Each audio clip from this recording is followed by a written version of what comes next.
Alrighty. Hey Vince, how's it going? You are indeed fast.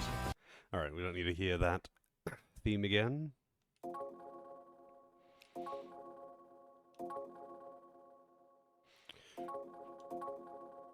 Oh, I do not want to read the digest, thank you. Get to the sluts, hell yeah. Let's hurry to the... Alright. Nothing too crazy, did a bit of fusing off stream. So there was a side quest that was unlocked. Where was it unlocked again? Crusader Kings? Nice. One day, maybe I'll play one of those games. Maybe. Was it a mummy? No. Hey, Doris. Not a good stream game. I mean, I don't know enough about it. But I know there are streams that are based... I know it's one of those, like, super long play...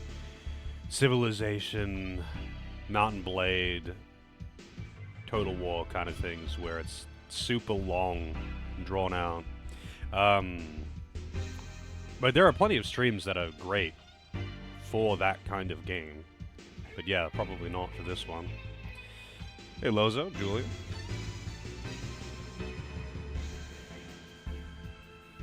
You gotta get in quick, Doris. You gotta be fast. Where is that side quest again, Lozo? I forget where it was. It's not Shibahama, is it?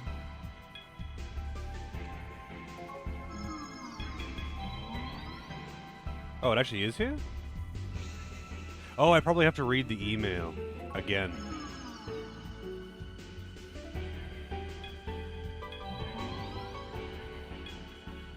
Oh wait, where's the I always forget now where my new HQ is. It's Hiroshima, isn't it? Yeah, it is. Probably have to read the email again.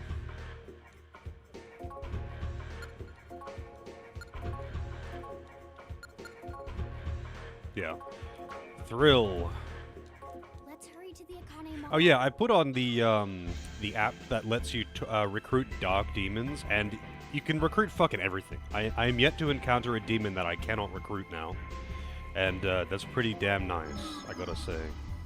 So I did a bunch of recruiting. I ended up getting like I think 2 levels or something, but I did a bunch of recruiting last night and just aimless fusion, not even like anything particular. This is something that I did tons of in SMT 4, how I would just recruit like literally anything and fuse them into literally anything that I don't have, just to fill out the compendium, because why not? Hey Kelvin, how's it going? But I ended up getting a few pretty good demons out of it. Random bullshit go! Yeah, so like I've got, let's see, I got Amazon, which I'm probably never going to use. But, what did I get? Rakshasa, Wickerman... Oh wait, I didn't even have the ones that I was going to use on me. I'd have to resummon them from the compendium. Like, Thunderbird was one. Actually, you know what? I'm gonna go check it out now. I was only on for like an hour to mess around. Matt, what will... This way... Yeah, I decided it was a good idea to just recruit the annoying demons, the ones that I really just do not want to ever fight.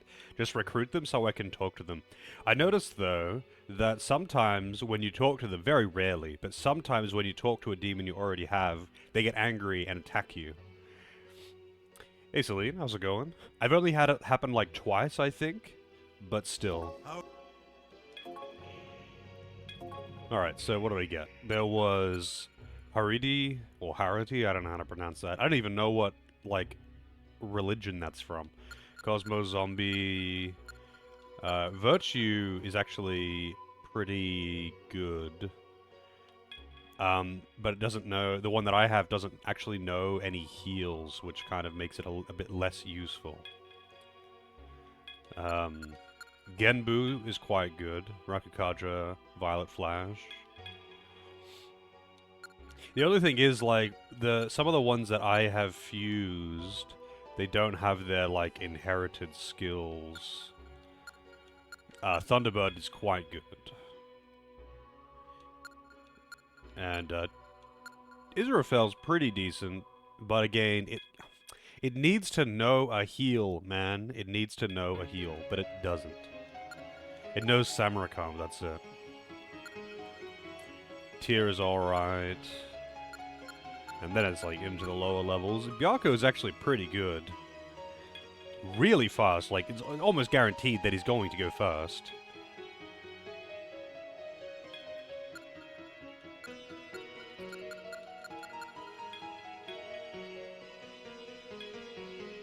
And at 46, I want to get Seiryu, which is really fucking good. What do you know? Secunda. Loyal Electricity. Eh. 18 strength, though. Like, goddamn. The stats on Harity really fucking good. Gonna talk to me about SMT 5? Oh, yeah?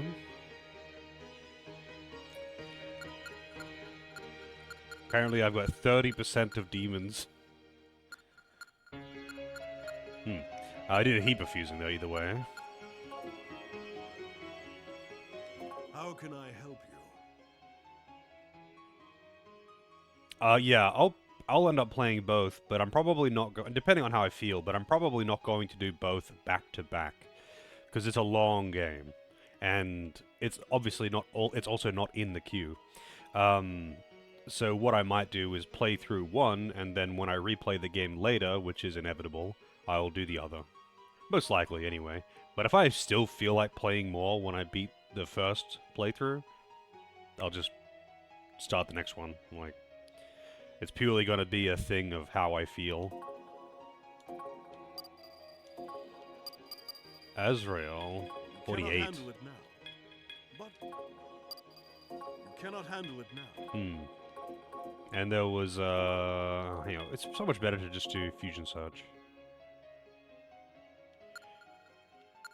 Shadow. Oh yeah, Shadow looks way different in this too compared to SMT3, I noticed. It was the same with, there was another one that looks like all kinds of fucked up in SMT3, but in this, it's like a bunch of masks or something.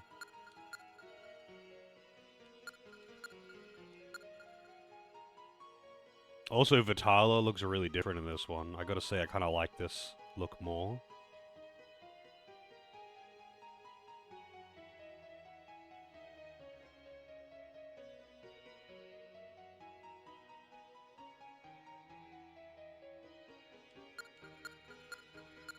Incubus, Succubus. Succubus seems alright. Kind of statistically weak, though, considering it's a level 49 demon.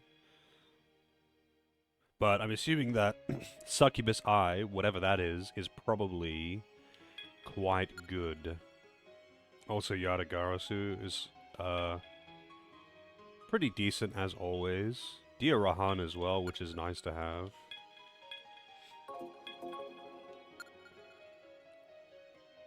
Oh yeah, also Paimon. Isn't Paimon the name of that, like, annoying creature in Genshin that everyone always complains about? This doesn't look like a lollybait anime character, though. Actually seems quite good, though. 21 magic? That's not half bad.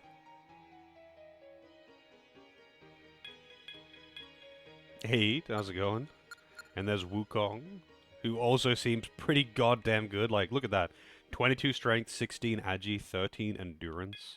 I don't know what Spin Slash does, though.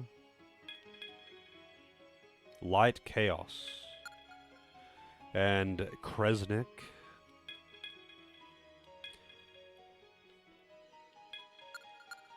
But yeah, I can't, How can... Can't do any of these fusions right now. Then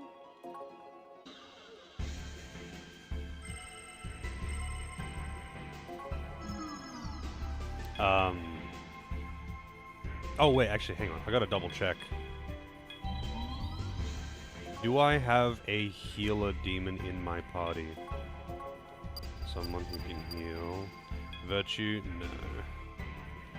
I mean, that's actually pretty decent demon. But as a mage, not a healer. It's got wild as well, not kind. Do I have anything that's got like... wow, Tetracron. Huh, interesting.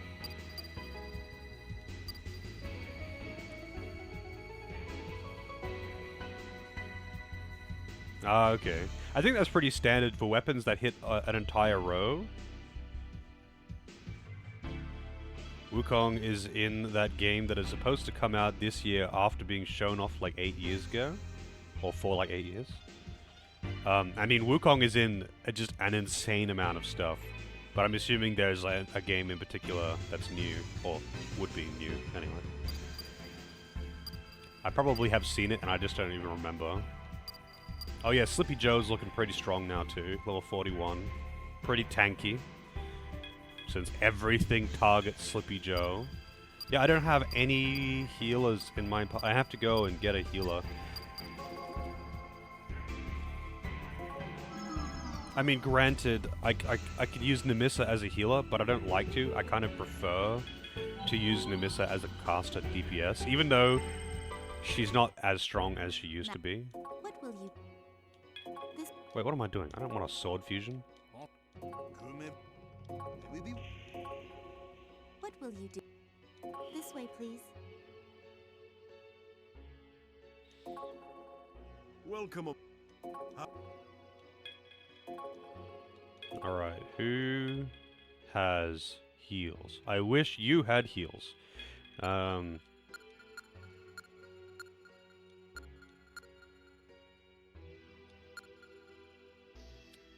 shit. I do kind of want Genbu as just like a thing in the party because Rakukaja and Tarunda.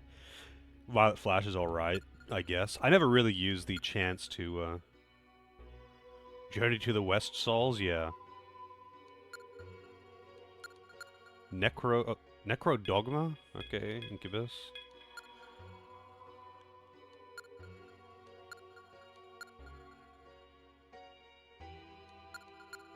Slippy Joe has got Tarunda and Rakukaja anyway. Do I really not have anything above level 40 that has got heals?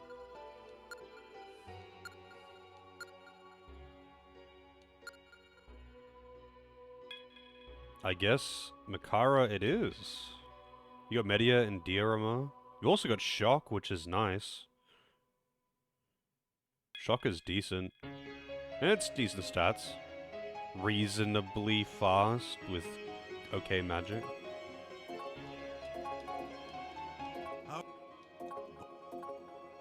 What will you? Then Alright, let's get out of here. So... going to that dude's lab? Where was it? Ah. Primate Intelligence Lab. From what they've shown so far, does it actually look good, or is it just, you know, thematically cool? Also, these are some very low-level demons.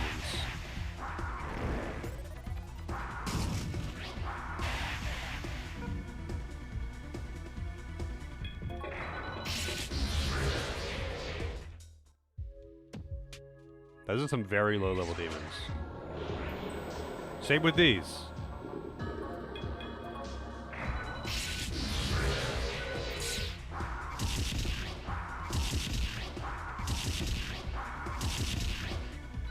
Oh yeah, you want to use that same one? I mean, I would still have that save file somewhere, my first playthrough, but I don't really care to use that one in particular. I just use whatever. I'll make a new one even. I might actually just like make a new save file to refresh myself, you know, do all the remembrance bosses or something, and then go into the DLC.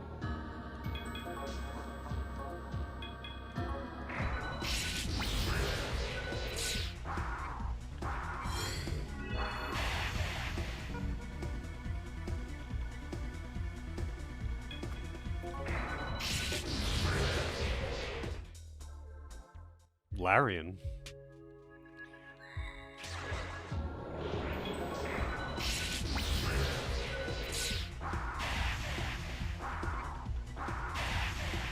Yeah, I don't even know where I would place Larian as far as budgets and stuff go. I don't really know, because it wasn't that long ago that they were actually a very small indie studio that needed Kickstarter to make their games.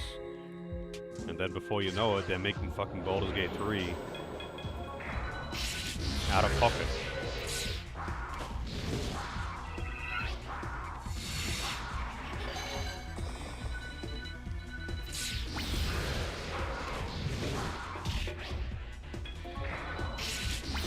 I want to see how much damage Chonk does to himself if he attacks himself with confusion. Yeah, like Divinity Original Sin did so well, but I'm just so glad that like they didn't just go, I don't know, full fucking EA or something. Like they put all of that money that they made back into their own games, and honestly, it's very respectable. I mean, I really like the Divinity Original Sin games. I haven't actually gone back and played the other Divinity games. I know they're totally different.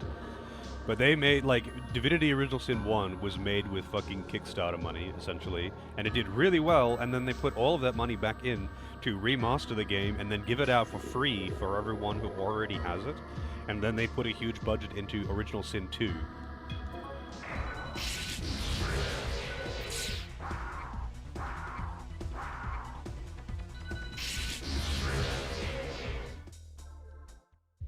I do have good armor on, yeah, that's why I'm curious. If I didn't have good armor on, I would absolutely just die. Like, he would for sure one-shot himself without good armor on, but he does have, like, the best armor on. Poltergeist. Yeah, like, I can recruit fucking everything with this app. So good.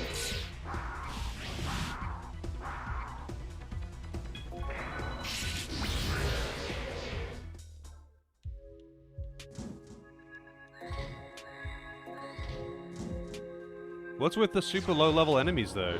This is just weird.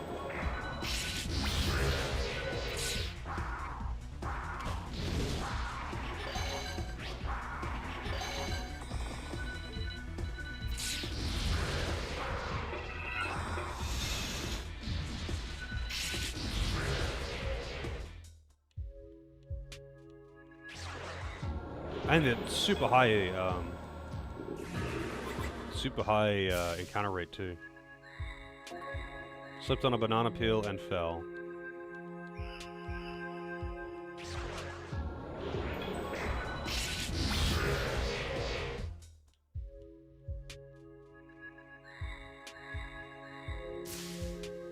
So did that just do a bit of damage to me or something? Yeah, just does a tiny bit of damage.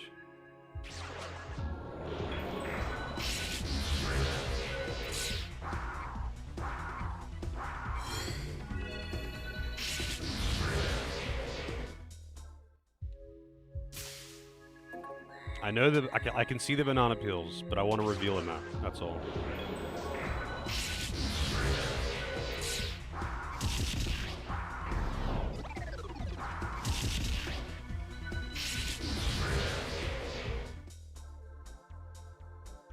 Wow, look at that. 7 EXP.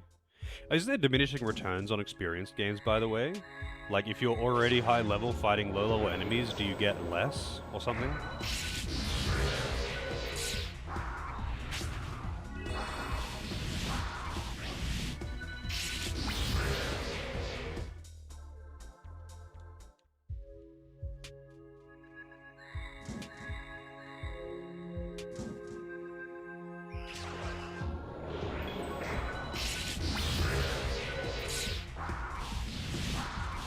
Yeah, I've never really been too much of a fan of a system that has diminishing returns like that, unless it also has like a rubber band effect of increased gains if you are below, like Suikoden does. If they make it so you catch up really fast and then can't get ahead, that's good. but I don't like it if it's just a standard EXP gain system, except if you are too high level, you get nothing. Like, Lost Odyssey did that, and it was kind of annoying. It just meant that if you wanted to grind to do, like, the post-game stuff, you kind of just needed to grind on very specific enemies and very specific locations, because nothing else would give you experience.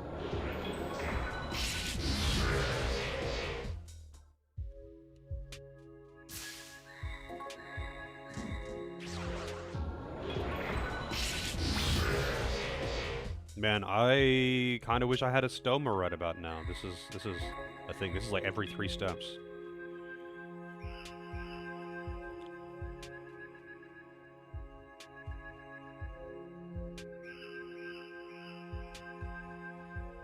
Yeah, I'm not a fan of that either. That's always pretty annoying. It's like EXP per action, which is so common in older TRPGs, which annoys the shit out of me. Because it means that your healers are going to inevitably fall behind, and whoever is strongest you kind of intentionally want to not use, because otherwise the other characters don't get any EXP. And it's just like, dude, that is a terrible system. I understand that back in the day, that's what like people started with using, but move on, man. Move on. Like, there's a reason why modern ones don't fucking do it. But like, modern Japanese games still manage to do it. It's like, dude. Yeah, I know. I know Fire Emblem did it. Congratulations to Fire Emblem. It can continue being a bad game if it wants to. Do I have a stoma on anyone in the party? Yes, I do.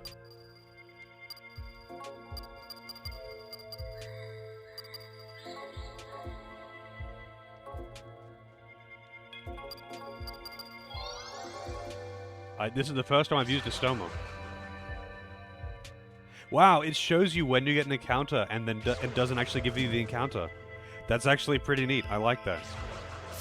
The encounter rate here is just fucking insane, though. Like, the encounter rate in this area is crazy. It's actually like every 3 steps.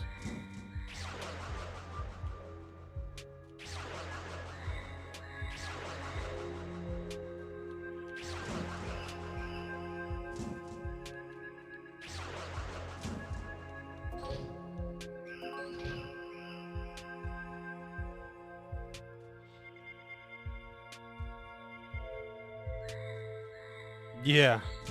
Like, I understand the idea behind EXP per action. It's just that in a game where you've got, like, more than 2 characters, it's pretty functionally bad. And that's kind of what I'm getting at. Because, like, it ends up being mostly just, you spend most of your time, like, managing EXP because you need to ensure that this person doesn't fall behind and this person doesn't get too far ahead and waste experience because of diminishing returns. So you end up, like, doing these wonky, like, oh, hang on, I have to get this guy low with this guy, but not get the killing blow, and then bring in this guy to get the killing blow. And it's like, oh my god, just no, dude. No one wants that. It's like, that ends up being what the strategy is rather than actual strategy. Banana.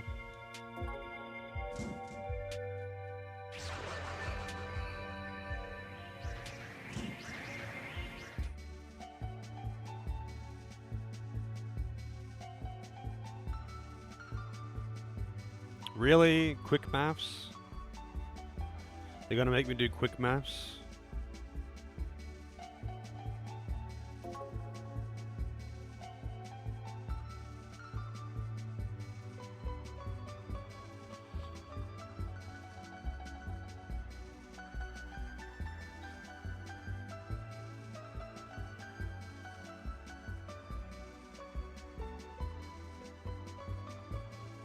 Yeah, usually the biggest problem with the EXP per action systems is that healers massively fall behind because they, like, you get the most experience for getting killing blows, and they usually don't have offensive skills, or they just can't be, like, allowed near the front line, or they die in one shot, right? And it's like,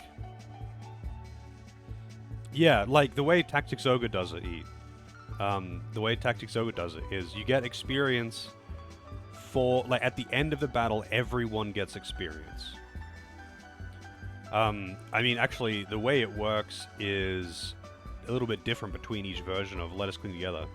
But, like, in the PSP version, for example, it's like the experience is divided between the classes that are present. And if you had, like, 2 archers and 1 warrior, then the archers would get a bigger share because there's more archers. But they didn't do that in the Reborn. They made it in Reborn that just everyone has a personal level and it all just goes up. They get experience at the end of the fight. And that's so much better. Like, it means you can actually play it like an actual strategy game where you are focusing on strategy and winning rather than trying to manage experience like a clown.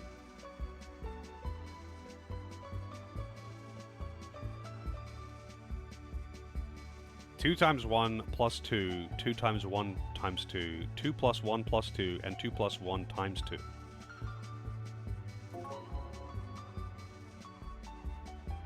Five is a valid solution for which selection? 3? Okay. This is going to get, like, procedurally more difficult, huh?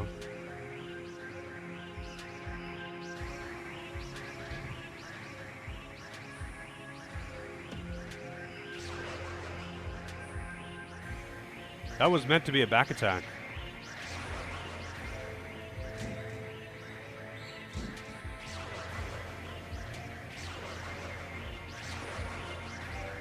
God, I'm so glad I put on a stoma. Holy shit. I am curious what the enemies on this floor are, though.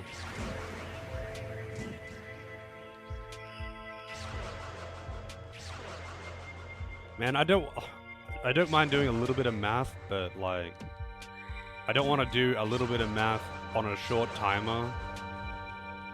Especially if it's going to actually get, like, a bit more annoying, like I need a piece of paper or something. I'm playing video games, man. I'm not here to do math. I'm here to play video games. Also, Lucifer panel?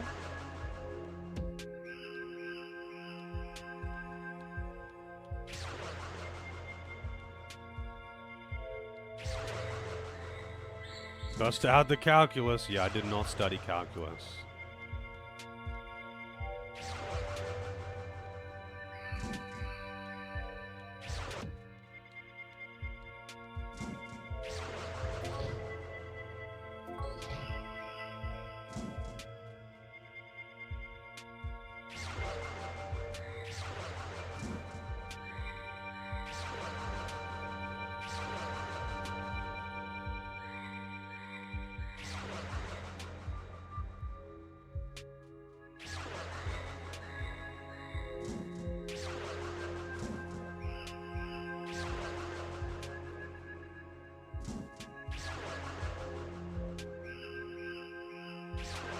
I wasn't expecting this.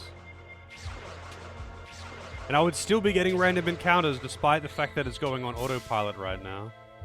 Beware of banana peels.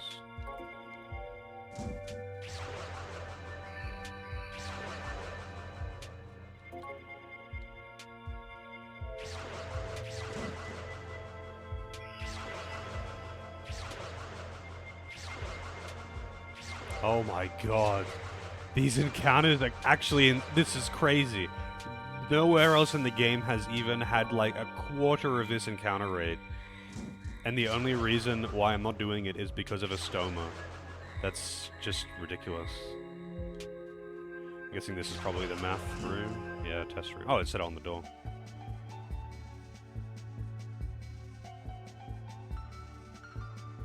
Banana, watermelon, apple.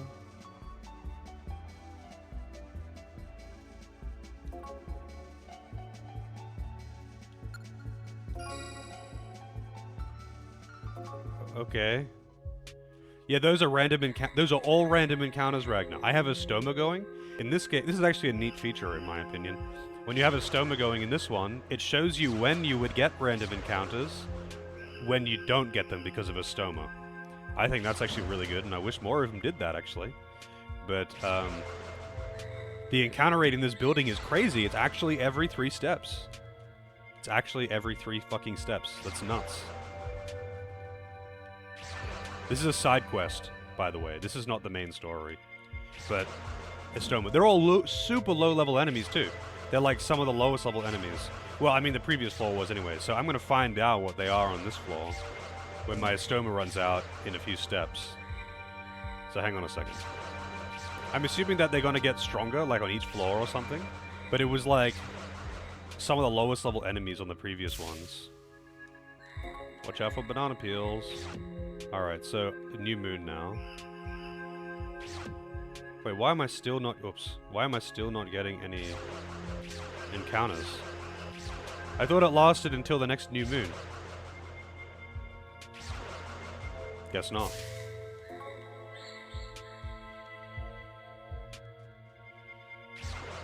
Hang on, when I land from this banana peel, I'll just check what the tooltip says. Usually a Stoma and Liftoma, Lightoma, any of those Oma spells, they last until the next new moon. For 1 moon... Oh, it's just like a total moon cycle from where you start. Interesting. Well, either way, it lasted a long time.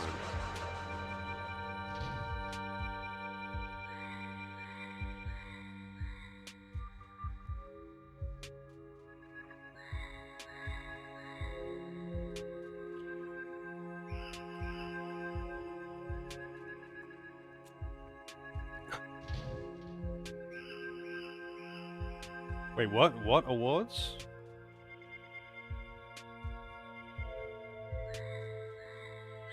Invisible maze. And get a giant banana.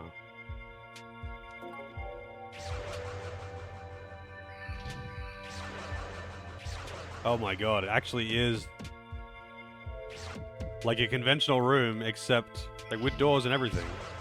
I imagine this is one of those things where this is only made easier on this version of the game because you've got a persistent minimap on the DS. Oh, I never watched those things. Was there anything interesting on it though?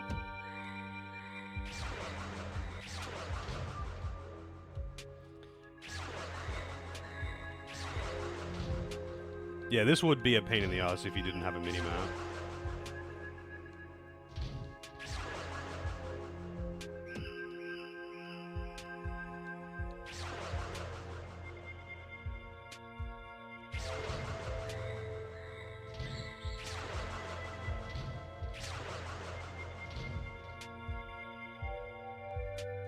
Oh, really? That's a shame. But yeah, I usually just don't watch any of those things, like Nintendo Direct and all that shit. Because, like, you know, sometimes there is interesting stuff, but there's always just, like, recaps and summaries and lists of things that were announced and, you know, that kind of thing. So, like, I don't need to watch the devs jerk themselves off. I can just get a summary. Hey, here we go. Still the same enemies. Super low-level enemies.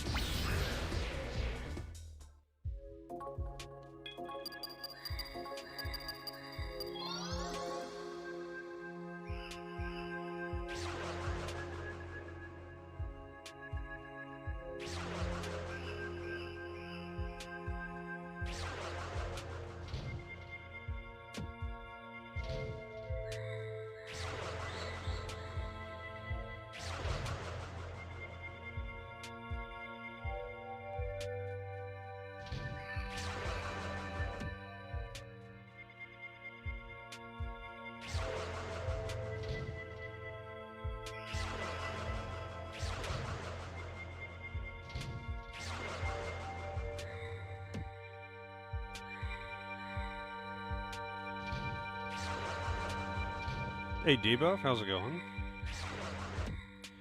I saw you playing some more of that Legend of Legacy or whatever it's called.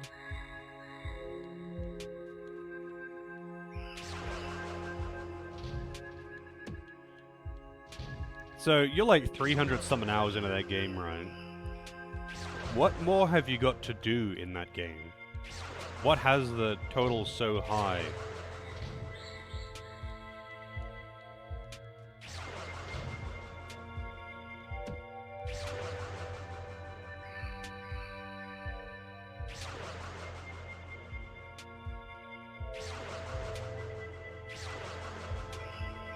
Test room.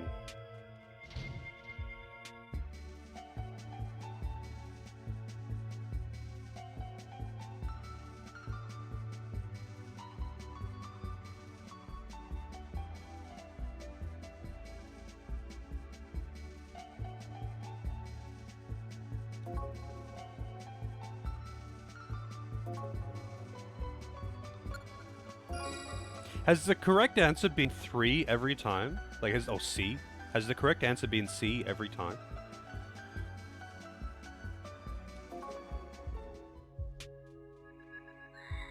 You have to beat the game 7 times? Wait, what? Why? Why would you possibly have to beat it that many times?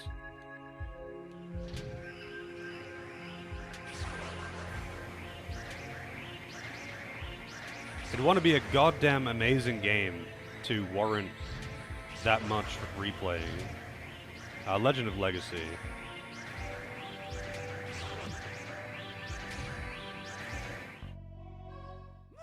There's this guy again, right. Forgot about him. Congratulations on making it this far. At least you were able to rise to simian levels of intelligence. Oh my god.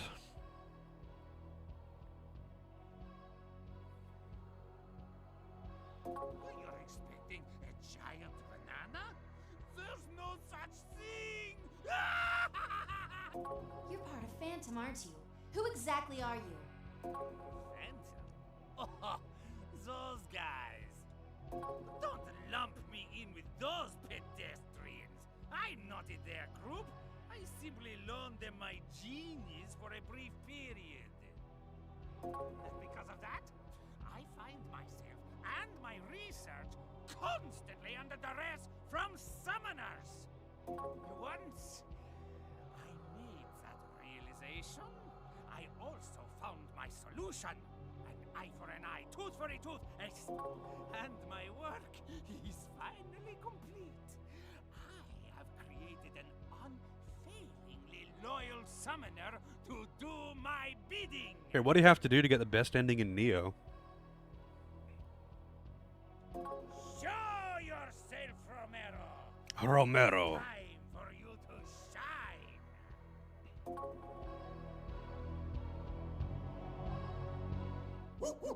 Does that monkey have his dick out? The doctor will be pleased.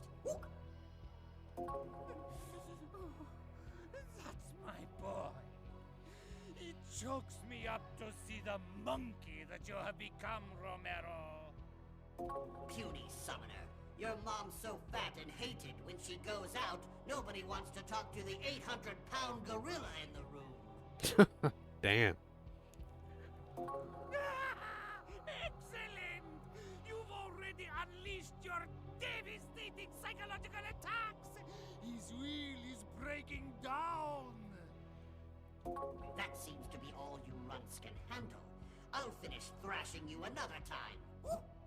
No, Romero! You must fight them now! They can't be allowed to leave! My apologies. I didn't realize that they pose such a threat. Their appearance led me to believe otherwise. Huh, well there you go. Yeah, I didn't know that. I tell you to prepare yourselves, but no defense can possibly spare you from my ultimate attack. Yeah, it does. What? This monkey's got his dick out for some reason. That pixel dick. It's 4 right in a row, and you win. Really? Here we go.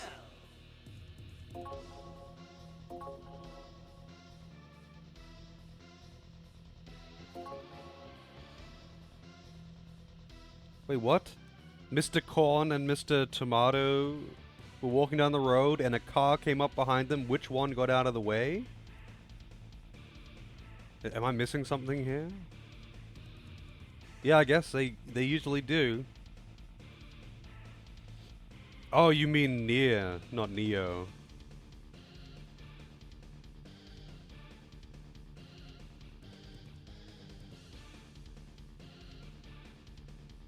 Puts out trick question. Is this a trick question?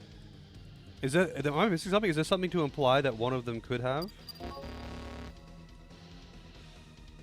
Okay. Oh, yeah, okay, I get it. That's eye roll worthy. Look, Doctor, these guys are hopeless. Can you maybe turn a Venus flytrap into an incompetent summoner to beat them? I know that you're beyond their capabilities, but I can't create a minion for an underling. That's just absurd. But I'm not even using 9,000ths of my brain power, and they're still woefully outmatched.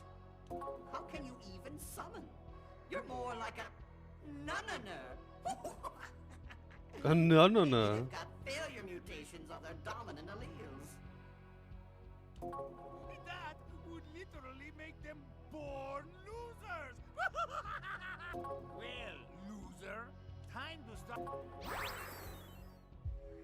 Just teleports you all the way back? Alright, whatever, dude.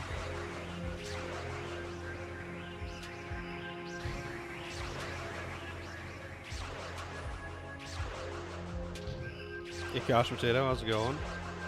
Man, that's a thing. I'm just gonna put a save outside of the fucking room there.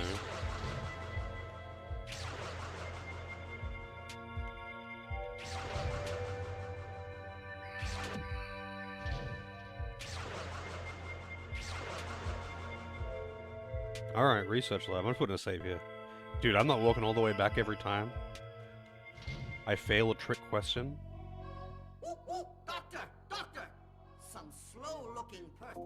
What's that? Oh, Romero. You must be more careful with your word choices. I didn't realize that you meant slow as in idiotic. I'm sorry. I'll try to be more clear when I speak. I'm shocked that you didn't just give up. Romero, just... As you wish, Doctor. All right, I challenge you to face my riddles.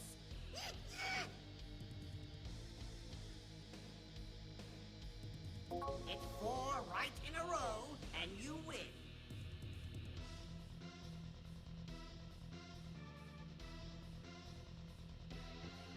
Here we go.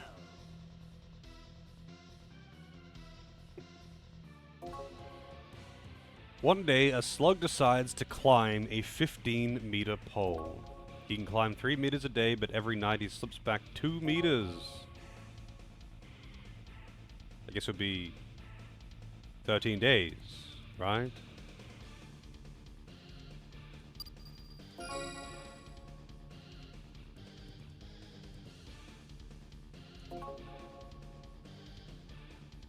Yeah, I couldn't really handle the Nier story either. It was kind of lame. I know they're trying to be big brain, but the aliens actually bring the robots and then yeah, I just couldn't do it. It was all right. Like the game is kind of fun.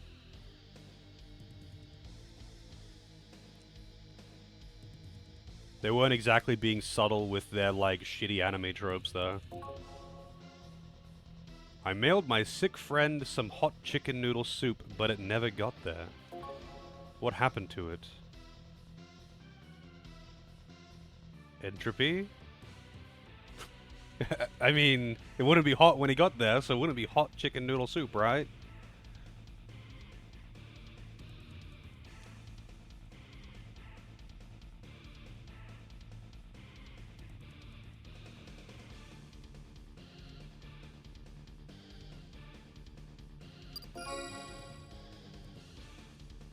Okay.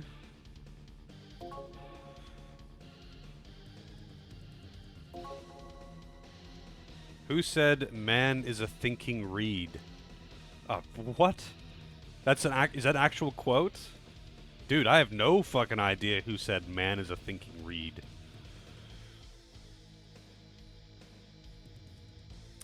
Well, you know what? Since for all the other questions the answer was C, I'm going with C. There you go. For all of the questions leading up, pretty sure the answer was C every time. There you go. You're not looking these up on that gun computer thing, are you? What is younger the older it gets?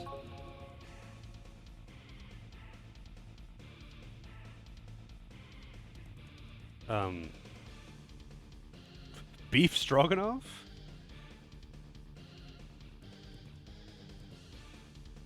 Younger the older it gets. Yeah, I'm gonna say C. Yeah, I mean it makes sense, but Wait, did I just lose? Impossible. impossible. I mean the other ones just didn't make sense, so.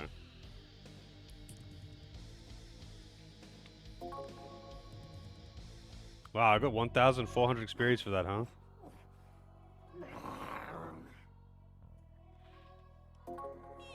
Inconceivable! Romero was raised on riddles, and yet he was somehow defeated by them. This isn't good. If his ego continues to degrade at its current rate, he's going to die. Your super intelligence is turning into your Achilles heel. I am slain.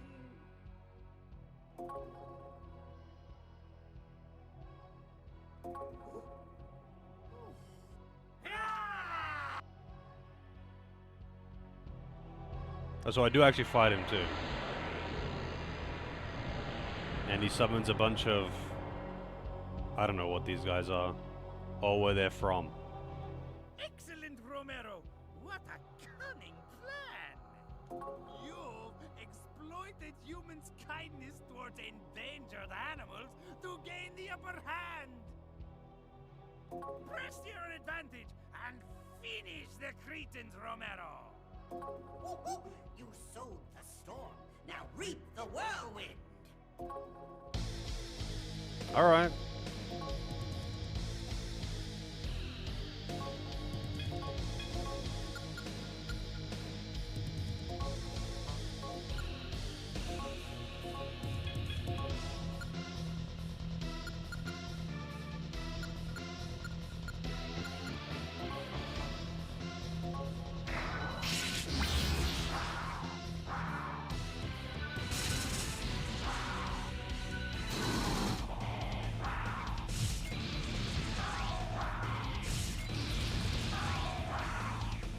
Damn, that Tetracon put in some work just then, huh?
Wait, Fantasia, hang on a second.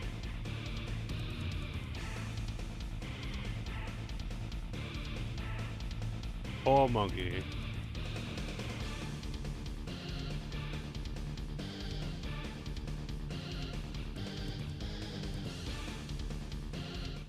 Never mind, I was thinking of a different game.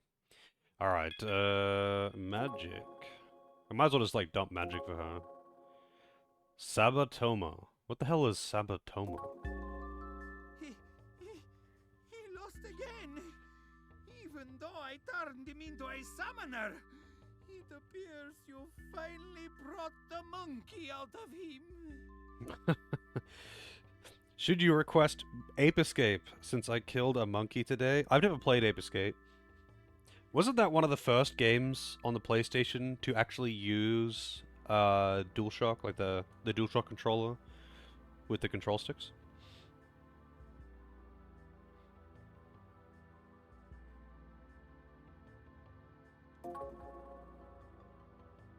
That's pretty heartless, Doctor. I tried my best, and I employed the tactics learned from your tutelage. If I'm to blame, one could posit that you are culpable for my failure as well. And could you not call me a monkey? Ah, how dare you get uppity on me, you failure?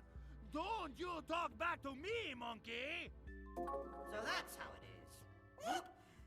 I see now. I followed your orders and guidance because I thought of you as my father, Doctor. But that thought has perished today. I shall live as I please now. I appreciate your role you had in my development, but we shall never speak to one another again. Fine. Leave. See if I care. Why does everyone I work with have to get such an attitude? No gratitude. I'm going home, where I don't have to think about you ingrates anymore. Xenoblade 1? Morons! I don't know. I reckon you'd probably enjoy it if you gave it some time to get into it. I think at the end of the day, all you really need to do is control one character. Things like being optimal does not matter. There's a lot of shit in it, but I found that it came in kind of, you know, slow and gradually. I remember when I, like, loaded up, like, after years of not playing it, I loaded up my old save file, and I was like, holy shit, there's so many skills. But when you start off, you've only got, like, two characters, only one of which you control. I reckon you'll probably have a good time with it, though, if you give it a good try.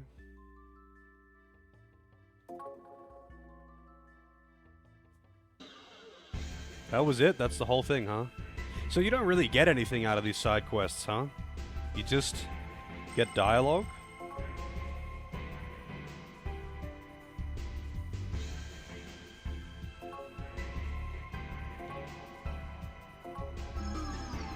Well, there you go. A mommy bag, right? Wait, no, it's not a mommy. It's, a Cardidae? Oh, god damn it, man. Yura. It's Yura.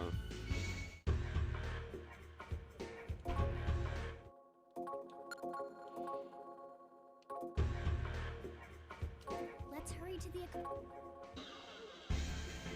Yeah, Xenoblade Chronicles seems to get, like, every game gets longer than the one before it. But not for any really good reasons. Like, they just get more padded out. Because the first one was already pretty padded out. Like, it's got a fuckload of side quests that it just... The game is like 70% side quest, and most of them are pretty meaningless. I did them all, and I did it because I just enjoyed playing the game. But not because, like, the story in any of these side quests was fucking meaningful. I just enjoy, like, those open world, like, exploration and fucking around and customizing the party and all that stuff. Like, I got sucked into the gameplay. Yeah, that too. Like, long animations. But that never really bothered me.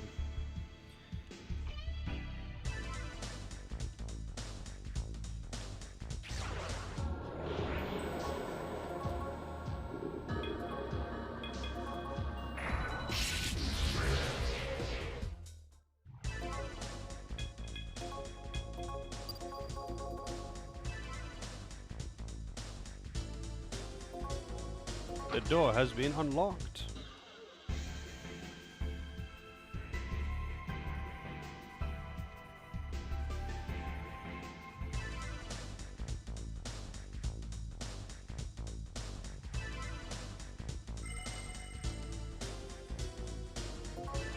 Maximum of 2 levers can be flipped at once. Yellowish green. I'm gonna write down yellowish green.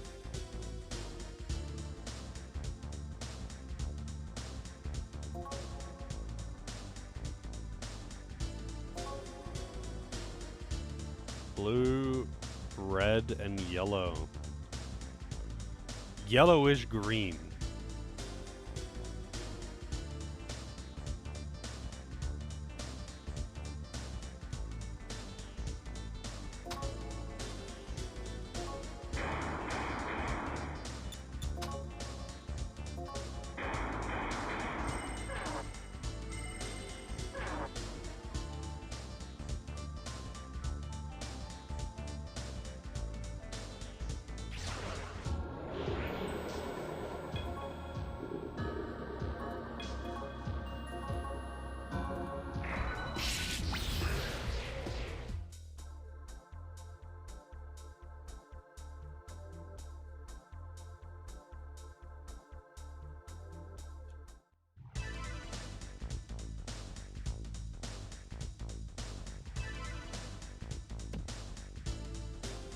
I feel like this dungeon is going to be a pain in the ass. I'm calling it now. This dungeon is going to be a pain in the ass.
Wow. Petra eyes. Man, that's pretty fucking annoying. So, one thing about this game as well is that you can't actually, like, you don't have things like accessories or anything like that. You can't just have immunity to instant death effects. So, things that use instant death effects, Let's hurry to. they just kill you. They just kill you. Like, you just have to hope they don't kill you with them. Like, it's one thing to be like, ah, yeah, I got killed by reflecting my own attack. Okay, that's fair enough, you know. But you can't do anything about instant death mechanics in this game. The only thing you can do is have demons that are immune to it. But that doesn't matter.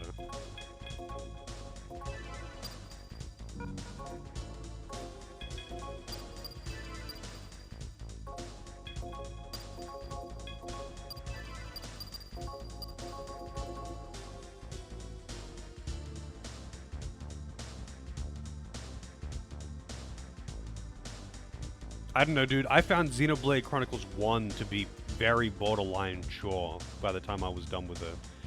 And it's really, really fucking time consuming to get anything done. Even with, like, save states to make the, like, gem crafting shit less tedious.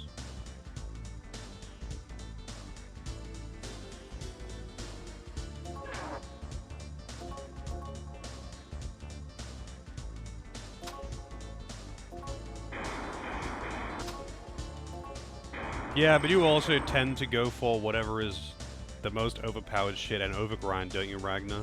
Because you enjoy being OP.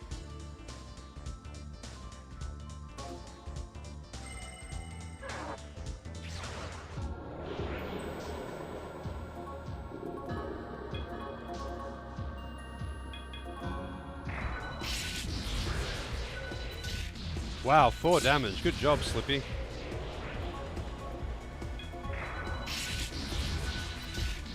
The only reason I have Slippy out right now is because there's an extra body.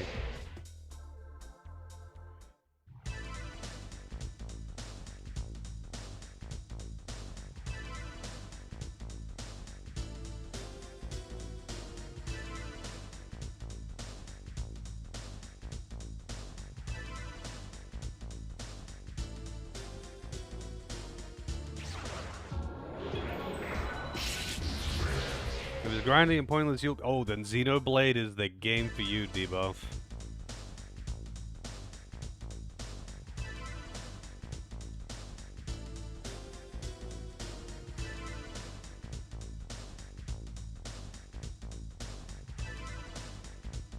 It is fun, though. I actually really enjoyed the combat system in Xenoblade Chronicles 1.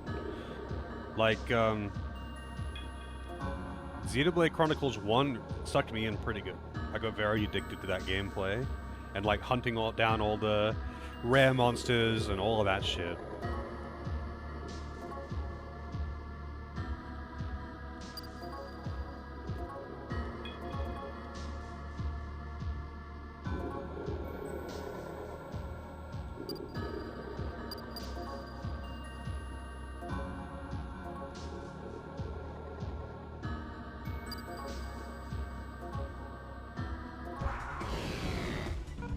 The Kaja? Oh no!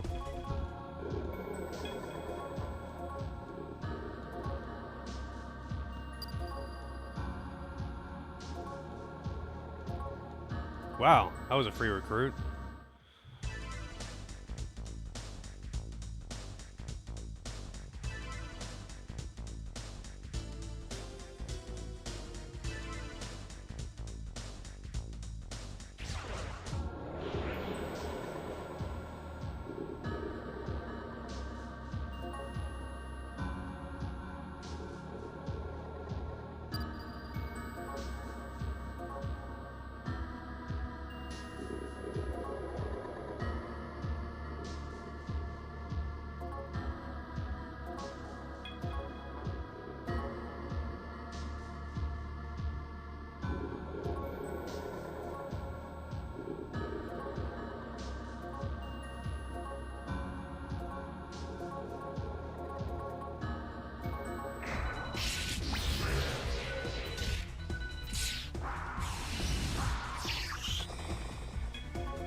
Damn it.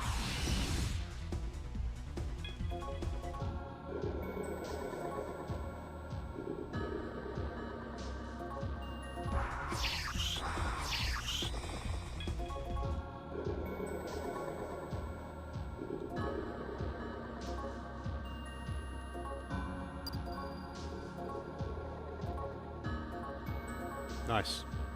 It's good when you get that question line, because I've recruited that one so many times, because I kept recruiting it, infusing it, and recruiting it again. And when you get that line, it's almost guaranteed. It's not actually guaranteed, because it's still randomized, but it's just very likely to be correct.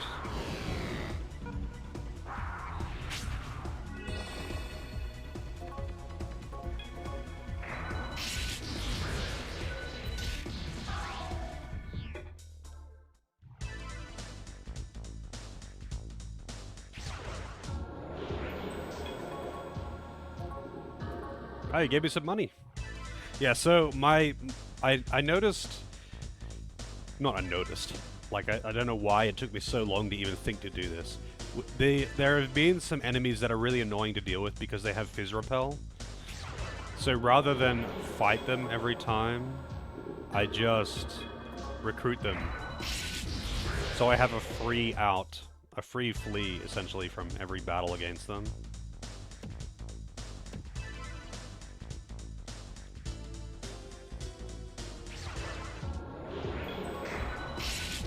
So all the enemies that have Fizz Repel, just recruit them, and then you don't have to deal with them ever.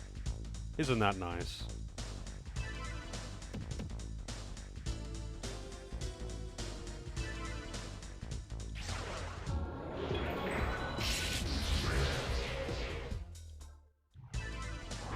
Oh, actually that's not what I wanted to do. I still want to explore the rest of this area.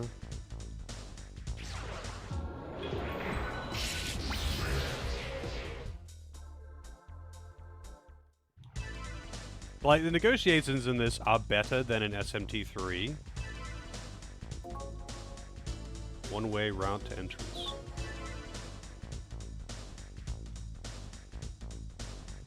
Kind of want to take it just to reveal the room. Just to reveal that path.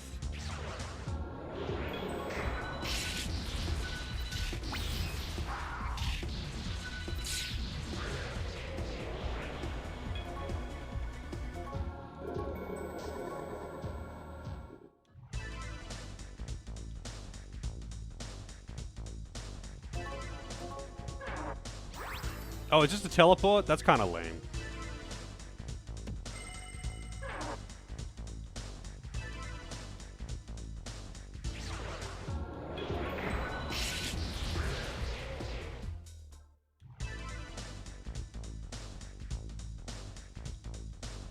I wonder why they did what they did with the SMT3 recruitment, though. Because, like, SMT3 recruitment is honestly quite bad. It's just straight up random. When you talk to them, it's predetermined whether you succeed or fail. Any dialogue is just as likely to succeed as it is to fail, and it simply doesn't matter what you say. It just simply does not matter what you say to any demon. They're not more or less likely to be one thing or another.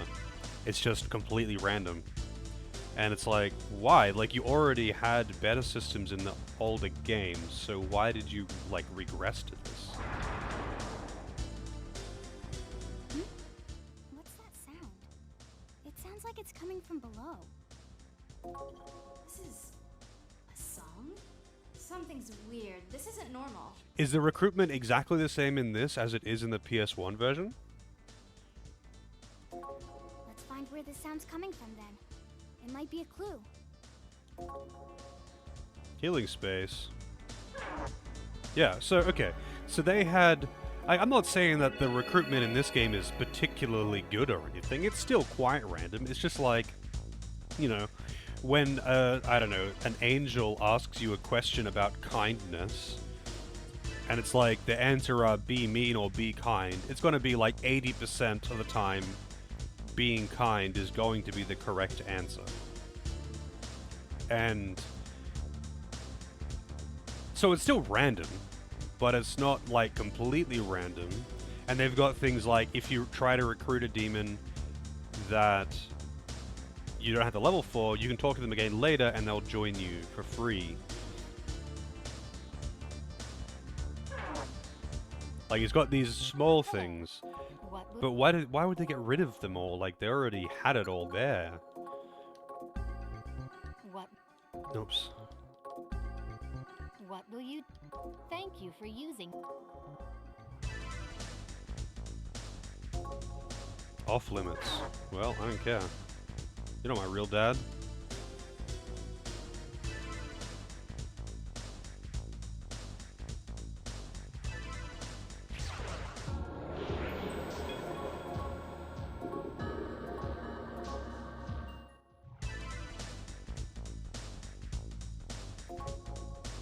Only one lever can be flipped at a time. Blue doors.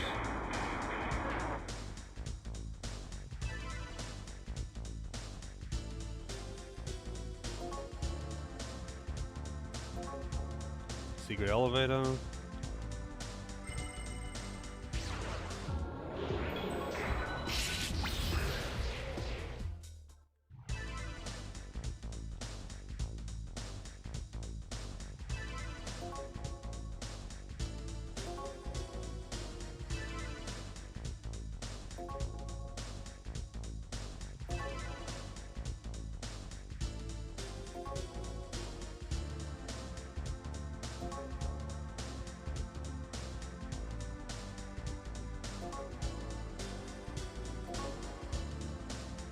Something is fishy indeed.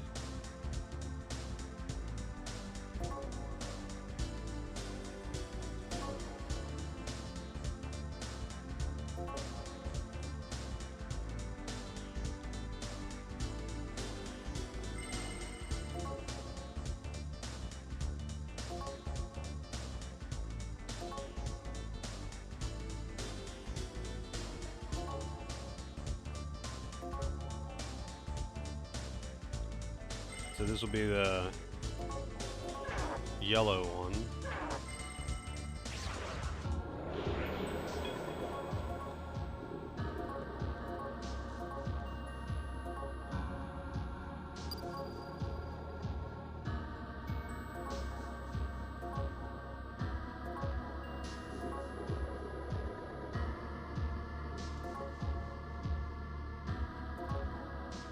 Well, I didn't mean to recruit you, but I did.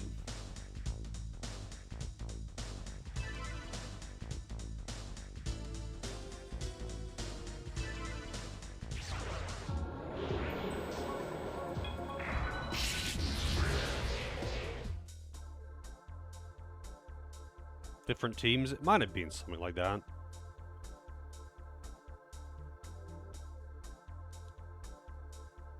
Hey, leveled up. I can get, is it Seiryu? Shinryu? I don't know, it was one of them.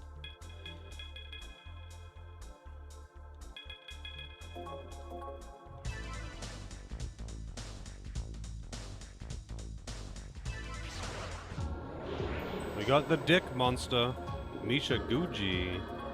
He's dead. Circumcised.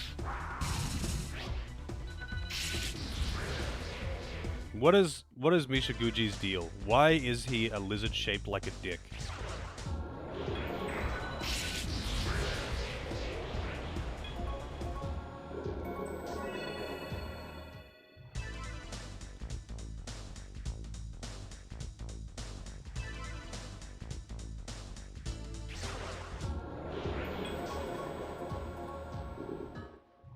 The sex god of Japan. Oh, like in Shinto religion or whatever.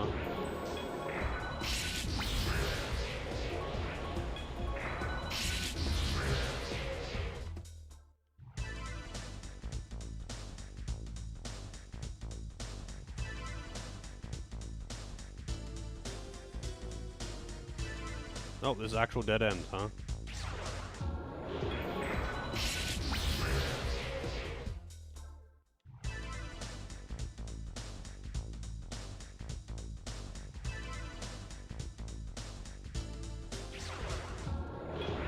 Pelade. Why can't I recruit you? Maybe I've got a full party. Maybe I already have a Pelade. Oh, I just have a full party. Fusion. God of sexual intercourse, and if he was left an offering, the sex would become better. What? A very phallic shape. Possibly similar to an earthworm. Okay.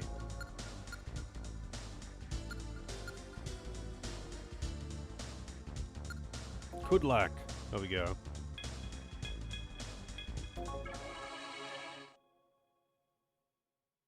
Oh, I got a fusion accident. New guy. We got the new guy. What level is he? 48. That's above my pay grade. He's got a stoma, too.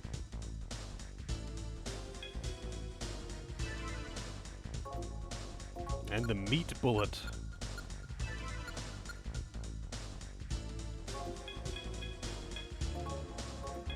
Oh, right, I don't have fusion surge.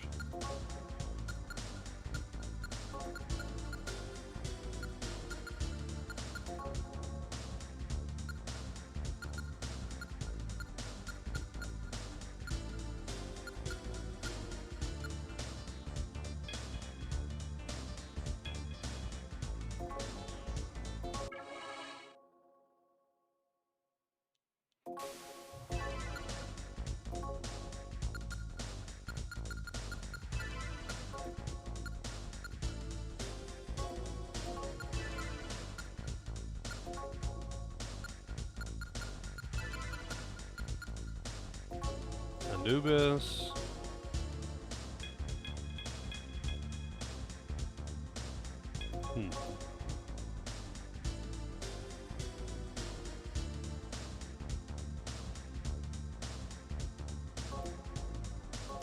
That's, I mean, what's wrong with worshipping some kind of fertility god, you know? Gotta keep fertile. Gotta keep that sex good. Maybe that's why Japan is having this, like, birth rate crisis. We need to get back to the old days. Start worshipping the dickworm again.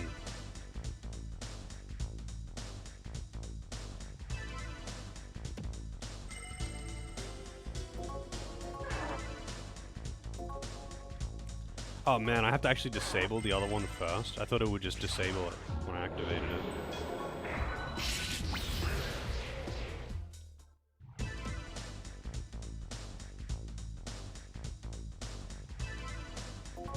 Yeah, dude, I know. I can only flip one at a time.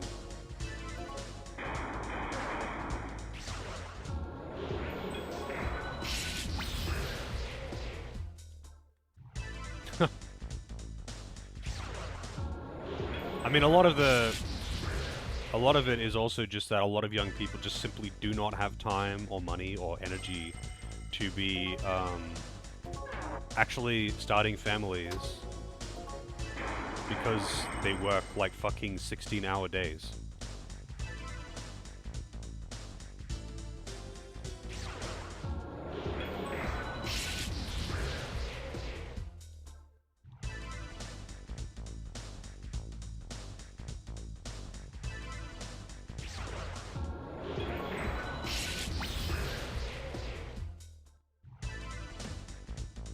Gee, I wonder why the suicide rate in Japan is insanely fucking high.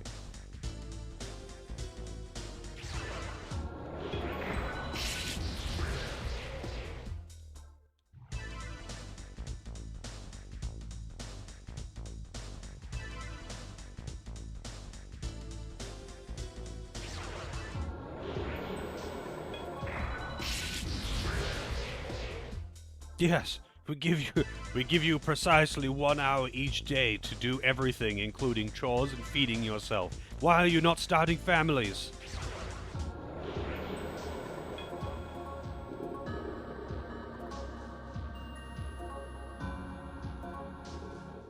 I even get some free money sometimes when I've got these recruits to talk my way out of fights. This is great. Not that I need that money, but you know.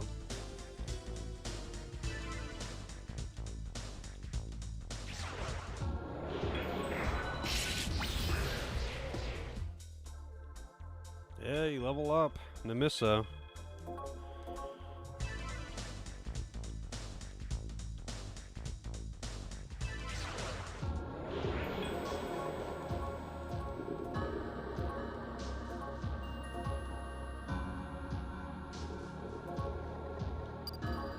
You can have a chicken carcass. I don't know why everything likes chicken carcasses so much. They're like a super low level gift item, but for some reason everything really likes it.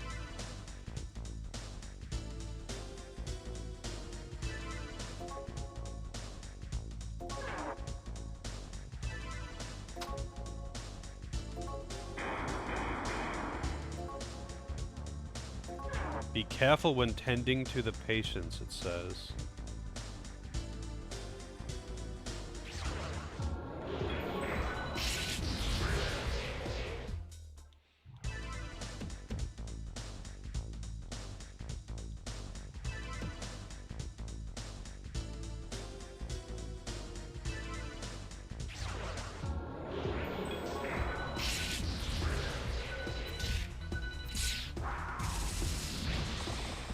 Yeah, a lot of these, to me, are SMT4 demons. But no, they're in this one first. I don't know how much was, like, added in the way of demons to this one. Sorry, to this, like, with the 3DS version. Lobster tail, nice. We're rich.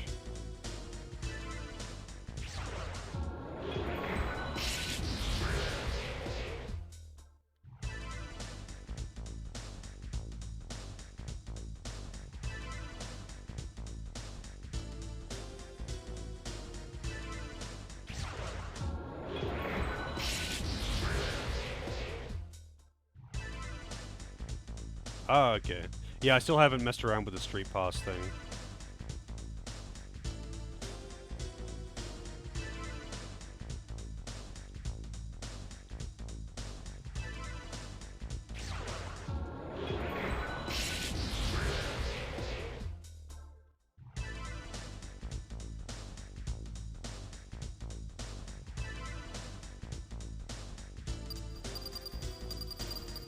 So I guess I have to disable yellow and activate blue.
I feel like I should probably go save, actually.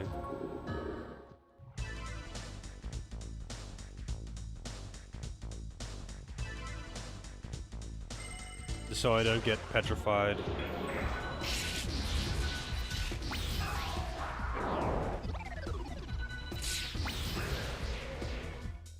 I think Namissa actually does more damage with basic attacks because she has a good weapon. Even though she's got no points in strength. I think she does more damage with physical attacks than she does with magical attacks.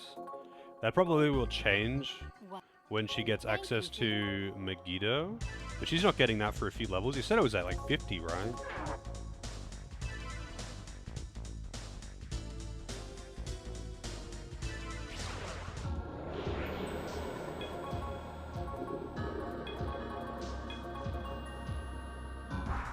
Oh, I can't talk because it's full moon.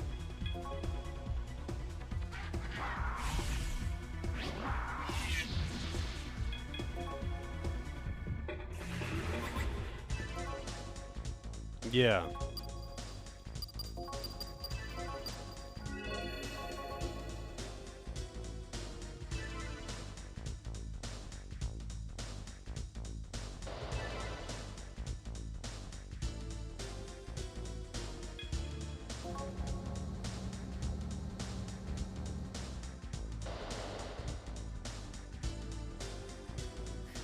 A patient's escaped. I told him to be careful. Our orders were to keep him asleep until we can process him. They probably didn't use enough sedatives. You two, back to your rooms. If you don't go, you're gonna get the hose again. But I put the lotion on my skin. It's not like you can even understand me anyway. Worthless shells of people.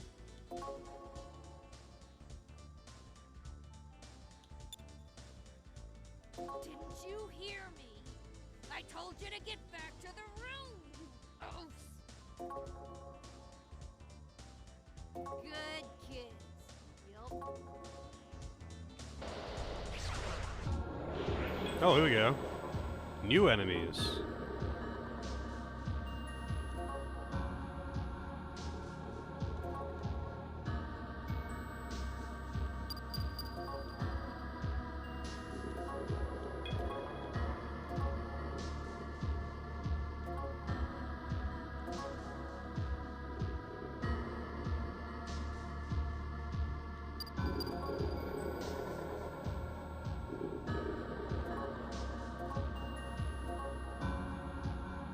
All right.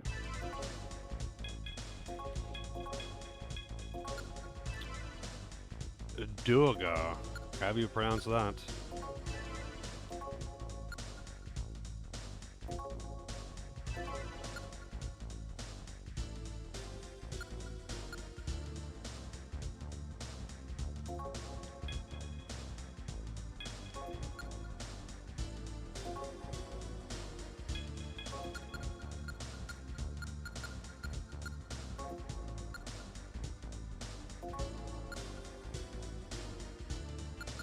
Olthos. Olthros even.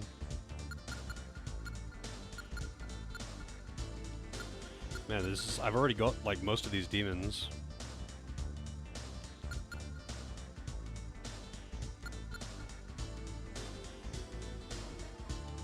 So what do you have? Maragi, Bafula, Drunk Smile, and Petrati.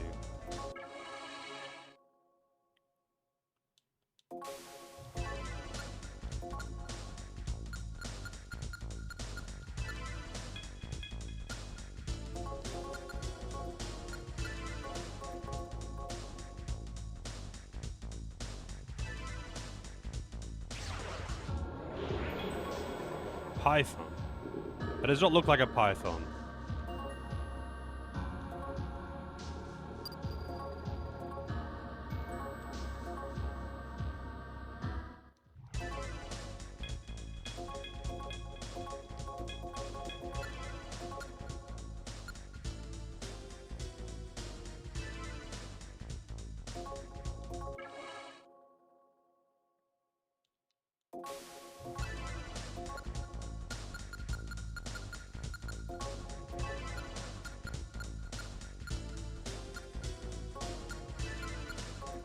I wish I had more slots in the party. I don't, like, you can't really capitalize on having a ton of them, gameplay-wise.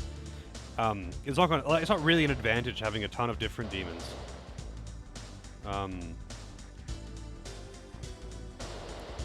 So, I feel like they should just give you more. Just more slots, like... You already have a party size limitation. And it's expensive to summon things in. You really can't just be like, well, I've got 50 demons. I'll just let them die and summon them in. Like, no, you can't do that. Not unless you want to excessively grind, in which case it doesn't matter anymore anyway. Oh shit, look who it is. What's wrong? Mr. Chungus? Stay back. It's dangerous to get close to him. Leave him to me.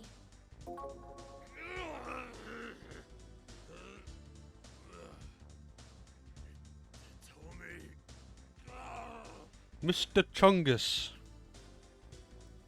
Huh? Don't worry, it's okay. He's just unconscious. This place is definitely up to no good. There must be a secret here. That's why his father is like this. If we leave the place like this, something bad will happen. So let's hurry up and figure out what's going on here. We'll need to let his father wait here. Hold on, Namissa. It's dangerous to leave him like this. We need to hide him somewhere. I'm sorry, but please wait here. We'll be back for you soon. Hide? Where? There's nowhere to hide him in this room.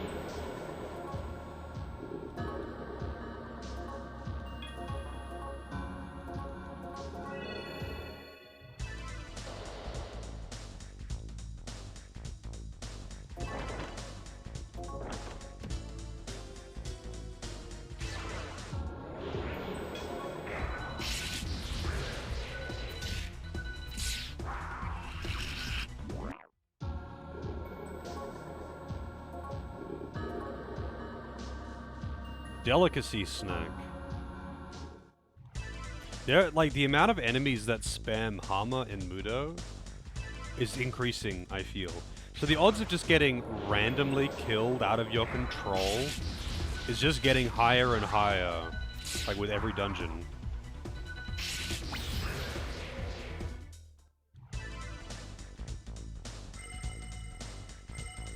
You there, newcomer. We just received word someone suspicious has gotten in here. Apparently his get-up's loud, so he won't be hard to miss. Find and detain him. As usual, you're authorized to kill. Now go. Yeah, the suspicious person totally isn't me.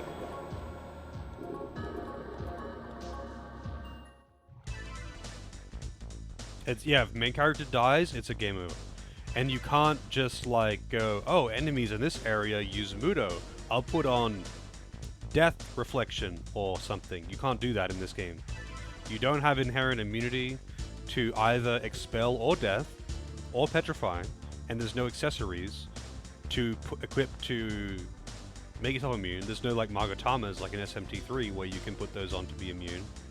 You just have to hope that you don't get hit by them. But there are enemies that have AoE death and stuff like that. Obviously, it's unlikely. It's not very common that you actually die to it, but it's pretty fucking stupid. Like, it's completely out of your control.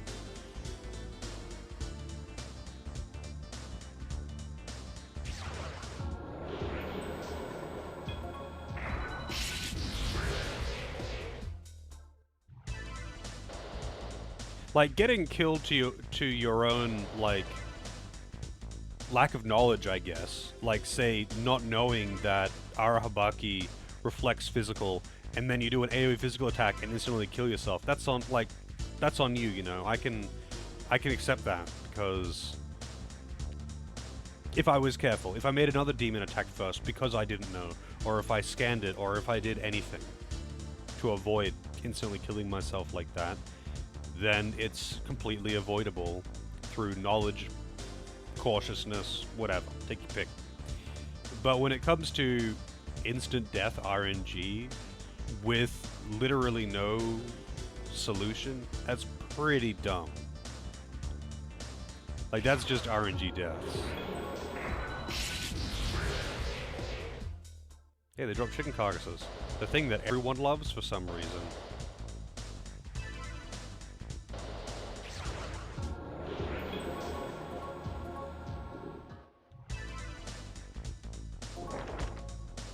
Oh no, my inventory's full. I can't take the chakra pot. Fully restores MP. I've got 10 chakra drops and 10 chakra pots and 5 somas.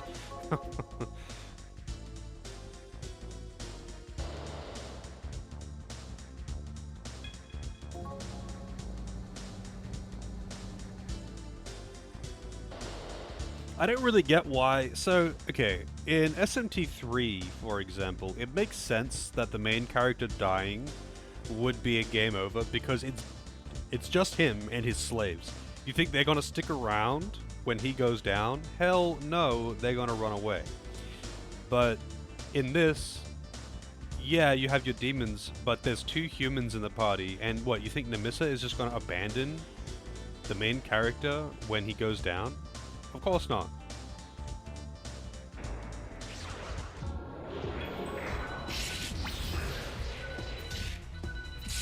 She can go down, it's fine.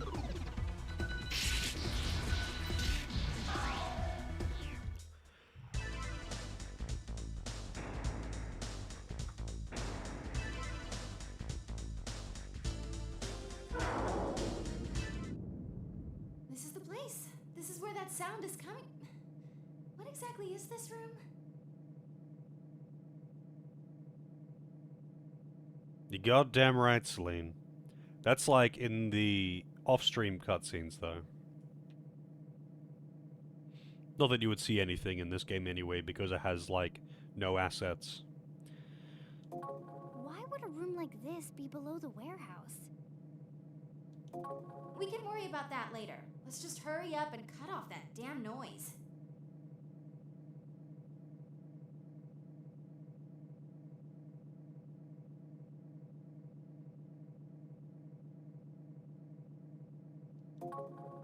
Well, hey, look, maybe you can stop it from that PC. Just hack it. Hackermans. Let's see. Oh, password? This PC's locked. We can't stop anything while it's like this. Dude, you're meant to be elite hackers. What? Then why'd we come all the way here? Hey, can't you do something? It doesn't look like even he can crack it. So what can we do? Where's lunch? At this rate... I'd suggest trying this. Huh? Who's there? Sukeroku. I destroyed the main power source. That should calm down the guys above. What are you doing here, Sukeroku? You're here to investigate the unknown disease too? Yes, and since you Kuzunoha are here, that means the unknown disease is being caused by Phantom, right? I don't know for certain, but it's only natural to think so. The timing's just too perfect. Also, they're the only ones with enough resources to have a cold sleep chamber like this ready. Cold sleep? You mean like cryogenic stasis? It seems they stuffed the victims of the unknown disease inside here. I don't know why, though. But it seems you've learned a bit about the unknown disease. I suggest you turn your focus to crypto. Is he telling me to invest in Bitcoin? Crypto? The chip inside the Amami City PCs? Why would we look there? I'm afraid I don't know the details. Madam just told me to tell you. Well, I don't see any other traces of fandom here, so my business here is concluded. Friends with benefits, but you don't fuck? Dude, that's just called friends. That's not friends with benefits, that's just friends.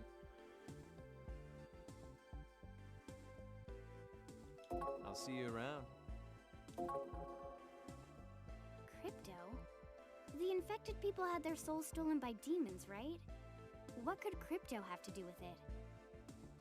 Are they trying to use us or something? Nemissa doesn't appreciate being sent to go fetch. I don't think it's like that.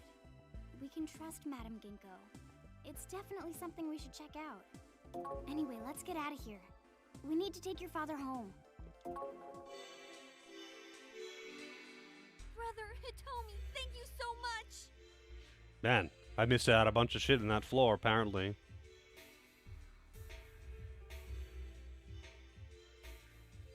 Cheer up, Tomoko. I'm in I'm sure we'll danger. get better. I'm in danger! Hey, it did pop up. I wasn't sure if it was going to. Oh. I almost typed out shout out to yellowish green door because that's what I had written there, because I usually put my notes in the Twitch chat pane. How's it going, Cobra? Welcome in. Thank you for the raid. How's the Assassin's Creed going? Yeah, I hope so. Yeah, when I'm like, whenever I write a note down, unless it's a really big note, I usually just type it into like the Twitch chat, the chat pane, and don't actually hit enter.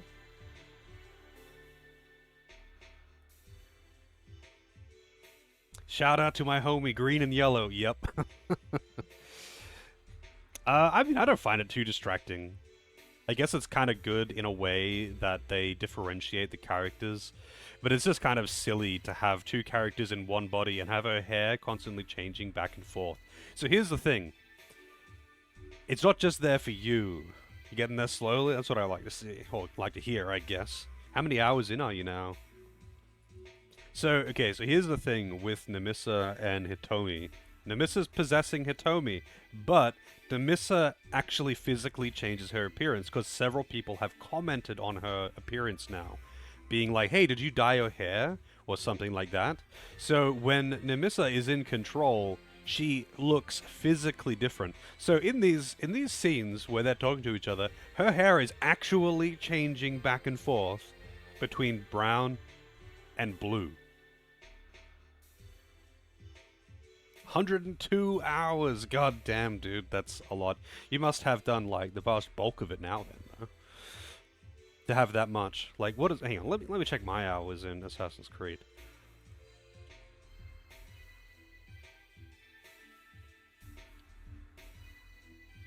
Assassin's Creed Valhalla, I have 73 hours.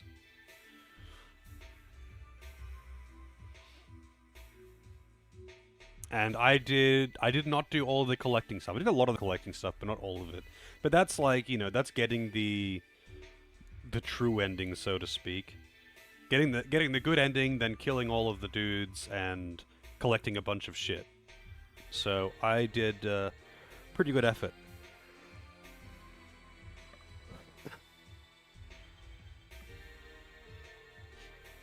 Hey Takata, how's it going? Yeah, like, it's super weird. They just kind of gloss over a lot of stuff. Like, they make a point of bringing it up, and then they just completely drop it and move on. Like, it's not weird. The game was long? Yeah, it was pretty lengthy. It's mostly because, like, I mean, for the amount of hours, it's pretty standard for one of those open world games. However, that's, like, including doing the side quests. And the difference is, usually in, like, say, Witcher, the side quests are optional. It would take that amount of time as well if you did all the side quests, but the side quests are optional, so it'd be like more like 40 or 30 if you're doing just the main story.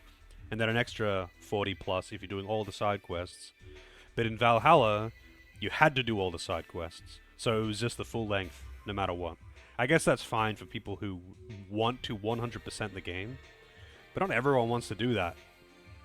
Oh, you're also doing the DLCs. Yeah, I did not do any of the like additional content stuff. I don't have the DLCs, but there is some like extra content that was added in patches, I believe. I didn't do those quest lines either. By the time I was done with it, I kind of just wanted to stop. I would like to go back and do them at some point, but not right now. Once it gets to that length, I kind of just get a little burnt out, unless it's like really engaging, like really fun combat or something. I kind of just like get burnt out of it. He's sleeping quietly. First Tomoko, then him. Why is this happening to my family? Because you live in Illuminati Town. Don't worry. It's not like it's a terminal disease. I'm sure he'll be alright. You're right. I need to be strong right now. I'll trust your words. But please, don't be so reckless. Oh, don't worry about me. No matter what demon comes along. Oh, don't worry. Excuse us. Let's go. Yeah, let's talk about the fact that demons are real to his mother. I'm sure she won't freak out.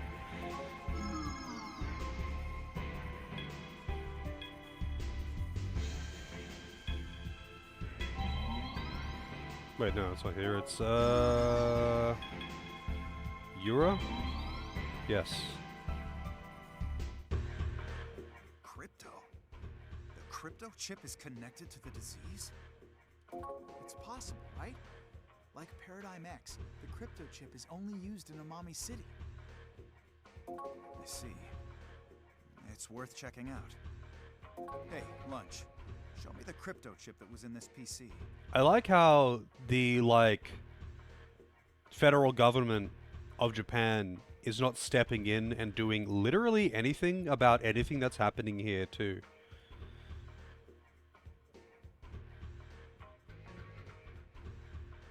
Reincarnate any princesses? Not yet, but I'm sure one of these days we'll be reincarnating a princess in an SMT game.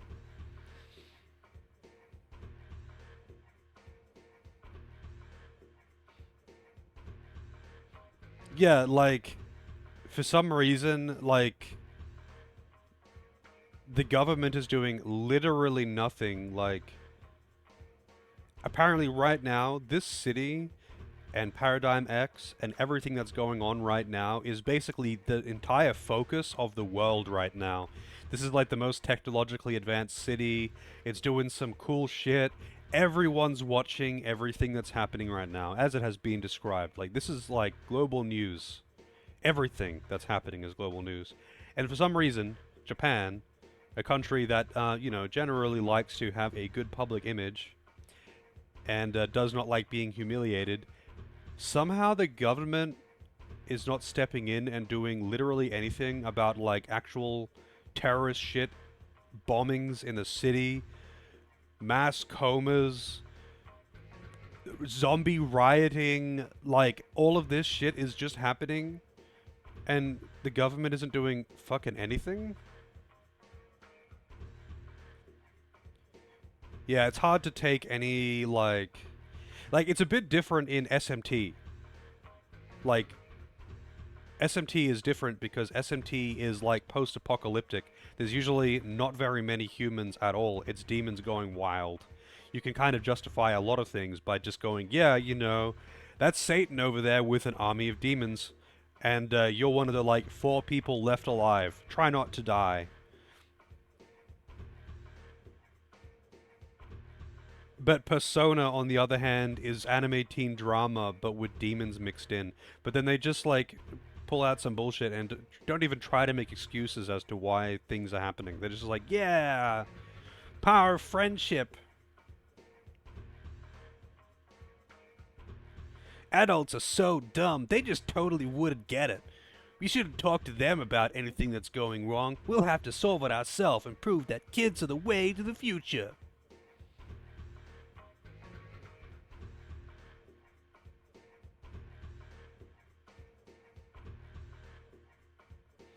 I don't really count topic depression as, oh man, this has got deep themes. Huh? What are you talking about? Don't play games with me. You swapped it out for the prototype chip your dad was talking about, didn't you? I can't fool you, huh? But hey, maybe I just need to see the true quality of Persona.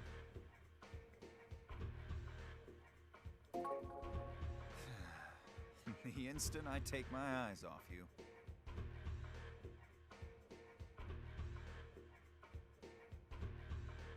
Don't get on my case. If the crypto chip's the cause of this disease, then I just saved everyone here.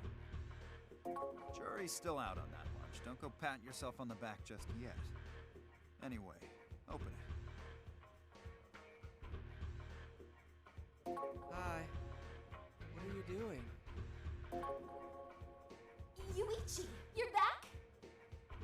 Yuichi, are you okay? Yeah. I'm fine. Great. All this peace and quiet was getting on my nerves.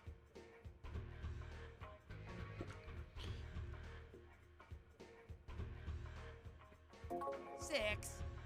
The thing is, like, you can have cool themes, but I'm not talking about, like, the themes of something, though. I'm talking about, like, the more literal, actual events, repercussions, that kind of thing.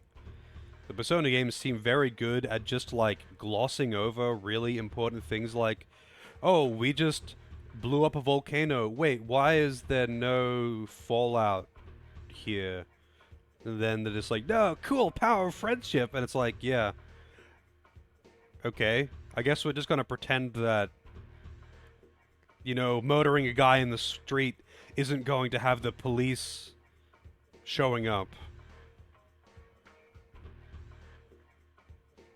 That's the kind of thing that I'm talking about. And, like, it's just kind of fucking weird. Like, I mean, take earlier in this game, for example.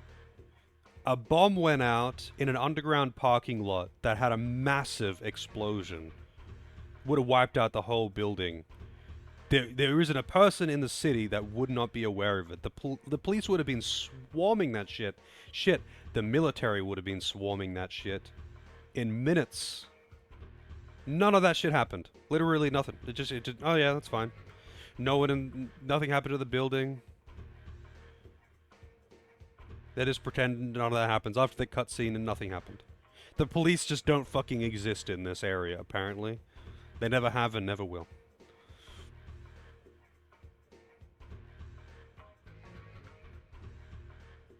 What? Look, I'm glad you're back too. Persona 4 was really fucking bad for it. Maybe one day I'll play Persona 3. Or any other Persona game for that matter. But that day is definitely not today. Oh, that's right. I haven't told him yet. You see the recent wave of... It's okay. Don't mind me. I'll just watch. Hmm? Oh, okay. Then just sit back and learn something. All right, Lunch. Take it apart. Gotcha. Leave it to me.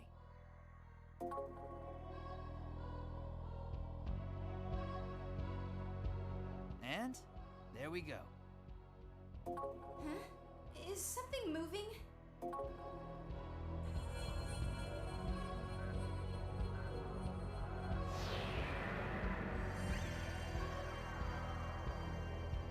It's a demon! Hey, what was that? Do you know what this orb-like thing in the middle there is? No, I've never seen a chip like this. I'd almost say it looks...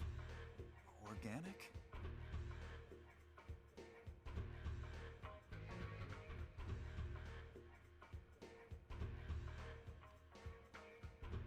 Huh?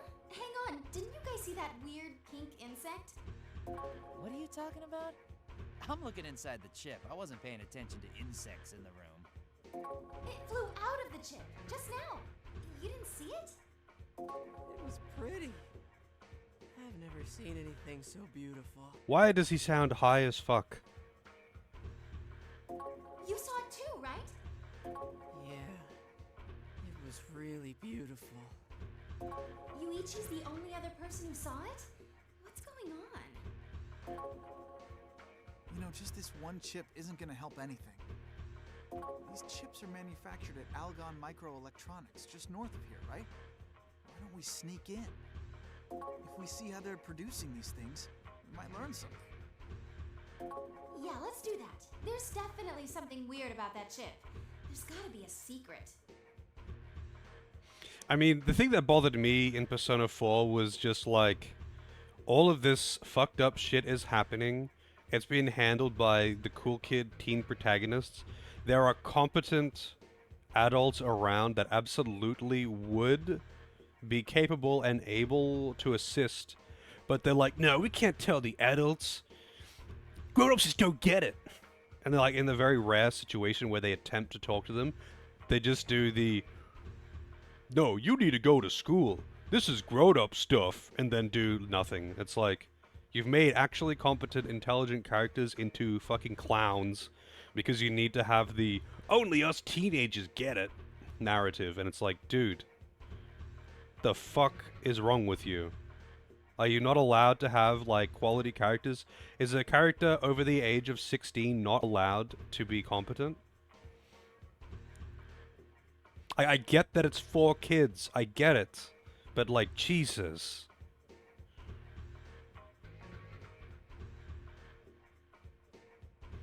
And, like, all of this fucked up shit is happening, like, clearly supernatural shit is happening around town, and the cops are doing literally nothing, and you actually get to see the cops because you're living with one. You're living with, like, a police chief or whatever. And he's just being an idiot. And you go to the cop station, they're just being idiots. And it's like, no, we have to sneak out with our teddy bear so we can go into the TV land and solve the supernatural stuff. But we can't skip out on our school classes. We have to keep going to school. We gotta make sure that we maintain our friendship.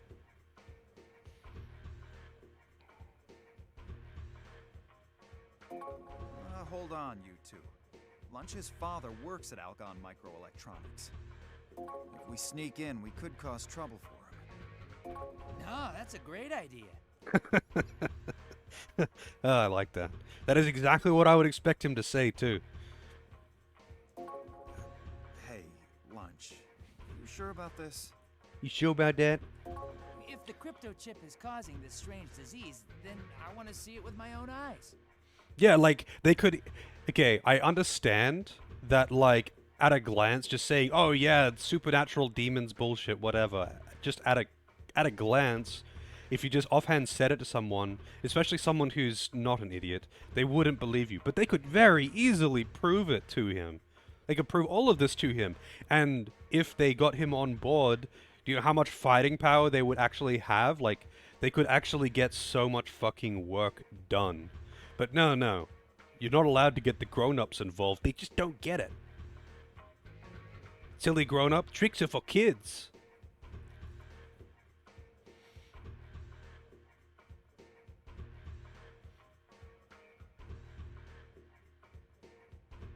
If you guys don't want to go there, I'll do it myself. Persona 3... Wait, was it Persona 3 or 2 that had, actually some non-teenagers in the party? Like, you actually had a couple of people who were at least... where their age started with a 2. I think it was 2, actually. I think it was Persona 2, not 3, right? Is Persona 3 a high school setting? Like, I have no doubt that there is some quality writing in there as well. But, like, from what I've seen of Persona, granted, though, my exposure to Persona is almost exclusively 4 and 5. And, oh man, they are not good examples of, like, quality writing. They're pretty much examples of an excuse to have high school friendship simulator. Then if lunch is okay with this, let's do it. We don't want to cause trouble, right? Fine. Yuichi, what are you going to do? I'll go. I see. All right, let's get moving. Well, I mean, it seems that Yuichi is still... Oh. He's still, like, groggy, I guess.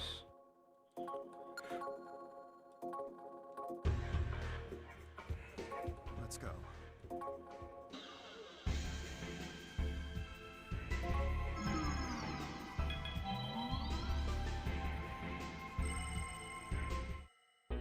Master, what will this way? Kind of like dealing with Victor in, Welcome aboard. Freaking Devil Summoner. It's not quite the same in this. He doesn't have the same kind of mad scientist appeal. Although I liked that he actually got involved in the story in Raido, I mean. So is he the Demon Fusion guy in all the Devil Summoner games?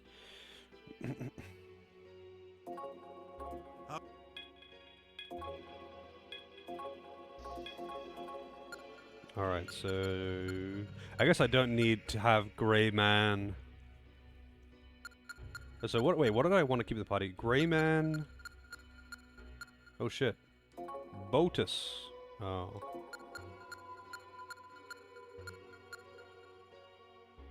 I'm level 46 still. It was Grey Man... Urban Terror, and Jahi, who I like to keep in the party for that previous area, only because, they'd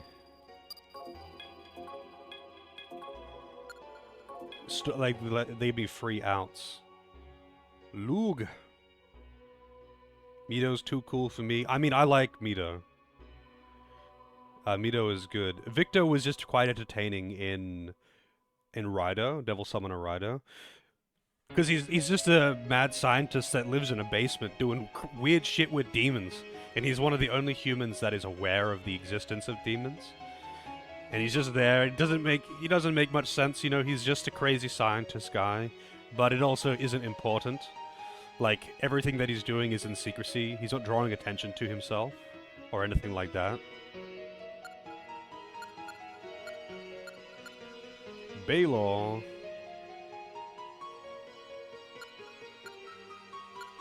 Botus.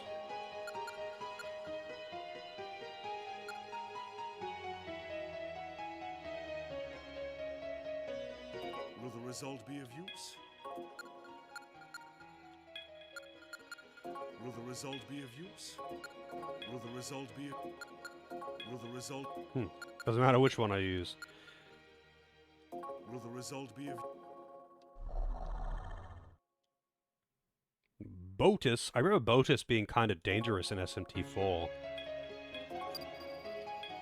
There's Fall and... just neutral chaos, huh?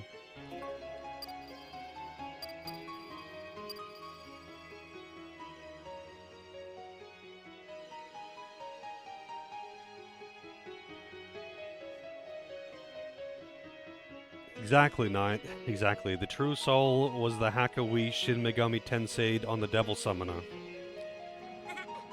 Oh my god, my leg is numb and I didn't even realize it. Apparently I was sitting awkwardly. Also Grimbomb with the raid. I just like... As I was reading that message, I just like sat up properly, and apparently I was sitting funny and my right leg is just numb. Whoops. It's fucking Saturday and we are in danger. The Grimbomb with the raid. Welcome in, Grimbomb and raiders. What is new here? Mukshusu, nothing that I can do. That's nothing new that I can actually make. What about you? Kudlak. I want to make a... hey, it's Athena. Palace Athena. It's that... It's nice of them to have an FF14 reference in this game. Isn't that cool? I always like it when my when my games have got FF14 references.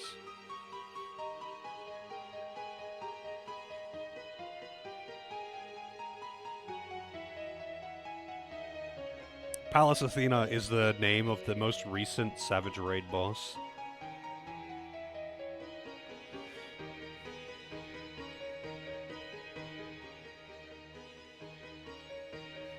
Let's see.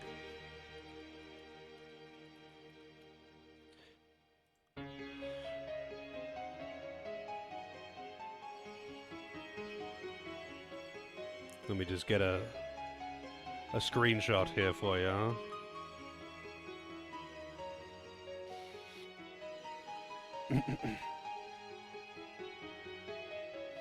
Something of great importance in the animal thread on Discord. I will take a look then. How's it going, Grimbomb? How's the Pikmin challenge? That is... Oh, that is level 1s, but I want to see this. That is a cat trying to fit into a KFC bucket. And I'm on board with this.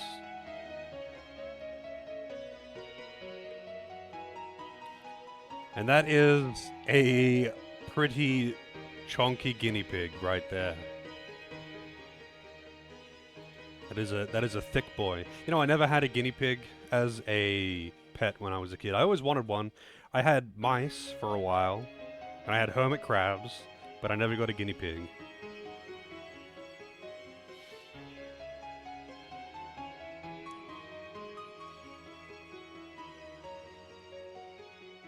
Oh, really? It's called that in Homer's Odyssey. I didn't realize Homer's Odyssey had FF14 references in it. That's super cool. That's like way ahead of their time.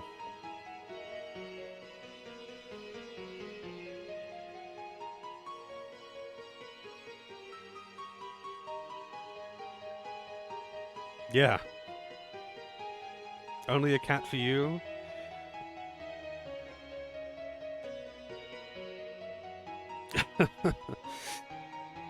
Yeah, I mean, wait, what was the challenge again? I saw you doing it, but it was like... only a particular kind of Pikmin that you could use? I don't remember now. I saw it a bit before I started today, but I don't remember now. My Pikmin knowledge is lacking.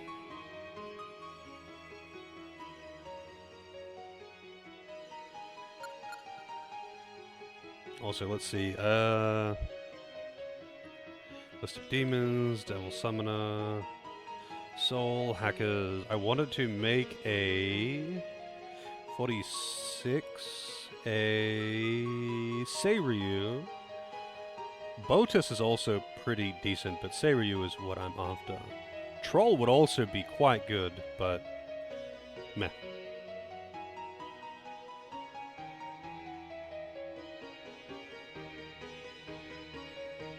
You had twin guinea pigs. Yeah, I had 2 mice for a while, but mice are pretty short-lived. But it was kind of neat to have them. I mean, over the years, I've had lots of cats and dogs, but family pets are not quite the same. Like when I was a kid, you know, having your own pet rather than like the family dog or something is not, it's not the same thing. Seven mice in the garden, damn.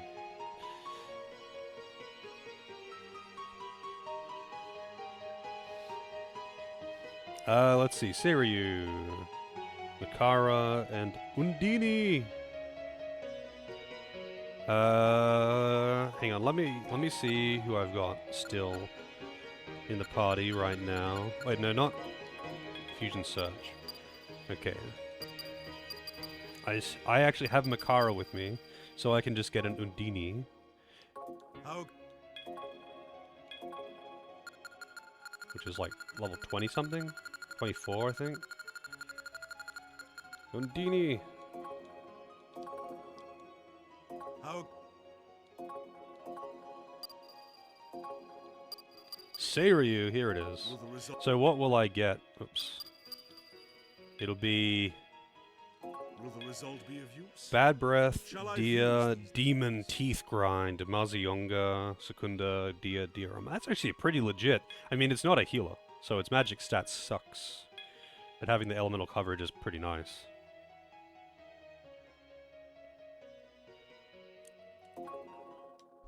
I was pretty pleased, you know, speaking of Pallas Athena, I was pretty pleased when I got into that fight, and it was immediately Final Fantasy Tactics music. And not only that, when she summons ads, it's the original Ultima, because it's literally just it's Ultima. It's Ultima's soul or whatever, but like it summons the Final Fantasy Tactics Ultima form, and it's got that remake of the remaster of the Final Fantasy Tactics Ultima theme, and they didn't just make a shitty trance version of it like they always fucking do. They actually made a good version of the song. Shall I fuse it with the Zoma? Missile Punch, Secunda, Tarunda. Yeah, that'll do.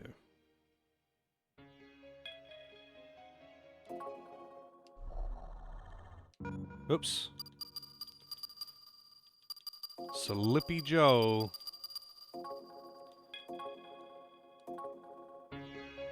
Like, when I was progging that fight, I made a point of not watching not looking at the second phase until I'd beaten the first phase. Because I just wanted to see the transition, and I had no need to look at the second phase. And, I was a little bit surprised to see what I saw. And Slippy Joe's down the bottom again.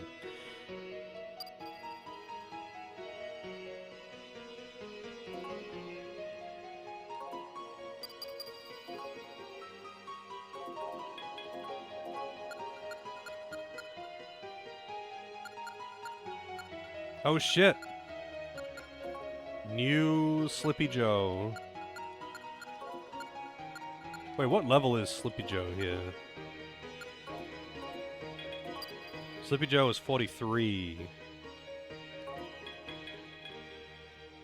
How could... I could fuse another Seiryu to get more of the same stats.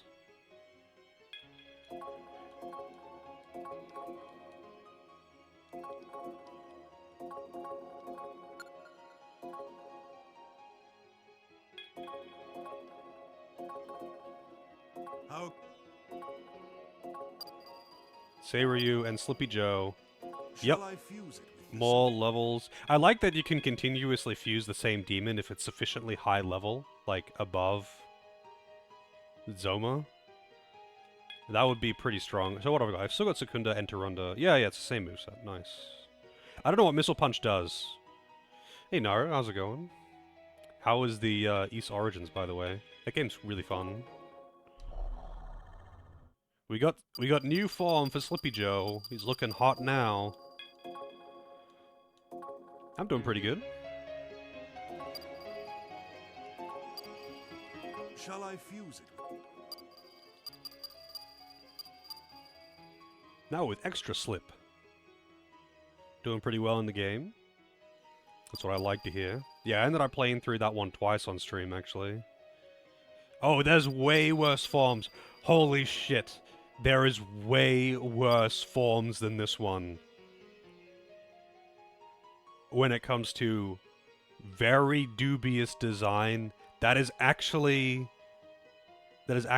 just a gimp suit for some of them. Which game? Naru's playing East Origins.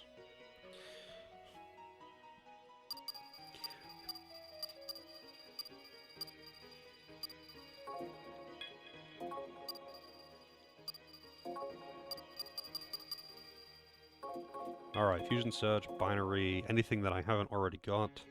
Nothing that I haven't already got. Anything in here? Nothing that I can make. Wow, that one looks cool.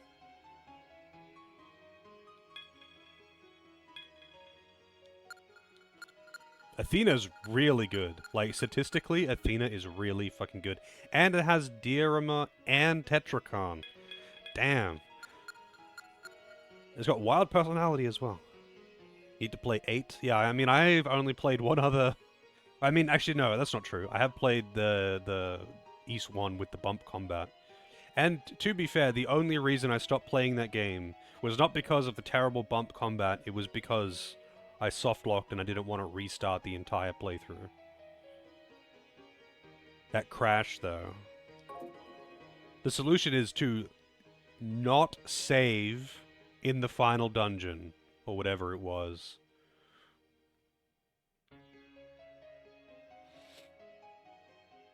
But I was not about to restart the entire playthrough.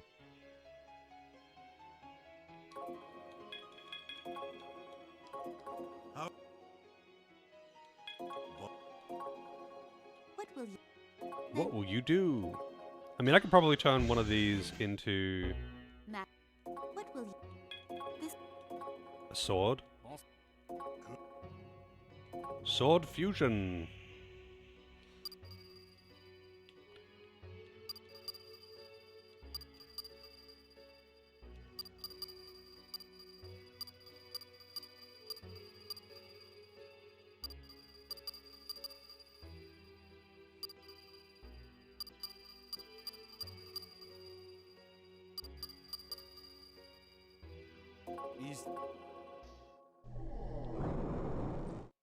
Are there fusion accidents with swords?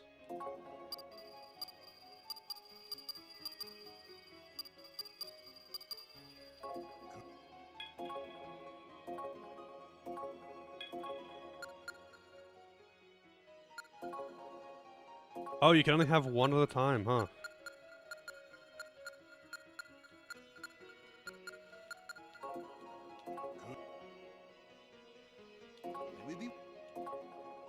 What will you do?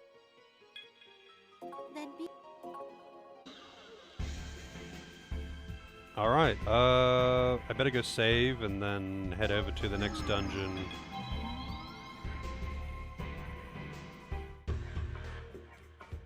I do kind of wish you could just save anywhere, like in SMT 4, though.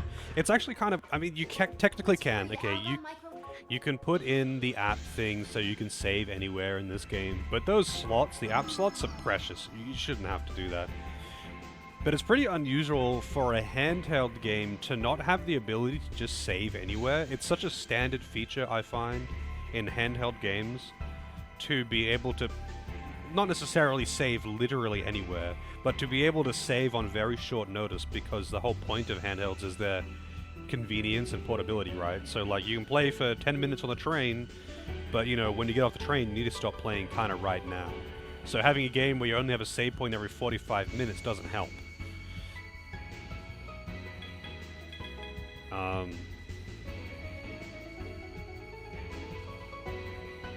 Yeah, like, it's really, really common. It's not as common on GBA games, but it's still pretty common on them. But, like, on DS, I found that on DS... Now, granted, I've only played, you know, a handful of DS games. I have not played that many DS games.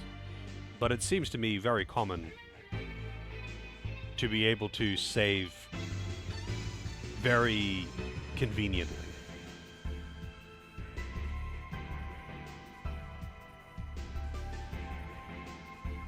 This is why save states exist. Yes, it is.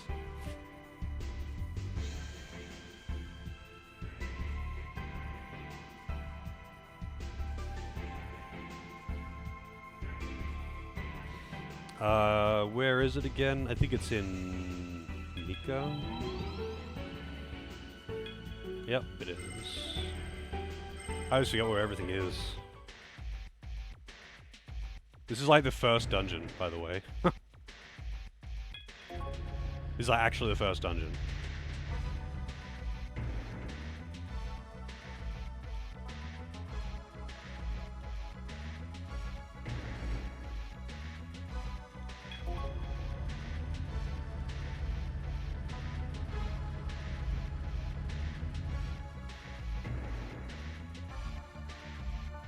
I wouldn't mind playing like a more modern East game, though. It's something that I've been kind of... Like, I see people playing them every now and again. They look kind of fun. but I don't really know much about, you know, the more technical side about it, whether I'd actually have fun with them. Wow, it's Pixie.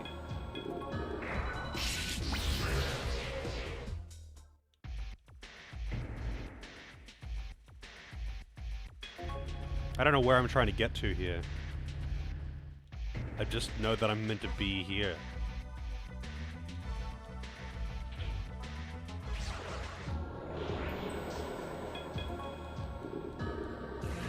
I'm telling on you.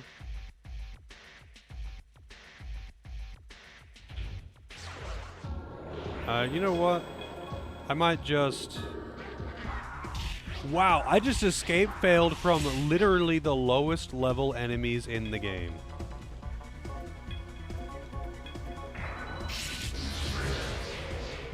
Literally the lowest level enemies in the game I just escape failed from. So I don't think it has anything to fucking do with your Agi.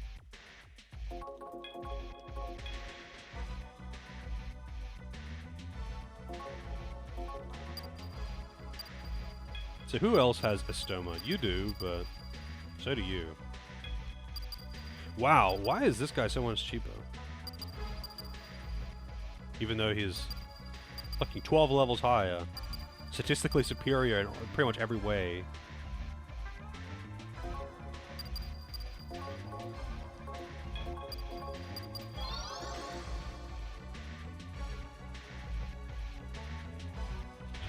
Wait, really? Okay.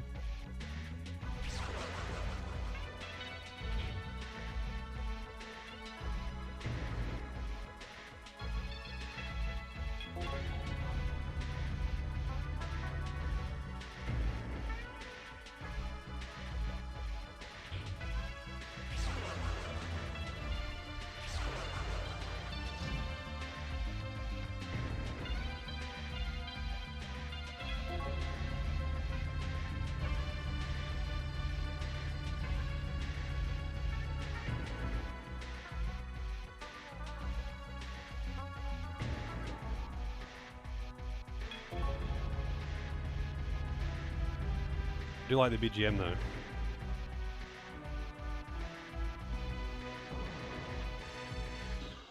So not Algon NS, we're going to...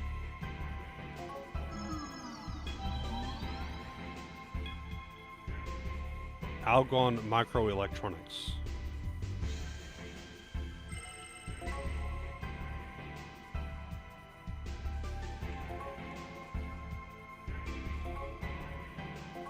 He's inhuman. He's actually a demon. Algon Microelectronics. Huh. I never thought I'd actually be physically infiltrating this place. Well, the Algon buildings are huge. Not that I care. Although, how come our HQ isn't something like this, leader?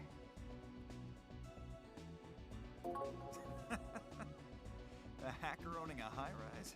Yeah, that'd be a change of pace. Hey, I checked it out. The entrance is locked. Shocking, I know. You can't get in without a key card. Yeah, why did none of these places ever have security as well? Like, they just infiltrate places by just straight up walking in the front door and being like, man, it's weird, there's no security. Why does nothing have security? I'm way ahead of you. I wouldn't have us come here. They have, like, everything else. Like, they'll have, like, janitors walking around. They'll have janitors walking around and stuff like that, and you can talk to them. But there's no security around. No one even at, like, the door or something.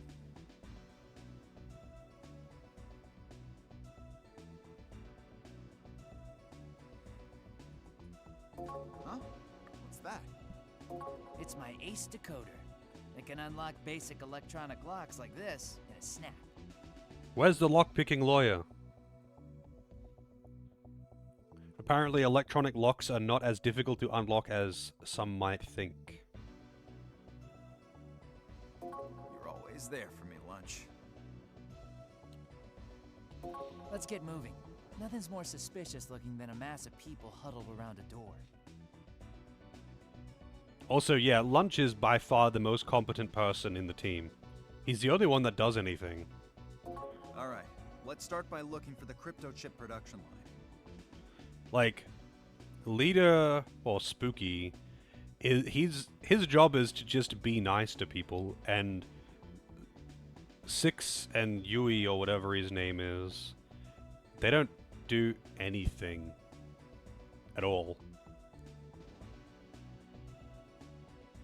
This is a huge place, so even though I hate doing this, we'll need to split up. Oh shit, this is a very big and open room. I can smell the teleporters from here. Oh shit! Halfus and Rollwoy.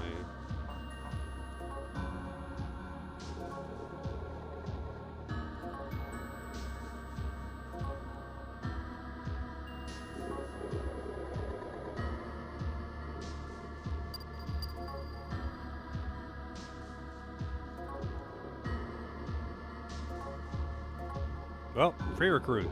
Alright, Halfus. Show me what you got. He's level 40. He's, Reflect Force, weak to gun.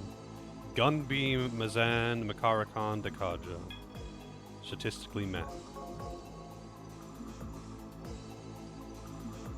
Holy shit, this is actually a huge dungeon. Look at the size of this floor. Yeah, we still got the Grey Man.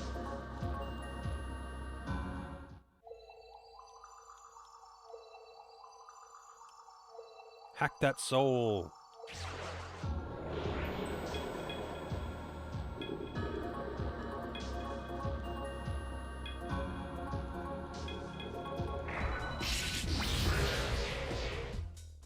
Chicken carcasses.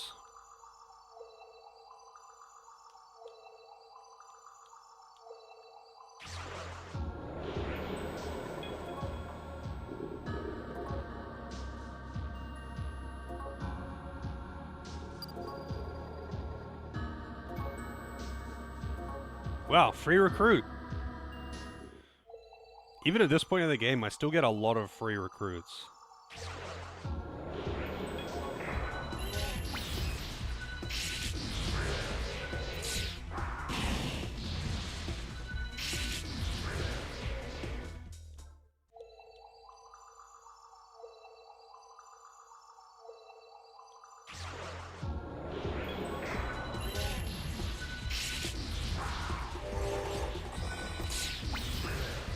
That's dangerous. AoE confuse.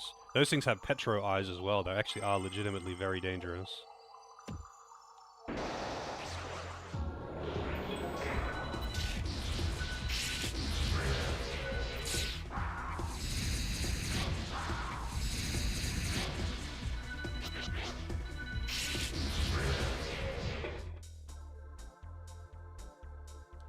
Yeah.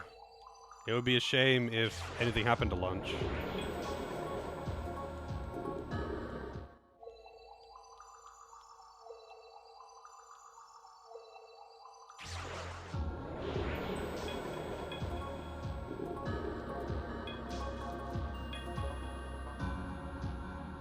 Tray, weak to gun, okay. I just have to double check that everything isn't reflecting physical. Yeah, these things are very resistant to physical.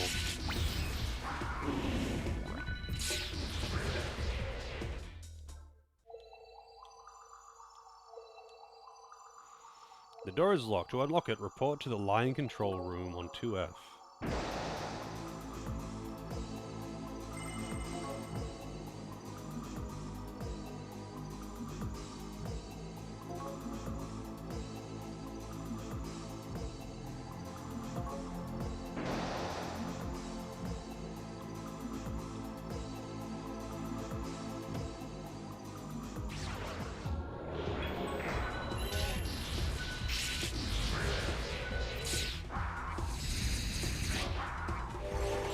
Yeah, but the workers just don't get attacked by the demons, huh?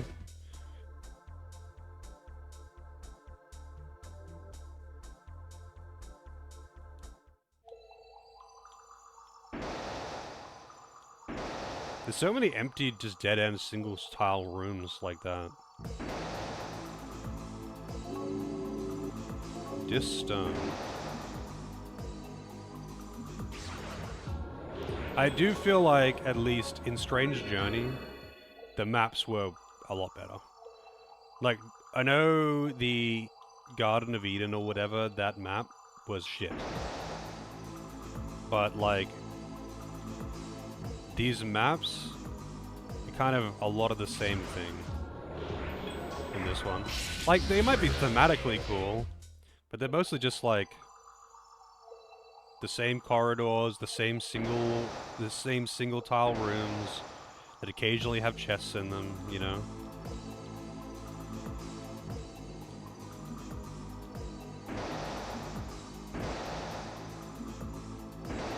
Fortunately, none of them being like truly awful.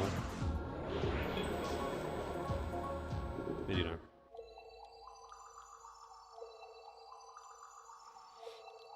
Wait, McDonald's, the workers get random encounters? I thought that was Waffle House. Or whatever. The one that apparently the staff get into fights with the customers.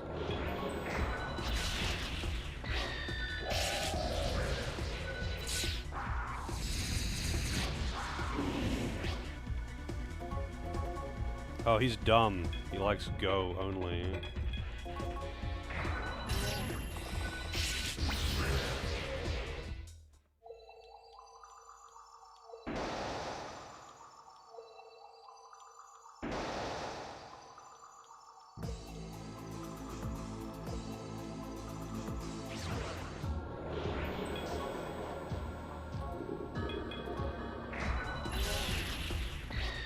Nope. Got that hammer on success.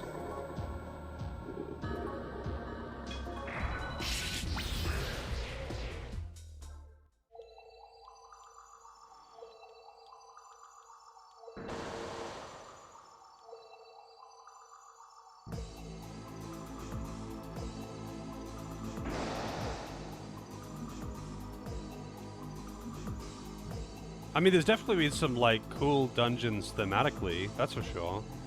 I just mean, like, it does feel like a lot of the same thing. I think it's difficult for dungeon crawlers to not have that problem, though, to be fair.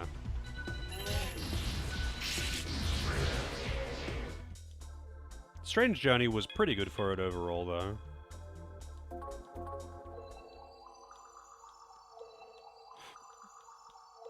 Like, the dungeons did actually feel pretty different. Mostly because, rather than having, like, you know, 20 tiny dungeons, you've got, like, 5 big ones.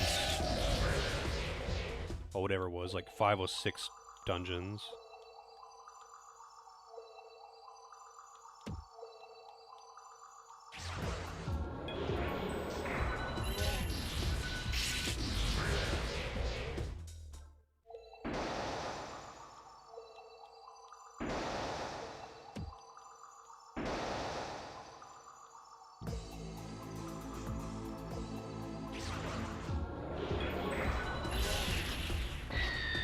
Wow, 3 instant KOs with that.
I feel like poison must also reduce your physical damage or something.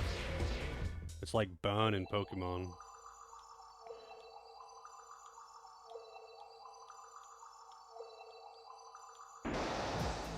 Also, I don't know what bomb does. What does bomb actually do in this?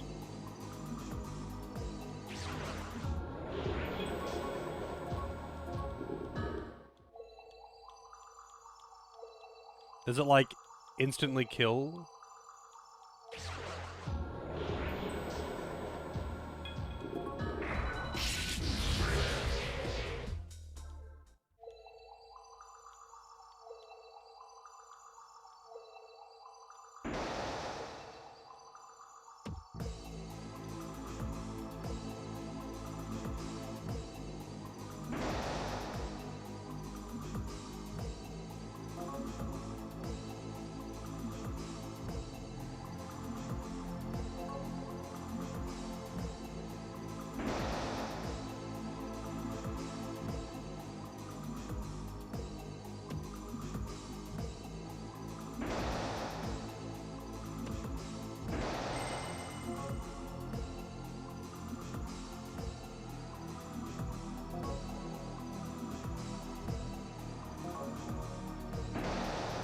His stomach just ain't right because of the chips.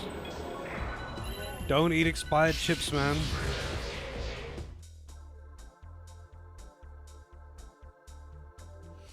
Oh, so it just does damage. I mean, I'm assuming it's a lot of damage, but it doesn't, like, instantly kill the person, though, right? It's not like, after 3 turns, you die and kill everyone around you, or hurt everyone around you.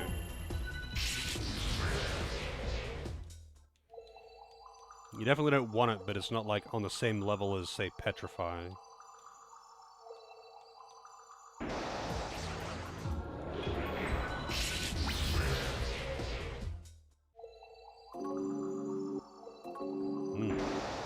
Another chakra pot that I can't take.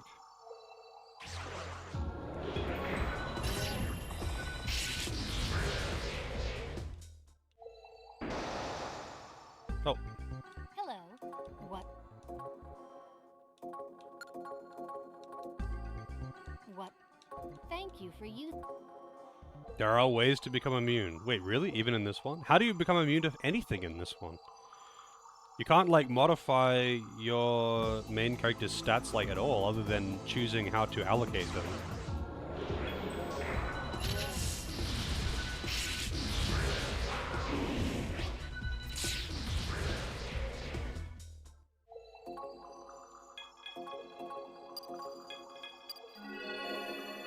I don't know why I use the life stones instead of just using Dio.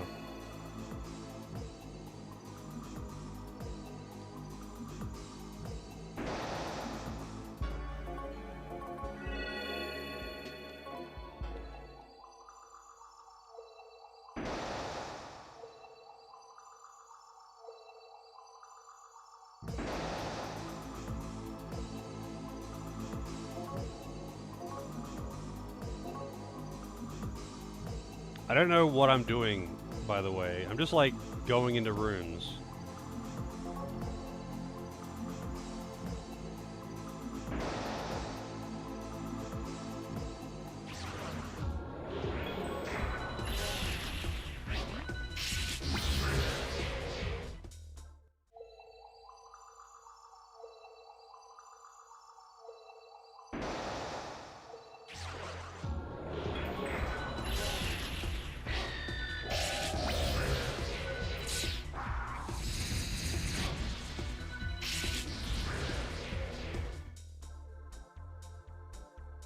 Oh, yeah. I mean, actually, you're right. There is a couple pieces of equipment that give you, like, immunity to certain elements. You're right. It's usually, though, from basically everything that I've looked at, it's usually, like, there's Null Nerve. Lobster Tail is a hat, it's not a food gift. Null Mind, Weak Curse.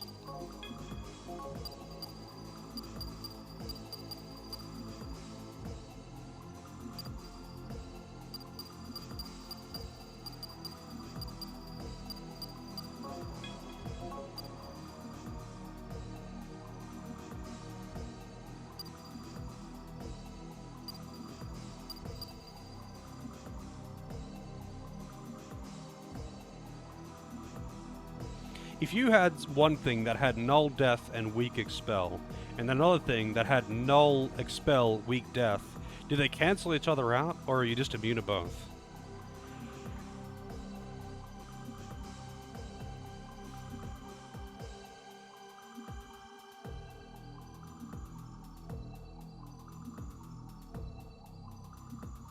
They just give you null both. They cancel each other out. Or rather, they don't cancel each other out. They cancel each other's weaknesses.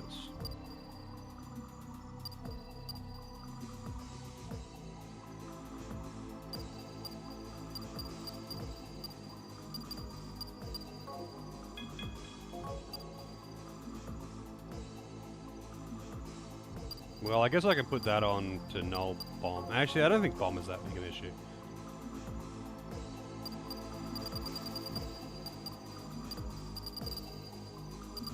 I don't really know what I'm doing in this dungeon.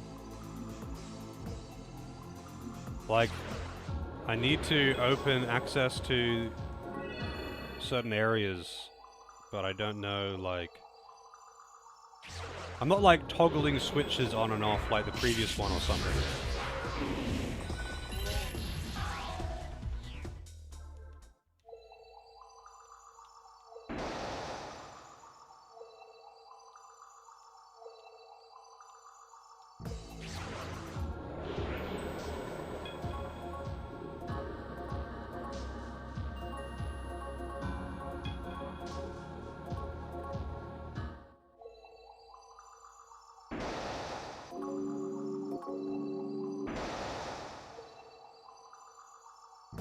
Access...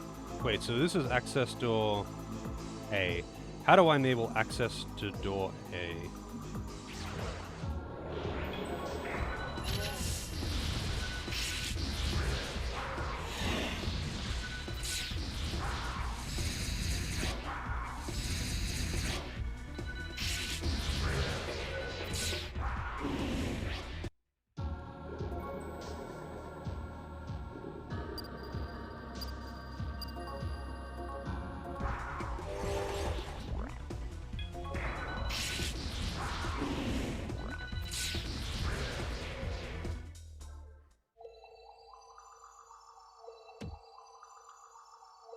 Yeah, like I don't really want to actually use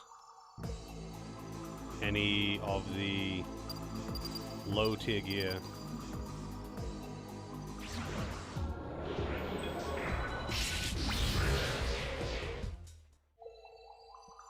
A lot of things can actually just tank my super sword to the face now as well. I still feel a little bit OP, but not that OP.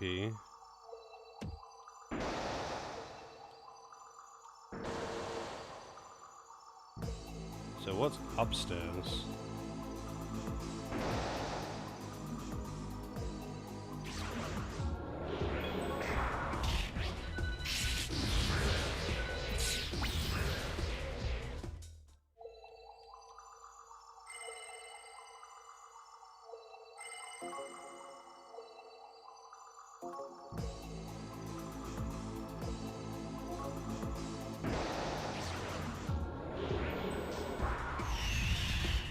Green saliva. Oh shit. Oh no, that was paralyzed, not was it what level are you? 42.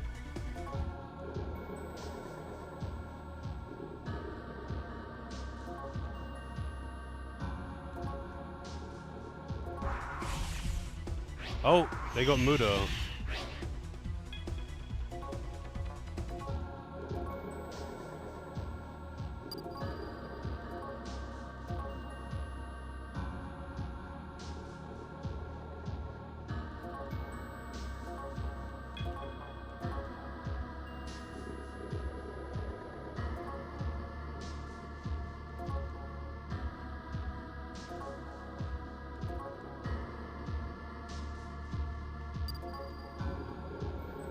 You're creeping me out, man.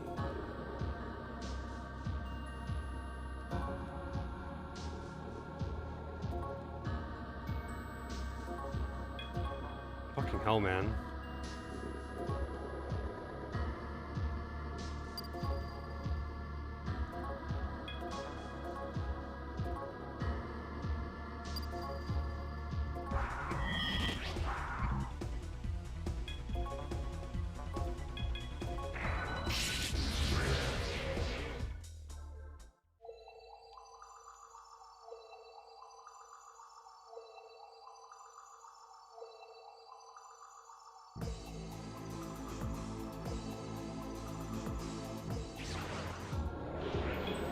Yeah, these guys are really dangerous because they can petrify.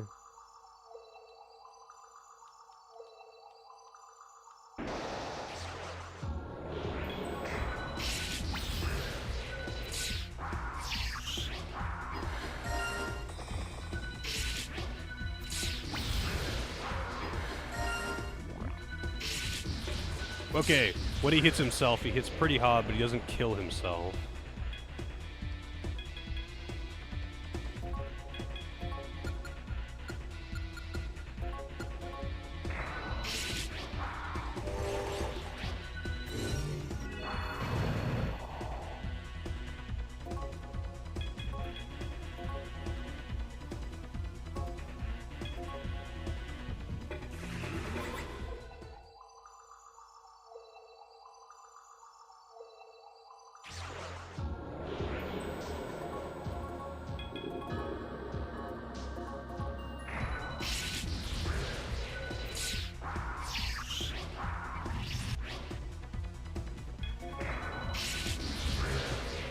So those things are pretty dangerous because they just spam charm.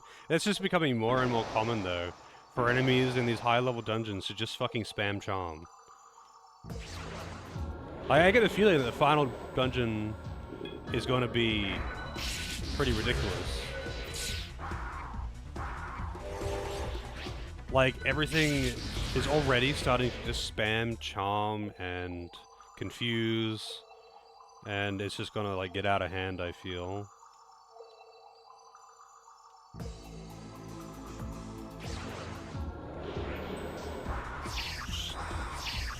Look at that!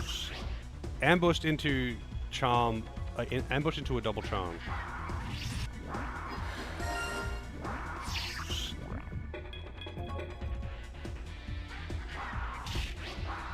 And like the rate of escaping is insanely low.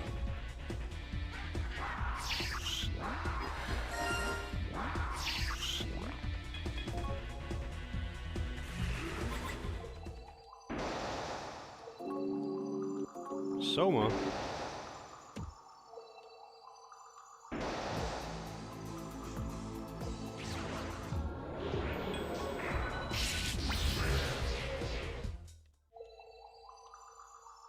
Stairway to heaven?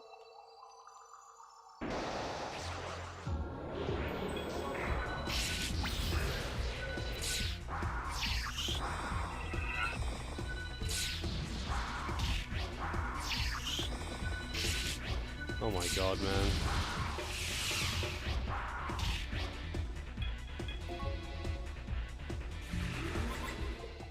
The amount of charm spam is just out of hand.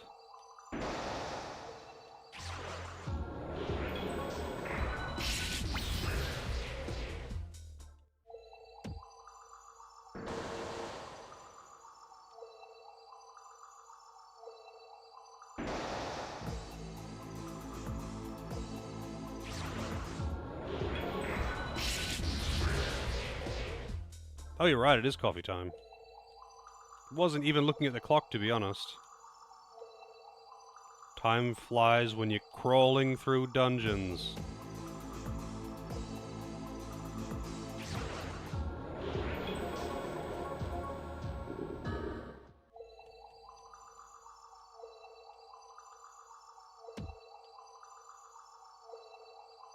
So I don't have access to A.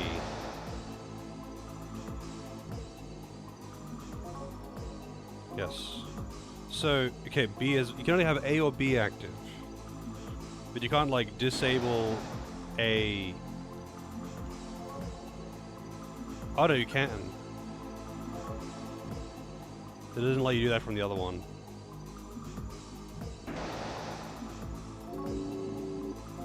Oh, magic incense. Nice.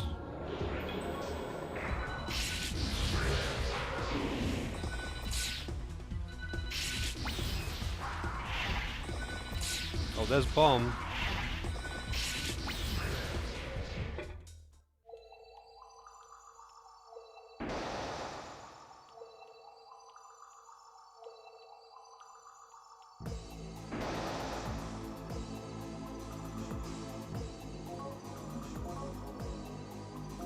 That's crypto chip line 1, right? Crypto chip production line 1. But yeah, you know what? I'm gonna go get a coffee. I'll be back in a few minutes.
Alrighty. I am back.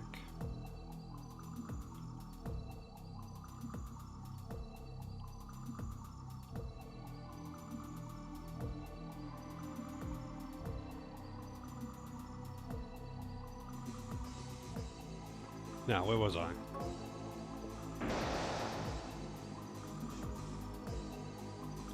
So I unlocked access to... Oh, what's this? Authorized personnel passageway. Okay. Magic mirror.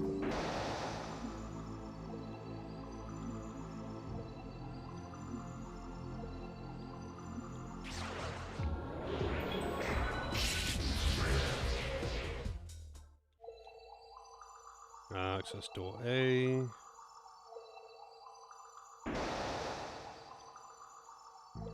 I can't go through that way. But what about this? Is this access door A? Well, that's restricted area.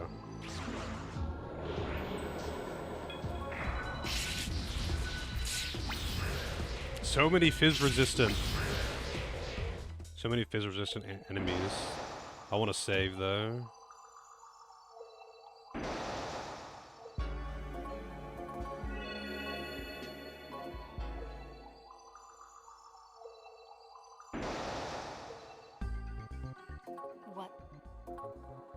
What will you do? Alright, so... What will you... Restricted door is open. Access A is open. Production line 1 is open. So I guess I'm going back downstairs again. And I'm assuming that on the left side of the main floor is probably where I would have got roadblocked at production line 1 if I didn't go this way first. So, I guess we're about to find out.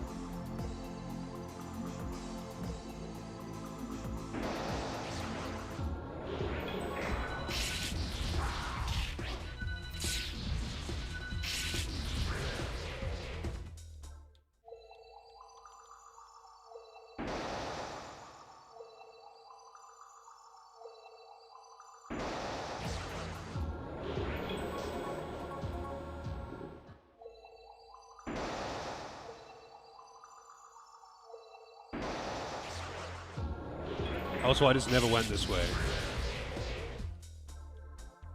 Oh, level up!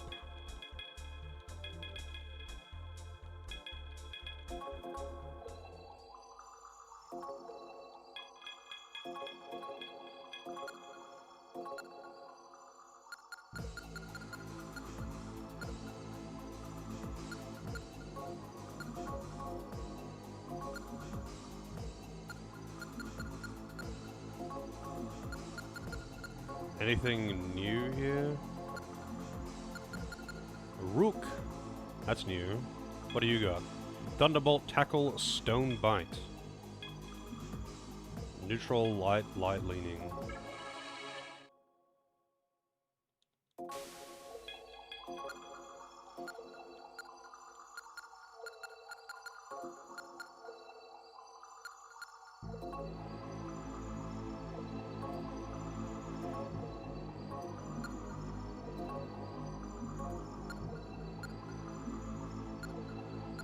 I think I can get rid of Urban Terror at this point as well. I don't need him.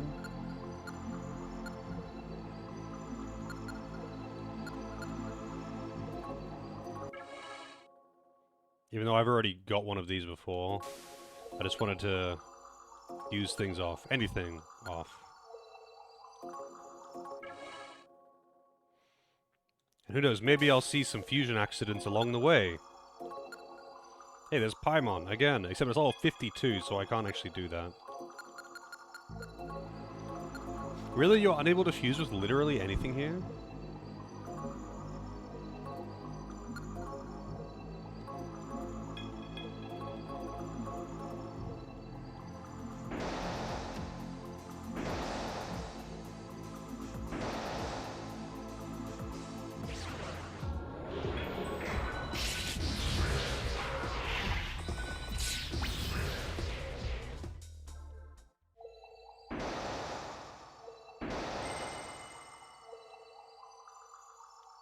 So, wait, what was this one gating? Is that's production line 2. Yo, are you the one that unlocked this place? But I didn't unlock production line 2, I unlocked production line 1, but whatever. Unfortunately, this line isn't running right now. We won't be able to find anything out while it's off. Let's look somewhere else. Sure. See you guys around. Stay safe. Stay safe. Okay, so I have to activate that production line, which means I probably have to go over this way.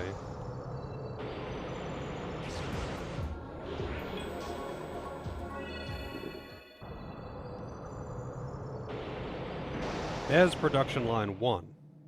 Great, you're finally here. You guys got here fast. Is this where they make the chips? Look, that shining orb is getting covered.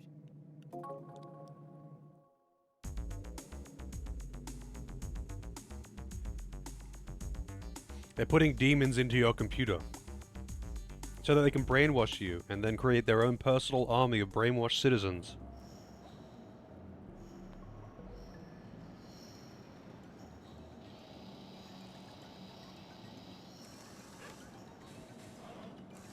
Where are all the workers, though? Is this like 100% automated? There's like... I've run to like 3 staff in an entire factory.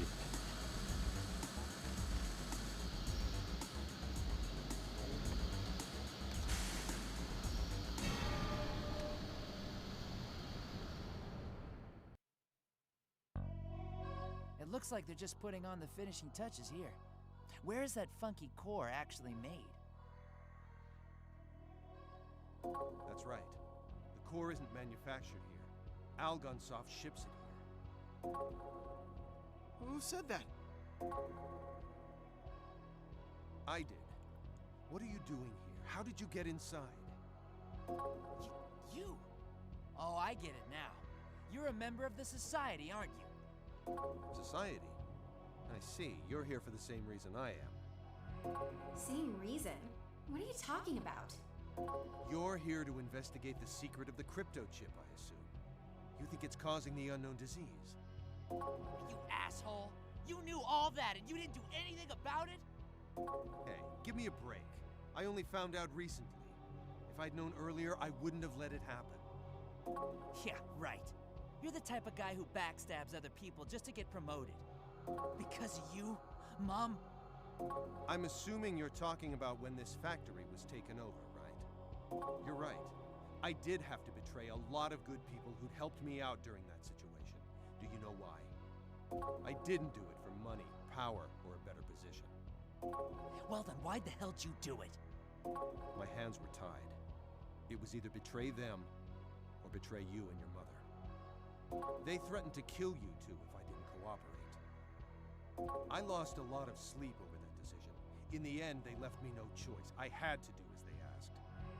Even then, the strain it put on your mother was still too great. No way. You did that for Mom and me? Oh my god, my dad isn't evil! No! Listen, Jinosuke. Your father's never making that mistake again. Going along with the plans of evil people can only lead to evil things happening to you, after all. Excuse me if I'm butting in, but what were you trying to learn here? I'm sure that you know most of what happens in this factory, since you work here. I had the same suspicions you guys did, and I wanted to learn about the spore implanted in the chip. Spore? That's the term they have for that core. I only heard the factory manager mention it. I don't know what it is. Even within this factory, the specifications of that part are top secret. All data is stored in the center room. All data is stored in the balls. Tell us how to get to that center room. What are you planning on doing, Jinosuke? This has nothing to do with you. Over time, I slowly realized that there's a sinister organization behind all this stuff. But that's something for grown adults to handle. You kids have no real reason to actually fight someone. You kids... I mean, okay. Isn't the leader of the Spookies, isn't he actually an adult? Like, he doesn't look like a kid. Poking your heads into something like this just for fun or curiosity could very easily get you killed. Let this old man handle it. Leader, what's your call? Well, I can't deny that I did start this crusade out of curiosity in the beginning. Like, Spooky is clearly an adult. He even smokes. Well, I mean, he never actually smokes, but he always has a cigarette in his mouth. I understand what you're saying, but Dad, we're already past the point of no return. Even if we stop, they're not just going to ignore us. So why don't you leave this to us? Besides, if I quit now, I don't know if I'd be able to apologize to Mom up in heaven. I see. Well, if you're that determined to see this through, then I won't say anything more. There's a locked door on the 3rd floor. The center room's past that door. Great. Let's go. If it's locked, we could just use lunches. Shut up! That decoder won't unlock that door. Speaking of which, I can't believe you took that too. What? You didn't make it lunch? Who says you have to unlock the door from the outside, though? It's more likely to be open if you have someone on the inside. Don't worry. I'll write it up as a machine error. Is it okay for you to do that? Hey, don't worry about me. Worry about yourselves. You picked the hard job. Keep an eye out for the factory manager.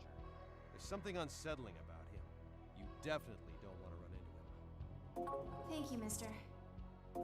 We're grateful for your assistance. All right, let's go, everyone. Alright, so what's down here?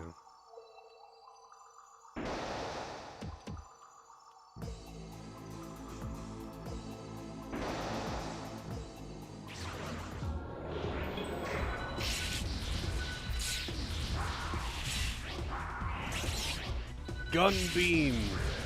Man, Halphus is tanky as hell.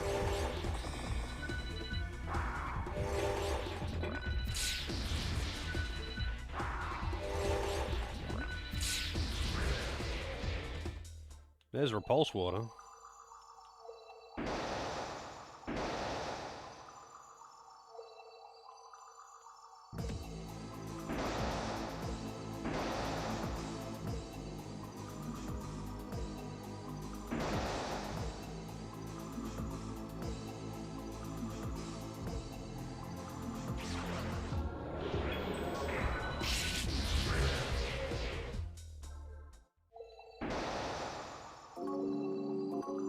Stun grenade that I don't have space for, because I never use that shit.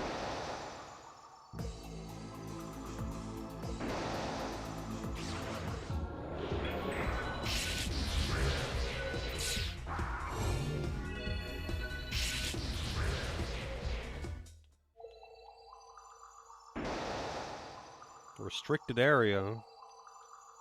Stairway.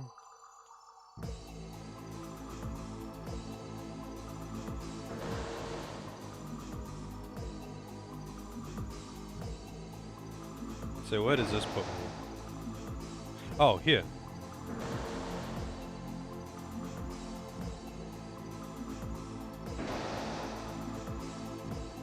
Wait, but...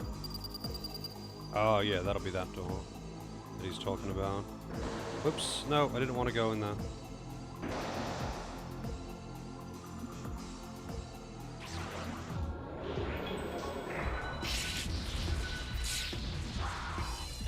Oh, that was dangerous.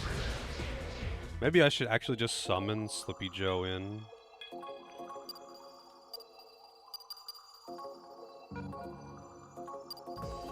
Just to have an extra body. It's so dumb, like... I'm guessing that petrification counts as curse, right?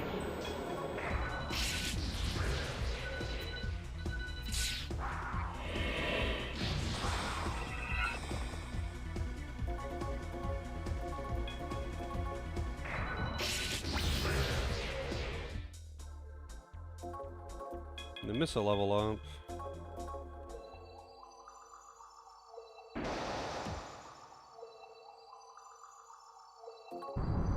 Wow, it's not a security door, it's a fucking security wall. What's over here?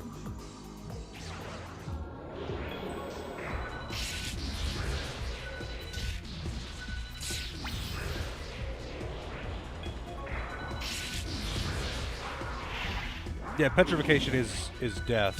Oh, do you mean like element death?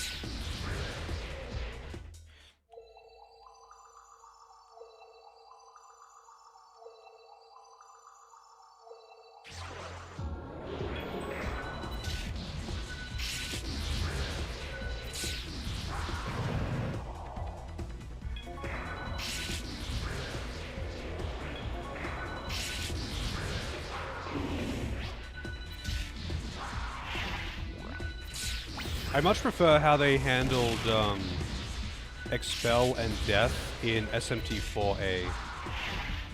That was probably one of the best changes they've made to general combat, in my opinion.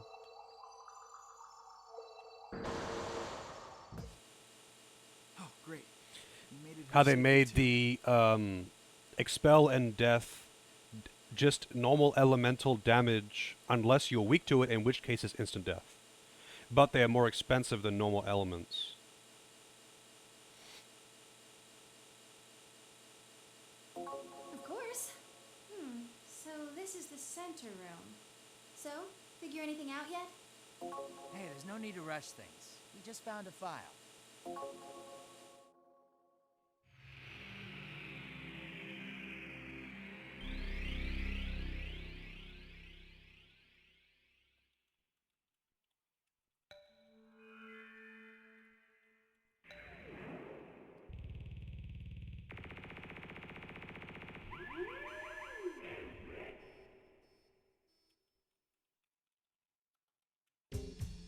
It's not opening. Is something wrong?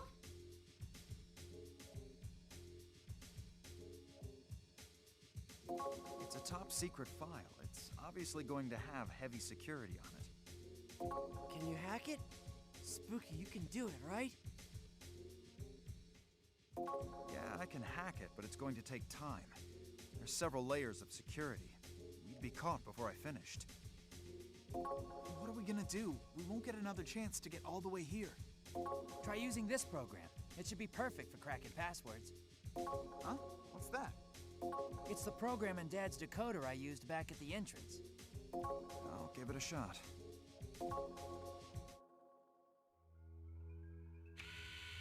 Damn. Some outdated tech they got going here.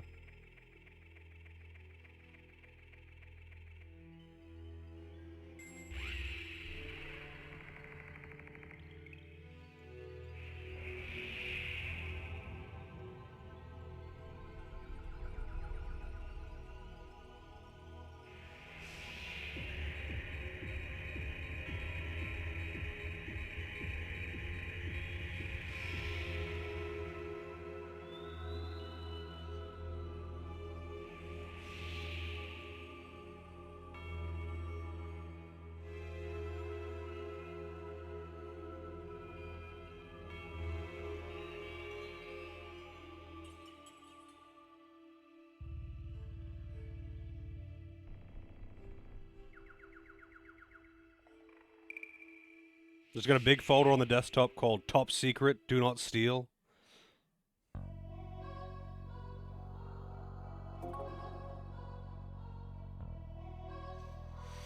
Kadokura and Algonsoft. I don't know who Kadokura is.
Are you effing kidding me? Harvesting souls? This some kind of joke? It's gotta be a dummy file, right?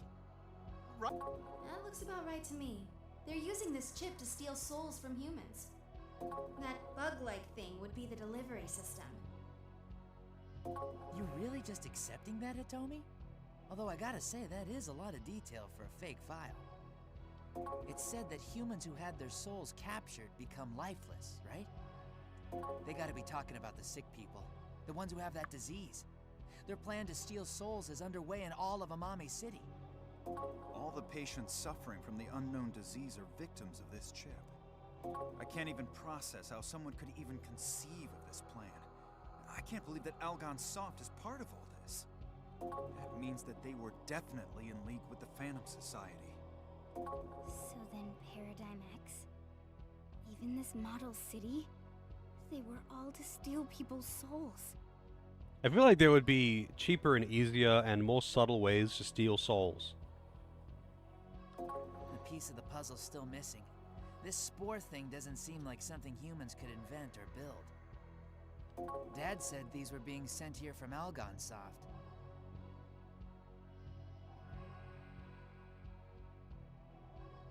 I mean, OnlyFans is a good way to steal wallets. I don't know about souls, though.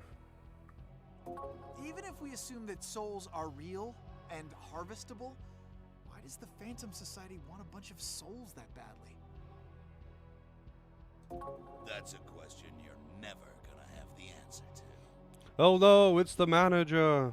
Who said that? Show yourself. So, you're finally here. I've been waiting for this moment ever since Azazel assigned me here. I've been going insane in these stagnant days without battle, but my personal hell has finally come to an end. I can quench my thirst for blood by seeing it spurting from such young bodies. Finally, I will revel in the blood mist again. So I'm guessing this guy's the creepy factory manager we were warned about? He's only pretending to be human. He reeks of demon. That's no secret. Even I figured that out. If this guy wasn't a demon, he'd be the most psychotic serial killer in history. Now that there's no more need for deception, I'll introduce myself. I am Shemyaza, master of the magical arts. You sound like you knew we were coming. Oh, you fool. We didn't just know you were coming here. We know your every move. It's because of the kid. The kid's the spy. What?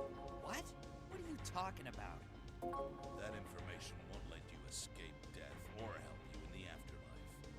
It'd be pointless to tell you. But before you die, I must thank you. Knowing this day was coming allowed me to get through all the torturous days before it. Well, if you're going to kill us, what's the harm in telling us? Why are you collecting all these souls, demon? I'll be sure to etch that question on your gravestone. I told you, you're getting no answers from me, corpse. Calgon? Wait, what is that product? The time for talk is over.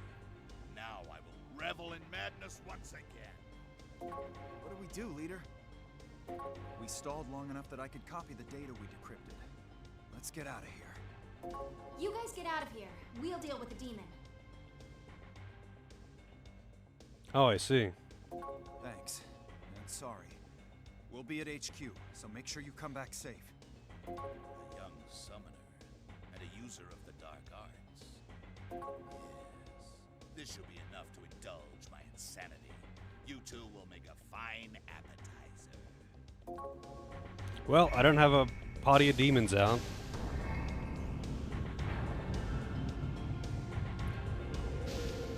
Oh, it's this guy. Fuck. I totally forgot about this demon. What's his name again? Oh, man.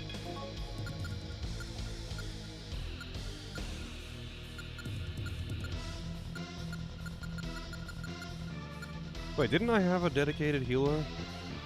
I must have fused him off without thinking about it.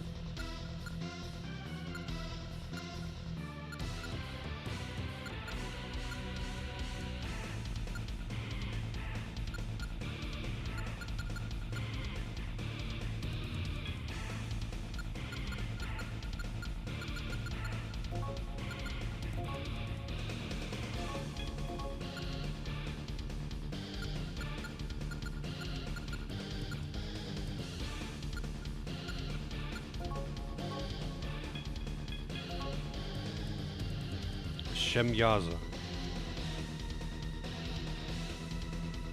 But look at them cheeks! And of course, the nose. Which is actually just like a big nose, like a big thing strapped onto his face. I don't know where the fuck this guy gets some of his designs from.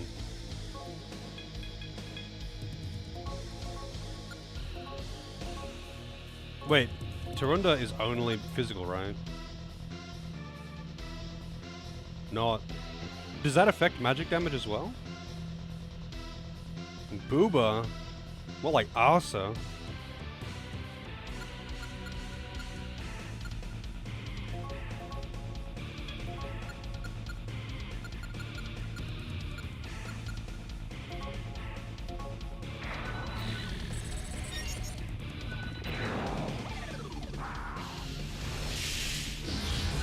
Yeah, that hit pretty hard.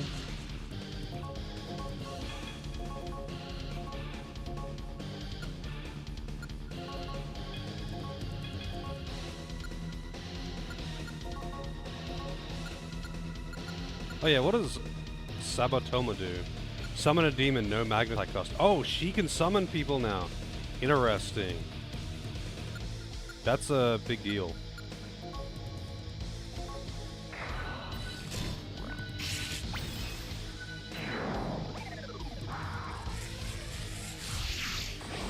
Oh wow, AoE Confuse. My favorite.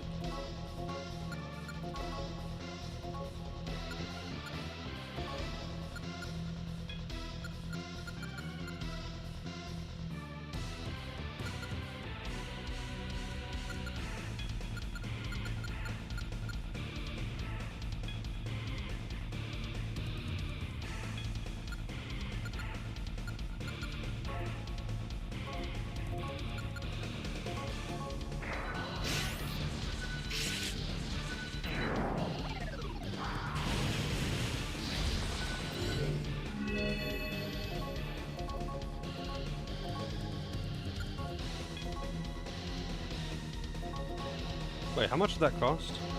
95 HP.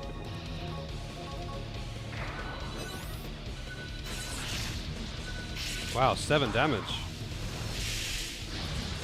Also, I've got 3 accuracy downs on him and he hasn't missed anything yet.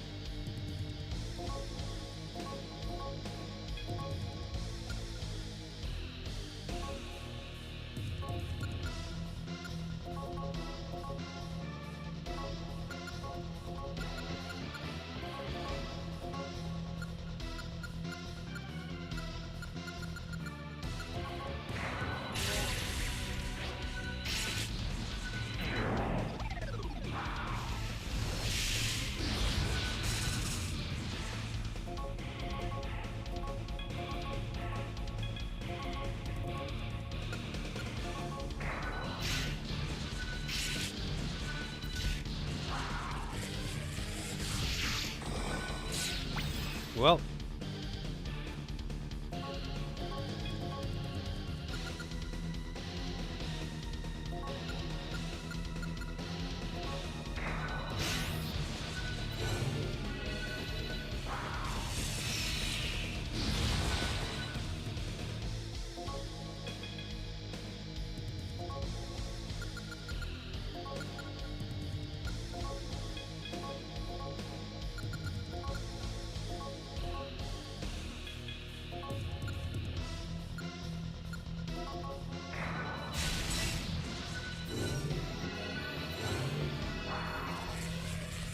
Can you stop it?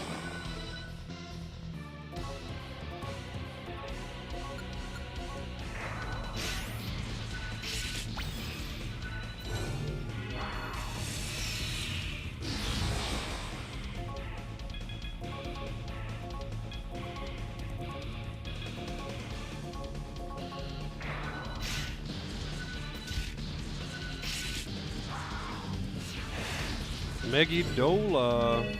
That's right, the Megiddo line is single target on this one.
Nice, level up.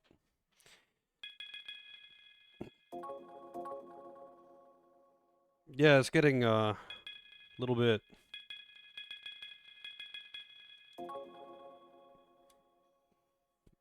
Things are getting pretty tanky. Things are getting pretty tanky.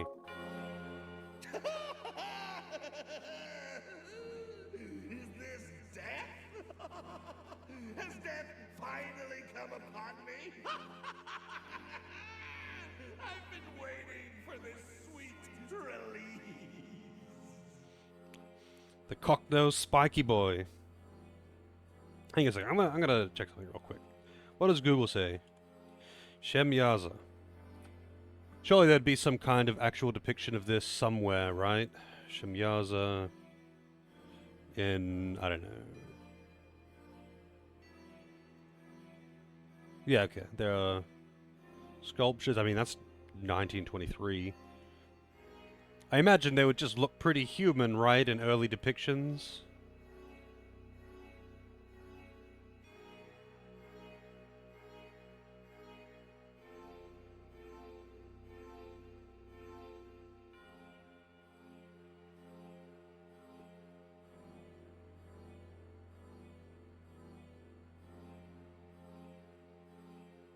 Yeah, I'm not seeing any, spiky, bare ass, codpiece on your nose. None of that.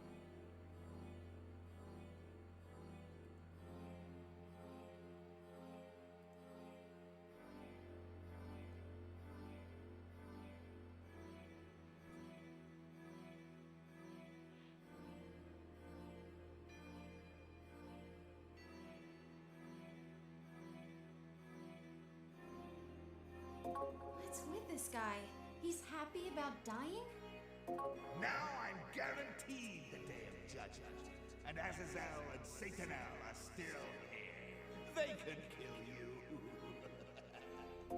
No, wait! There is still a problem! There's still something hindering our plans! Nemissa. That's right! Nemissa! What? What are you going on about all of a sudden? No! I can't accept death yet! I must deal with her! Or Manitou! No! No! I can't die now! No!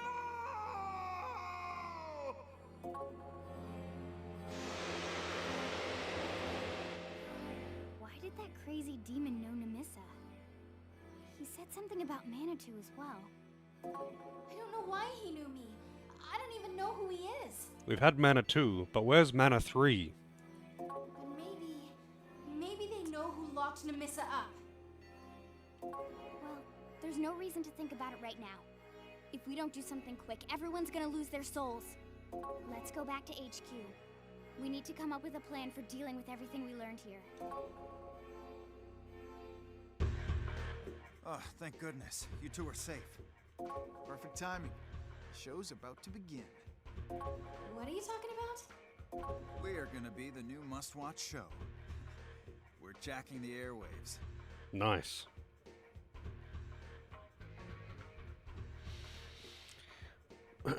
When's Kaizen 2? That's my Discord name. What do you mean? Kaizen 2 is now.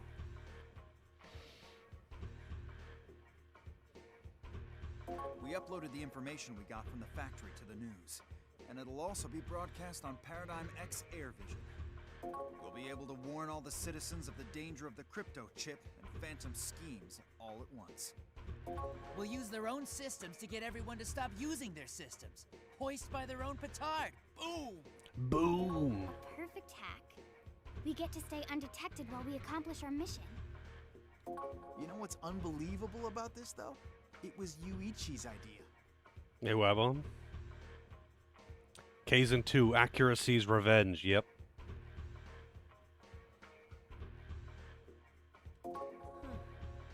Yuichi is a spy. He's actually just enslaved by a demon right now, and that's how they're getting information. Oh, it's starting. It's showtime, everybody. Good evening. Thank you for tuning in to the evening news. Huh?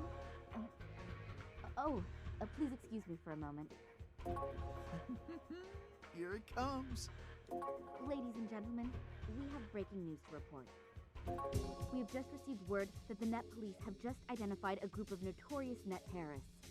They released photos of the 4 suspects to the public. They are as follows.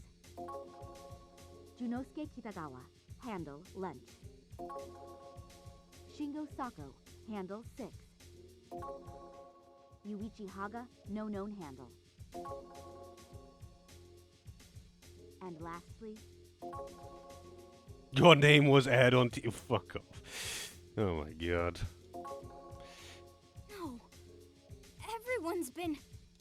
These 4 people make up the hacker group Spookies and have been charged with tampering with critical system data.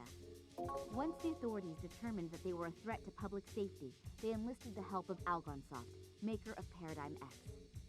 And today, their joint efforts have finally led to the identification of the 4 suspects. Also, What in the hell is going on? Why are we net terrorists all of a sudden? 'Cause you are? Instead of outing Algonsoft, we got outed. This is completely the opposite of what was supposed to happen. Well, we are hackers, and hacking is illegal. That's not the issue right now. We hack. They're stealing people's souls. Who would be sending mail at a time like this? What the hell? It's not decoded. Just put that into the Spookies communication tool and... Whoa. Why is that message encrypted like that? The entire group is right here. Let's decode it.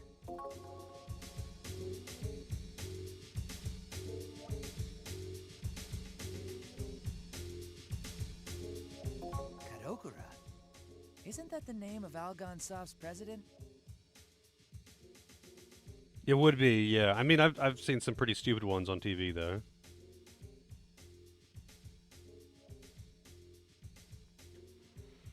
Why would Leader be getting mail from the president of Algonsoft?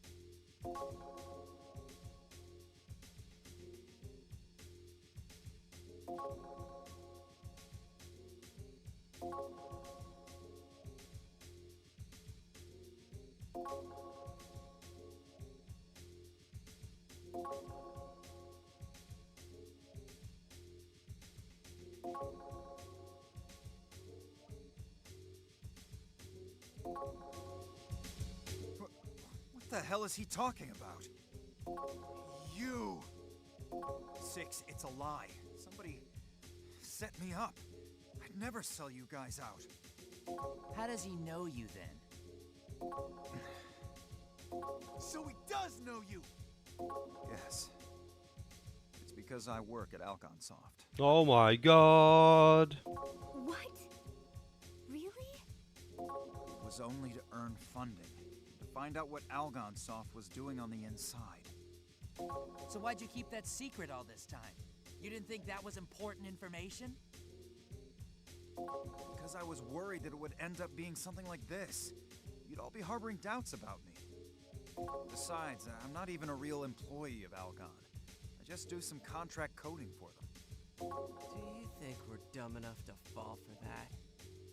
You too, Yuichi? Think about what you're saying. I am thinking about it. How come you're the only one of us hackers here who isn't wanted? Yeah, now that you mention it. And you're the one who suggested going after the Phantom Society in the first place.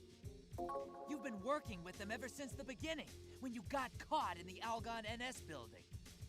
You've been screwing with us this whole time. Guys, you gotta believe me. I never sold you out. I'm Spooky, the same guy you've always known. It's a trick. Sure it is. Whatever, man. I'm done with this. Oh no, they're sabotaging us from the inside. Me too. I'd rather take my chances on my own than stay here with a traitor and wait to get busted. No, you can't. Goodbye, Spooky. Yuichi. Tell me, what are you two gonna do? Huh? You serious? You serious, Chunk? That's right. Are you just gonna bail on your friend because of one stupid email? I'm staying with him. Have fun. Later. Wait, everyone. They can do what they want. He's right. I don't give a fuck what they do. They do literally nothing to help anything that I'm doing. Leader did a lot for us. Plus, if he did sell us out, why is he still here? Why wouldn't he have left already? He still believes in Leader. That's why he stayed. Leader definitely helped out our mission. There's no denying that. Thank you. Both of you. Hey, look. Something's on the monitor. What is that? Some kind of bird? It is I, Kina. That's a big eye vulture. Keep up again. Kina. Doctor. He has begun to move. There is no time. At this rate, many more souls shall fall prey to him. Hurry, meet me at the movie theater. Come. More dream sequences. Yeah. He finally showed up again. This time I'll get some answers out of him. Let's go. Leader's still here.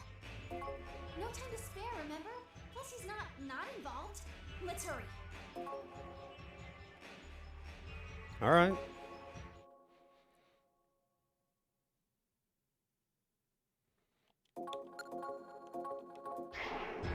I hadn't saved in 2 levels.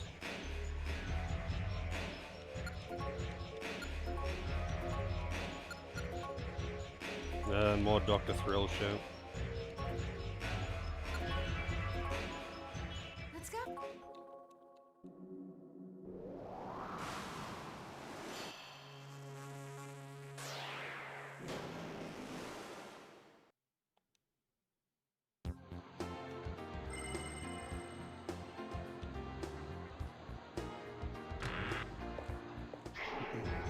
So you have come. I have been waiting for you. As you know, many souls are about to be swallowed by the electric sea. It has begun to walk the path of evil. Oh, 1 second. Just gotta quickly check something.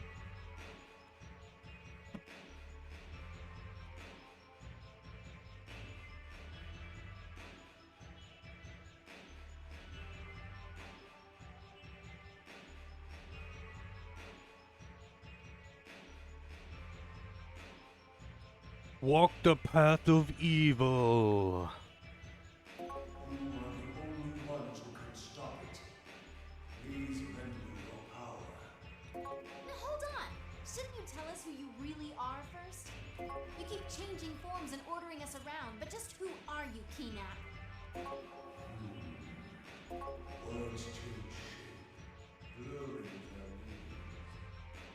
That is why I have been inviting you to take the vision quests. As to who I am, your enemy or not, this will all become clear to you as you communicate with souls. And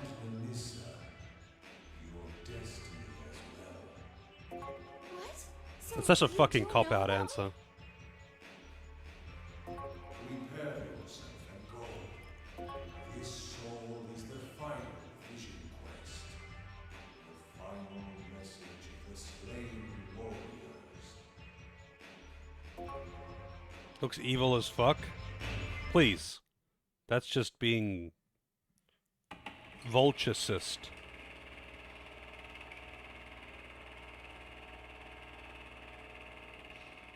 Where destiny slumbers.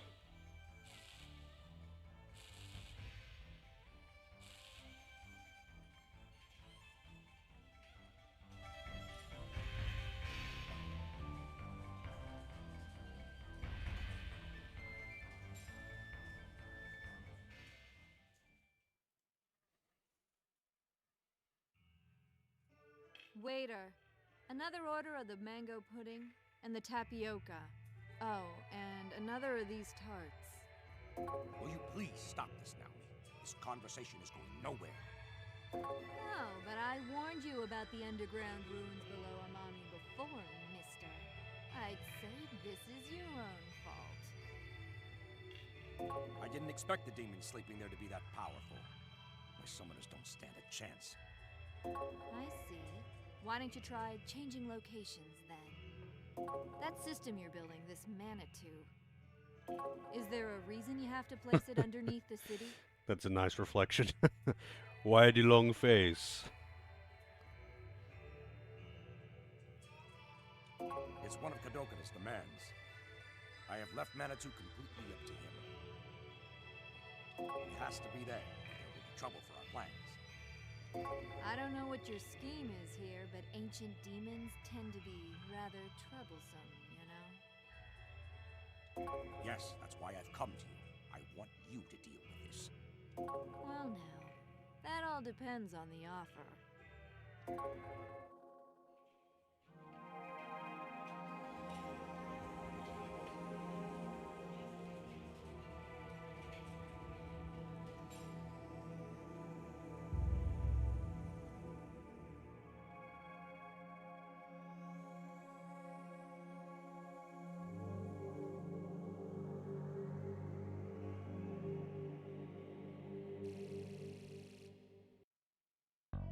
As you know, the path in the ruins splits into two, with both ways leading to a demon.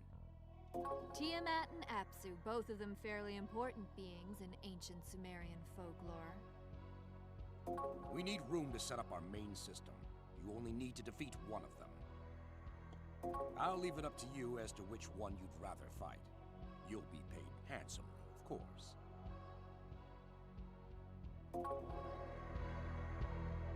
Very well, mister. I accept the job. Yeah, I like how super low-tech some of their shit is, considering this is meant to be, you know, in the future and mega high-tech, like the most high-tech city in the world with a full VR system that's interconnected to the city. And for some reason, they still have, like, other random super low-tech, like they're using fucking floppy disks.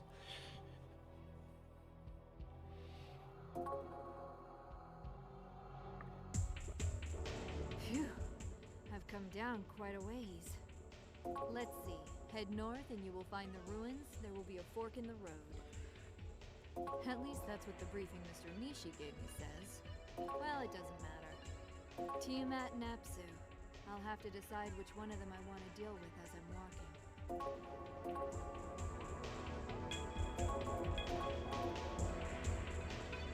Wait, what? I don't have any demons? I thought she was a summoner, not a demon slayer. Huh. A map of this place. Should I take a look? Well, these ruins seem well maintained. I'm sure that as long as I stick to the path, there's no concern about getting lost.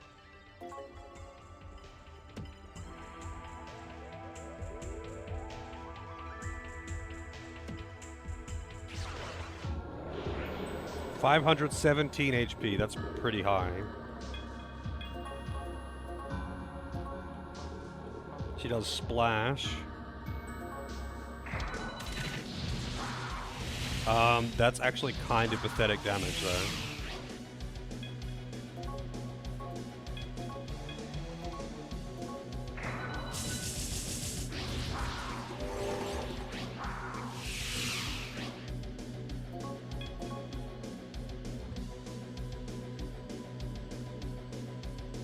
Temporarily raises a human's max HP. Unleashes the power of the Bodhisattva? I have no idea how to pronounce that. Soma Gongan. Fully recover human. So I can buff myself, but she's actually kind of pathetic, to be honest.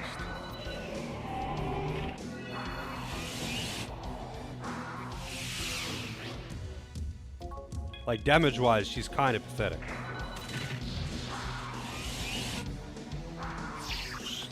She's not immune to charm.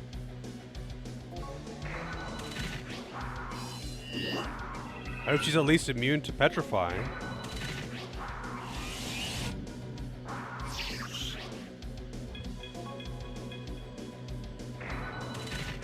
Until that charm wears out.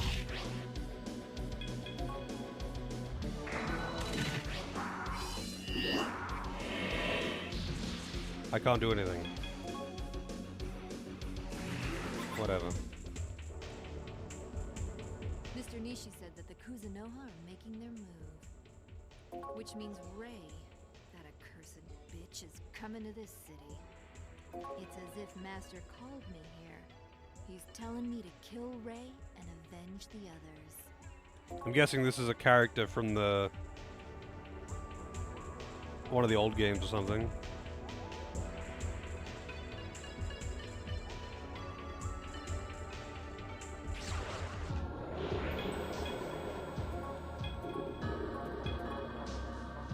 Orthros, and the sound that a plunger makes.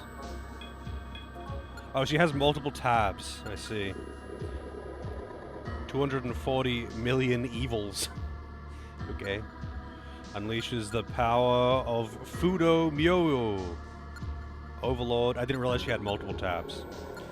Full Moon Queen unleashes the power of Hecate. Hecate?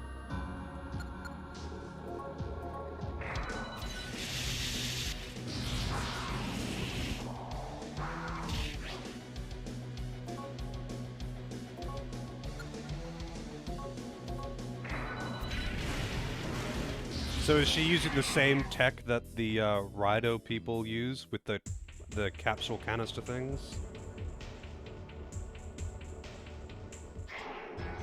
I welcome you. If you wish. What? Hello?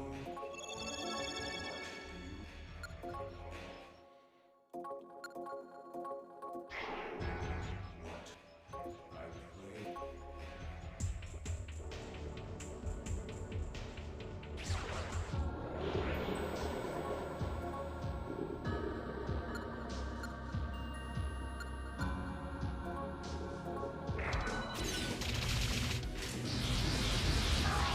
Oh, that's pretty strong. Yeah, it's pretty strong.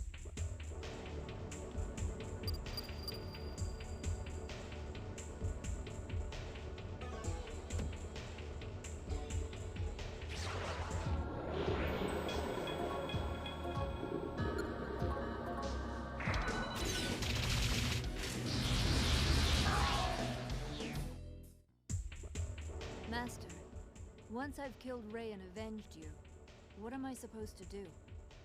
Everyone is long gone, and with that bitch Ray finally dealt with as well. What do I have left to live for? There's nothing more for me. Just get a fucking normal job. You can move on after accomplishing... I know it's a Japanese game, and that always has to be a thing. That revenge bad, you cannot get revenge, then you are empty. It's like, you know, you can get it and then just find something else to do. You like sewing? You into knitting or something? You like gardening? Just fucking do something else.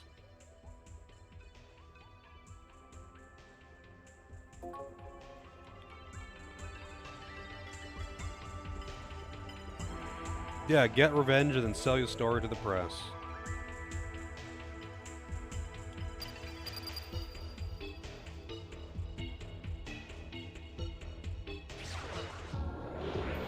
Oh shit.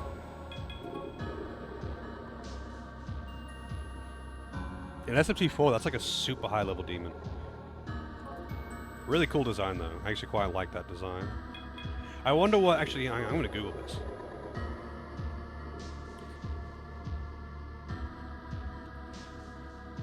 How is it depicted in the real world? Not at all like this, and why does it have two snakes? Like two dick snakes.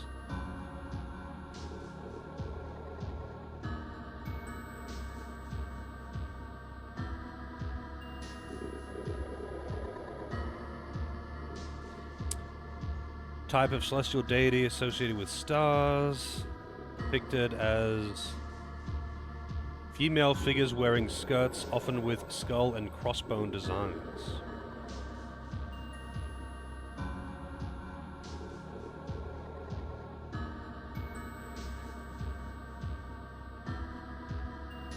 Related to fertility.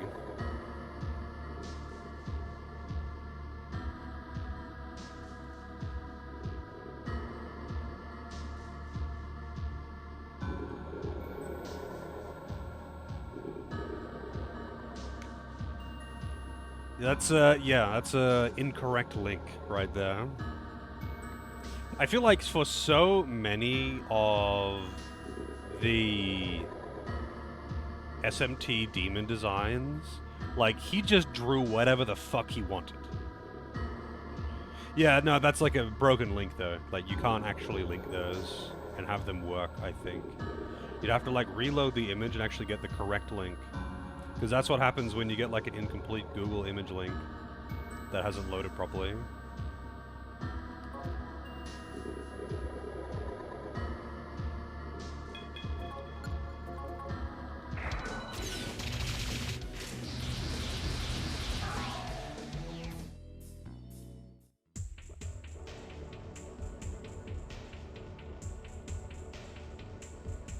Yeah.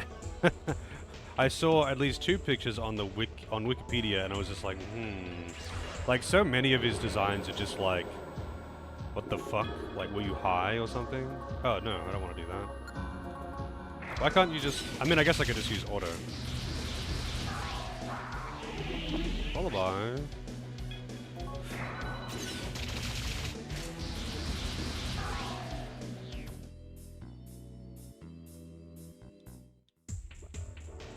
Arms are just cooler, man. I know. After I finish this job, I'll go back to that restaurant and get the recipe to their mango pudding. Then, after I've killed Ray, I'll wash my hands of this entire line of work. And then, maybe I'll open a Chinese restaurant.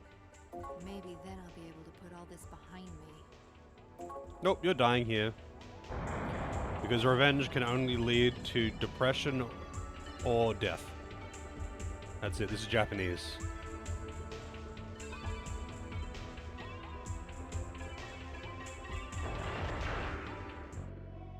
It seems Tiamat is the one sleeping here. Titties. Alright, where's AJ? Where's Debuff? Here's the booba that you were asking for. Where's Santo?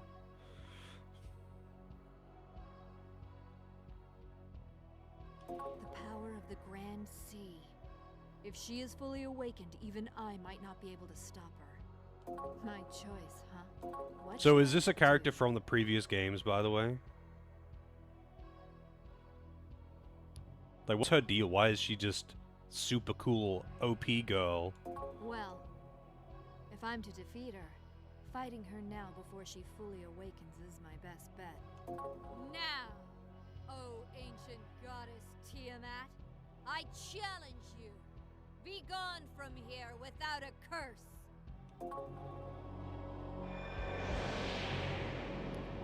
Titty time. Can I get Tiamat in my party? Must thou awaken me? I have long forgotten battle. Let's see. Tiamat. Well, apparently Tiamat is not in the list. Not attainable, huh?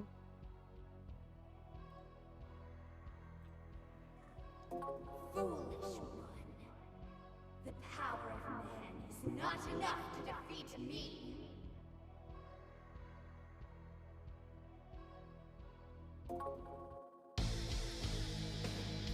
No, I mean Naomi. Why is Naomi in this? Like, what's her deal? She's just some chick they introduced fucking out of nowhere who is super mega powerful for some reason. And she obviously knows Rey, who is just from the previous games.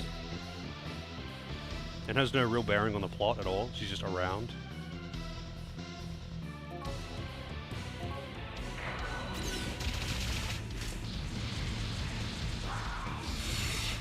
Foo-foo.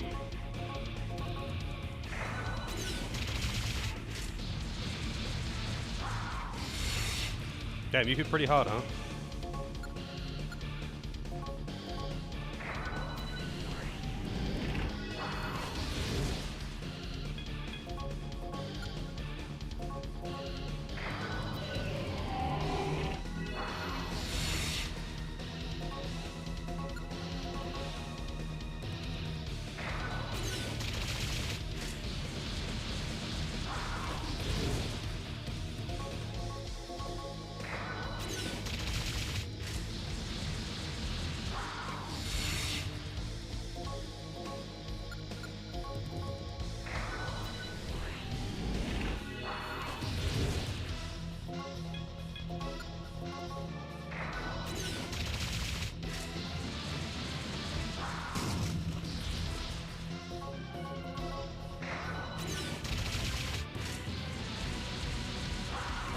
Gotta say, this boss has a lot of HP.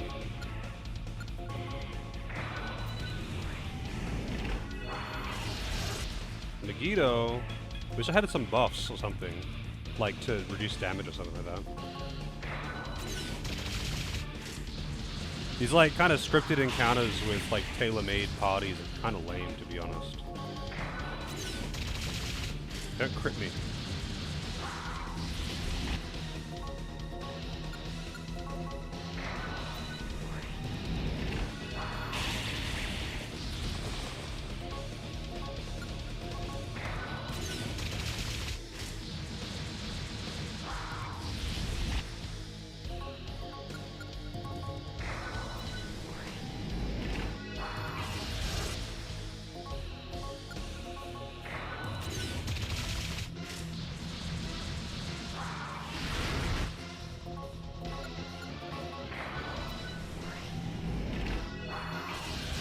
Unlimited Megalixirs.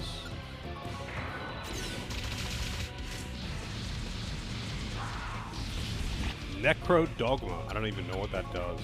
I have seen it, like on another demon. I don't know what it actually does.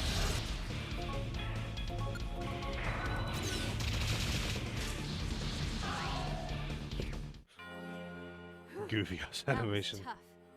And she wasn't even completely awake yet either. I wish I could have made her my demon ally, but that wasn't really a likely outcome. Still, does the main system really need this much space? Manitou. That's what he called it. Cursed descendant of men, thinkest thou I could be killed? Tiamat? I am power. My shape may change, but I shall never disappear. Foolish descendant of men, cursed being of flesh, feel the wrath of your own sin. What the heirs?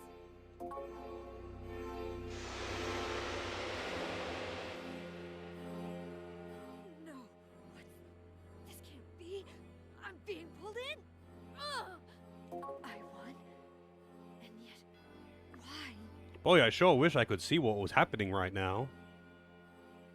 I still have to. The funny thing is, like, people like to compare visual novels, as they like to call them, to books, but like, you know what books do? They describe things and set the scene, rather than just having talking over still images.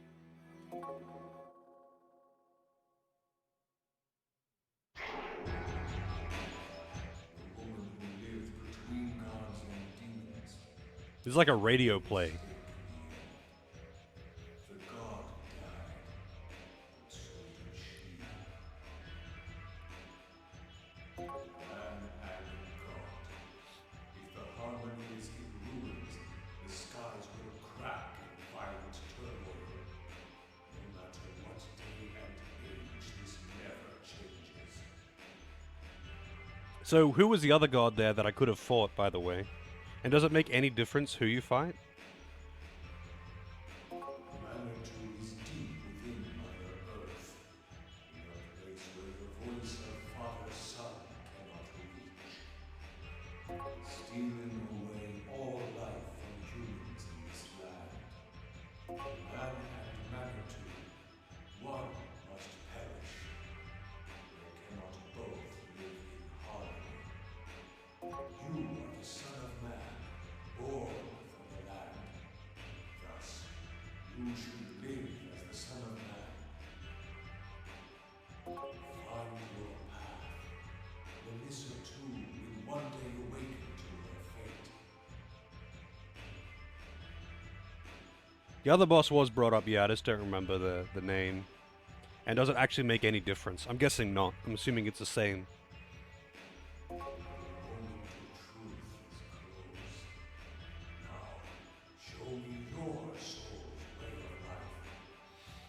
Show me your soul's way of life, Big Chungus.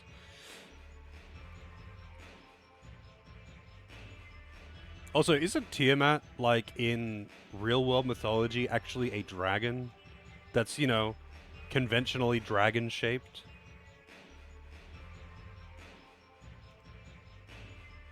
Or is that something that was changed with, like, fictional media?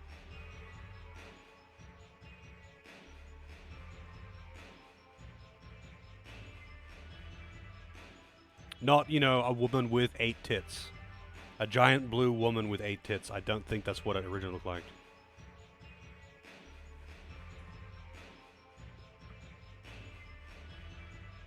Yeah, why does he keep fucking changing his animal form? The voices the warriors left behind are all with you. Now, go. Thanks for revealing quite literally nothing. Hey, wake up! Are you with us again? What's up with this? I got kicked out right at the beginning. So what'd you learn this time? Wait, what do you mean you got kicked out right at the beginning? You were there the whole fucking time and talking. What did you... A sea serpent or dragon. Oh, I see.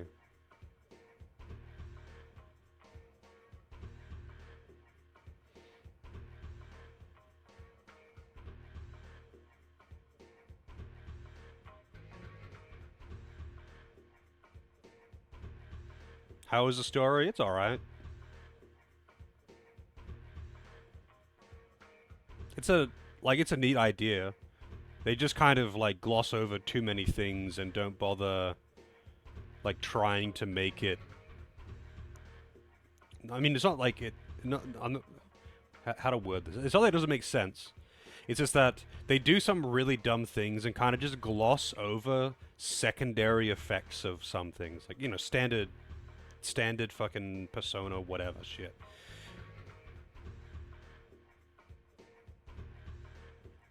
It's the standard shit, basically. Oldest depiction they have. Alright, let's see. Okay. So it's a giant monster, but not really dragon-like. Well, it's definitely not a giant blue woman with 8 tits.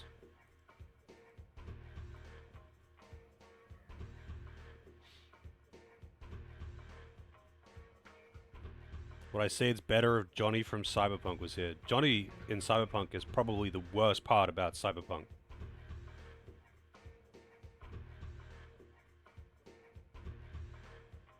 Yeah, the like SMT artist guy who did all the old art, he seems to just like putting lots of tits on things. Like, I know a lot of gods do have their tits out, or their dicks out, but not everything does. And you know, sometimes things are just monsters. Sometimes things are just, like, actually fairly human-looking depictions. But he's like, nah, nah, nah.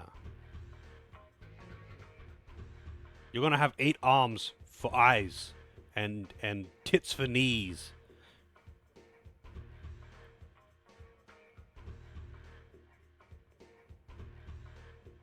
What? I just told you, remember? He was on a vision quest. Oh, sorry. To tell you the truth, I'm still not sure I believe everything yet. When I was reading the files on the crypto chip, I thought they were using souls as code for something else. Reliving someone else's memories through their soul is a bit hard for me to comprehend. Well, it really doesn't matter whether you understand or not. So, what are we gonna do now? We may know the secret of the crypto chip, but that's all academic if we just sit here twiddling our thumbs. That's true, but what exactly is our next move? Leaking this to the internet isn't going to work. Everyone will just dismiss it as an obvious fake. Well, that's for certain. But that's not our only option. I still have some cards left to play. Just sit back. Time to show them that hackers really are a threat to their system security. What, you gonna actually fucking do something? You gonna do something, buddy? Welcome to the user counter. Now's not the time to be playing Paradigm X. According to that doc for the crypto chip, they're carrying stolen souls through the net, right? In other words, the carriers are like cargo trucks hauling souls to Algonsoft's main server. Paradigm X here is on the same server. I'm gonna insert a virus and bring Paradigm X and the soul-stealing superhighway down. Can you do that? All I need to do is have access to the main system, which I do. Oh yeah, from when you were working for Algonsoft. Unauthorized personnel are not allowed into the main system. Please enter your password.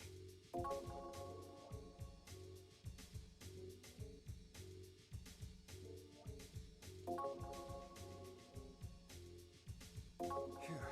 All I need to do is upload the virus and I'm done. All right. Hacker Let's show man. that Kudokuda guy who's boss. We might also be able to clear up the misunderstanding with Lunch and the rest of the Spookies members. I originally developed this code to be used as a vaccine.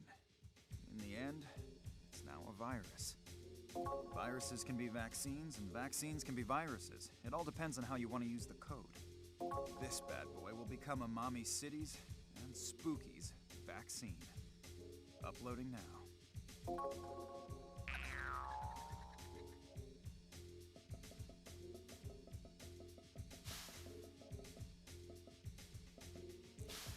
Yeah, like 80% of his time making this making this code was actually just doing the animating. Huh? Is something wrong? It looks like it stopped. Missed it by that much. What a shame, Sakurai. Damn it. Karokura, this is your doing, isn't it? So what were you trying to do with this, Sakurai? Were you trying to shut down the soul transfer network? That's so like you, just as I thought. No, just as I planned. Didn't you wonder why your password still worked? Damn it! He played us the entire time. Ah, poor Sakurai. If you'd only followed orders, you'd never have to taste such crushing defeat. Ugh, what an arrogant jackass! I hate him so much! What are you scheming? Why are you gathering souls anyway? What? You actually had members who stuck by you? Good for you, Sakurai. Answer the question! Even if you knew, you couldn't. Huh? What's going on? Losing control again? And why's this thing not working? Where's Finnegan? Damn it!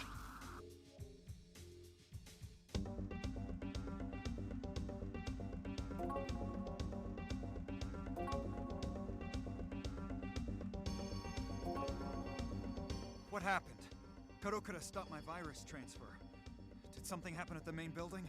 I don't know what happened, but this is going our way for once. We'll go to Algon's main building and check it out. Yeah, that's gonna be a problem.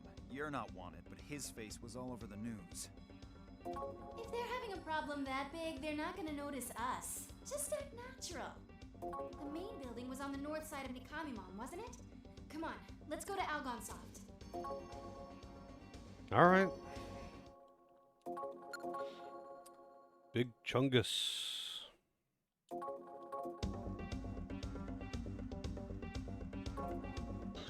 Main building of Algonsoft. Which is... I don't even remember where it is. I guess I'm checking everywhere. Algon NS, Algon main building. A barrier? What's going on here? Hey, mister, what's wrong with this building? Did something happen?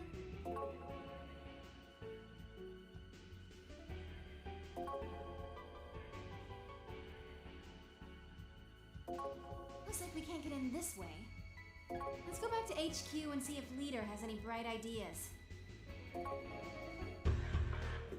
barrier? You couldn't get inside?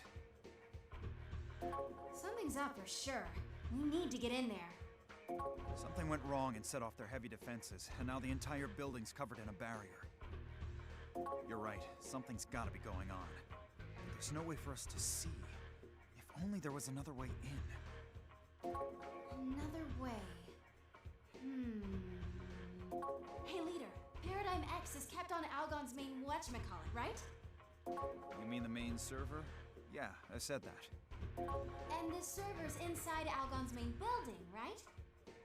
So all we need to do is pass through Paradigm X and exit on that side.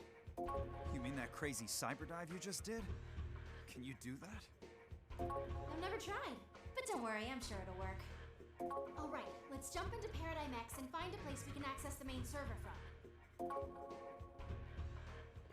Alright. Now let's go.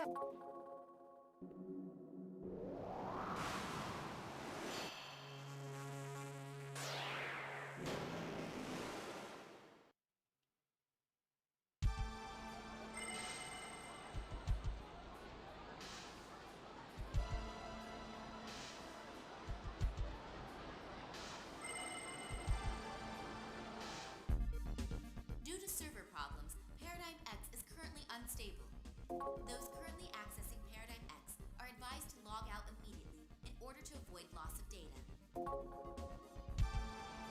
Main desk? Okay, thanks. Saves me checking every single fucking room. Welcome. This is the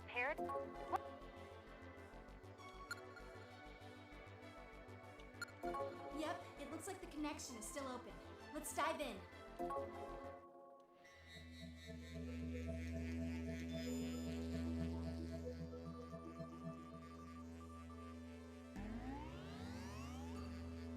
Operators only. We got the Matrix music back. Surfing the internets. This is actually what it looks like inside the internet, by the way.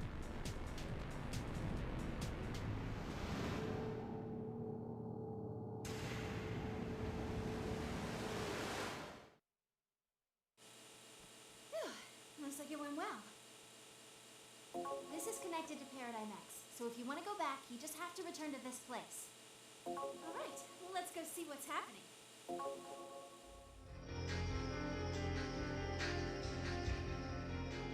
Algon main building. Damn, whoever designed this place has interesting taste. This is like a workplace, by the way. This is a workplace.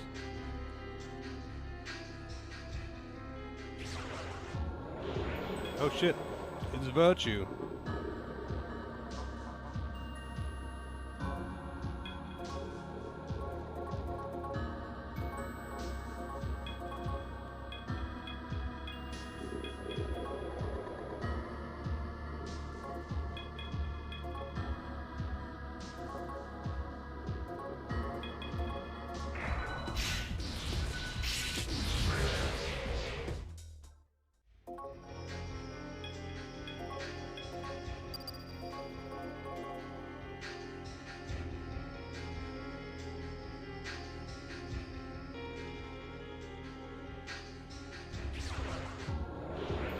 Oh shit, it's Amazon.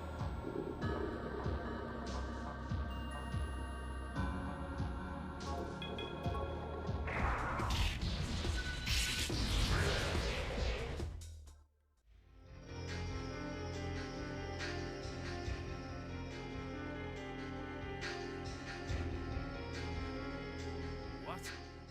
What are you two doing here? Finnegan! Huh. You wanna fight me? Sorry, but I don't have time to deal with it. Hey, I know. I could use your help. What's going on here? Now, hear me out first. Depending on how you answer, I'll tell you what's happening. Listen, things are bad right now. The fact that we're enemies, that doesn't matter at the moment. I know we tried to kill each other, but can you trust me here and try to cooperate? How about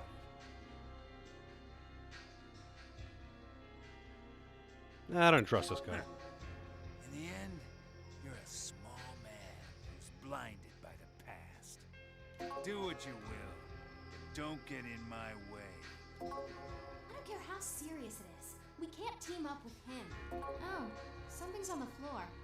Something written on it. Let's see. Red 1, blue 1. Red 2, blue 2. Red 3, blue 3.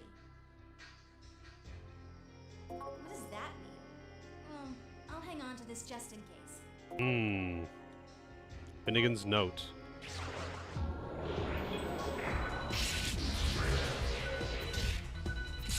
Cosmic skeleton. Oh wow, dropped a universe ring. That's like old shit.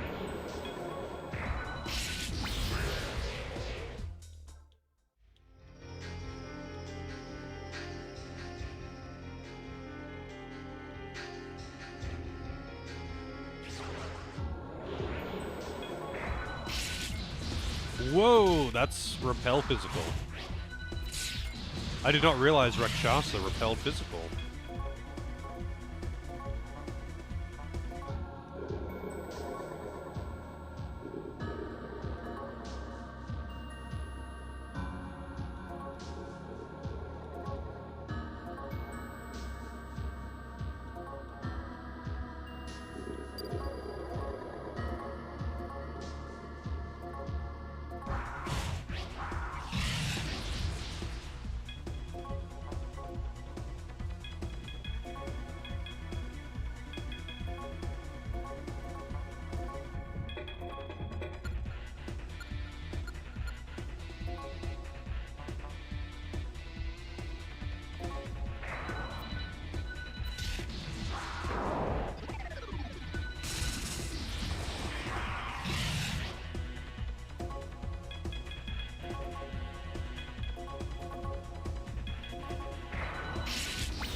That was a crit. That was a crit for fucking 70 damage or whatever that was. You have made me angry, human.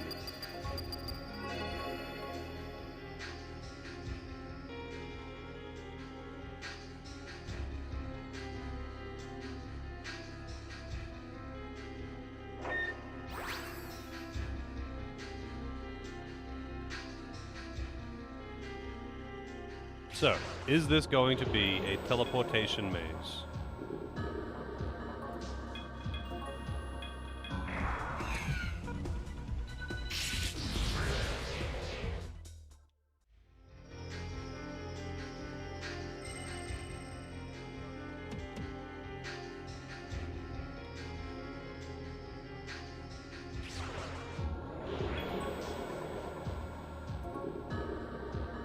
No, it's a full moon. Very resistant to physical. And I used Makaricon.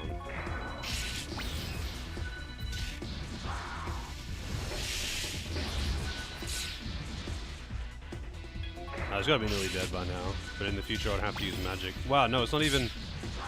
Jesus. Alright, fuck it, I'll use magic now.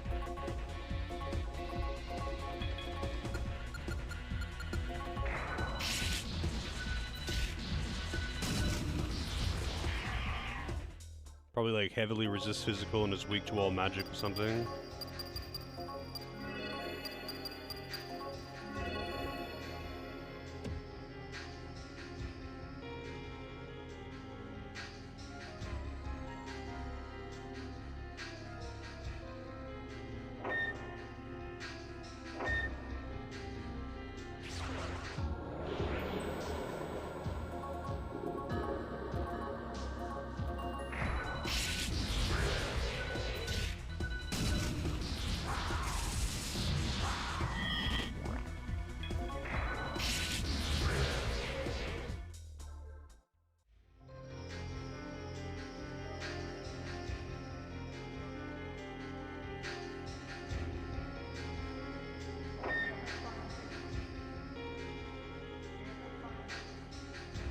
So what was it? Red 1, blue 1, red 2, blue 2.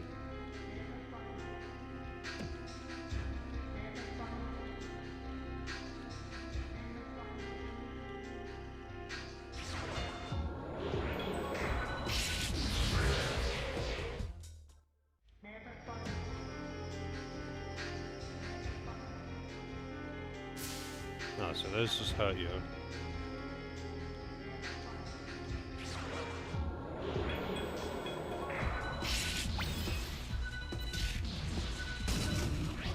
Nice dodge.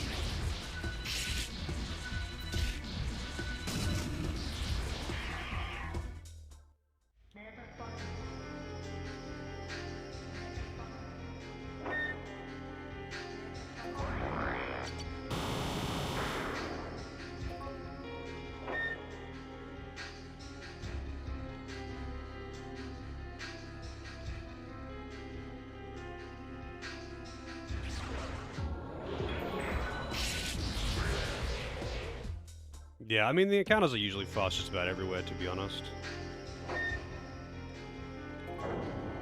6,000. I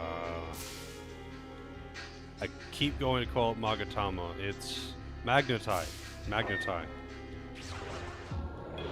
What the? Who are you? Yakuza.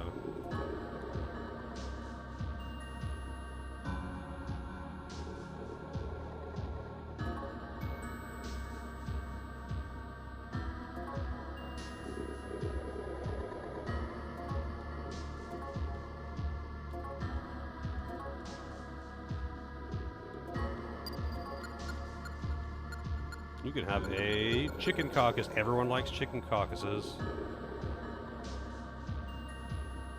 No, he didn't join me though.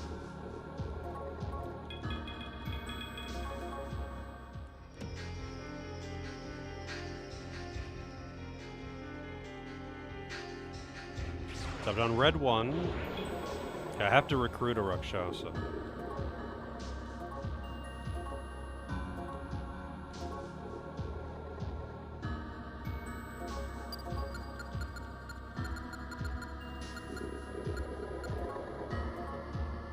Dude, I don't want your money. I want you to join the party so I can automatically get out of encounters with you.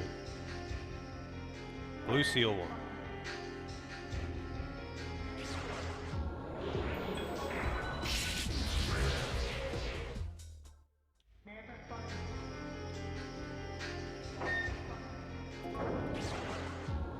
Oh shit, oh god. Actually, this is kind of bad because this thing will do Petrify. That is dead. Oh, Agi Incense. Got a magic incense too. Nemissa can have that. Mmm, steamed clams. Is there anywhere to farm incense in this? Kind of curious.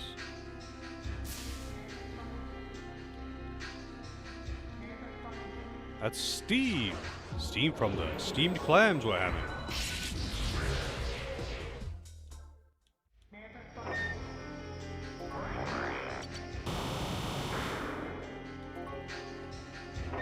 Alright, that is a blue seal 1 done.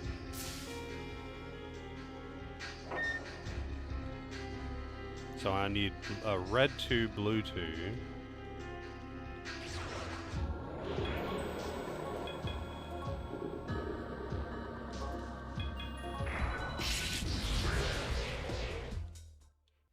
I do like the Wicker Man design. That's a cool one.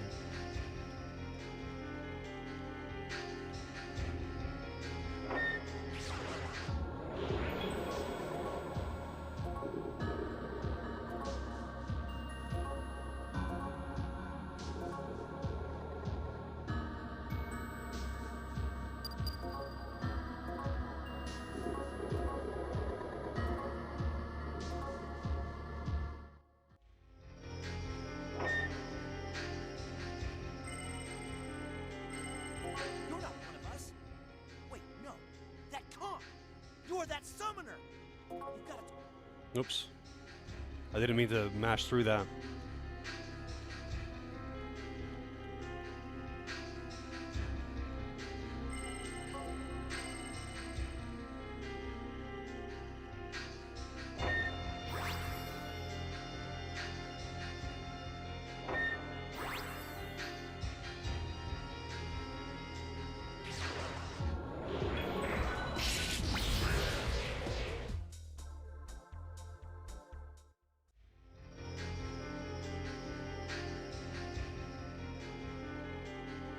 Funnily enough, so with save state fuckery, I have experimented a little bit with like what they can and can't give you, that kind of thing. And I've noticed that when you get to the point of being able to give them a gift, if you save before giving them the gift, what they give you is actually randomly generated at that point. They might join you, they might give you money, they might give you an item, but it's just random. It's just totally random.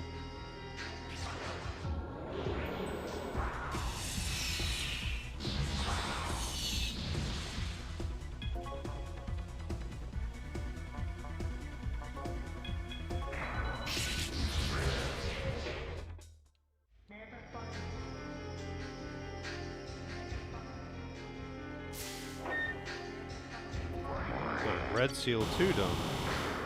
So I need blue 2.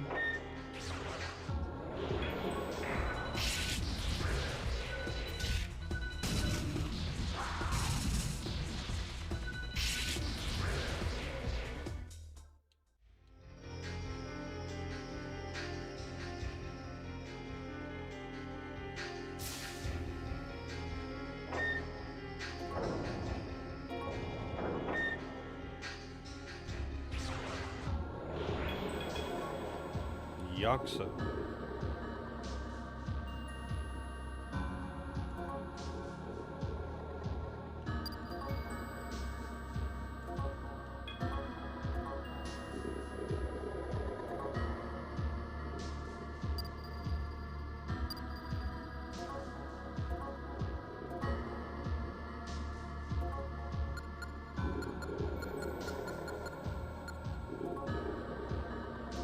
Wow, he just took it and left, huh?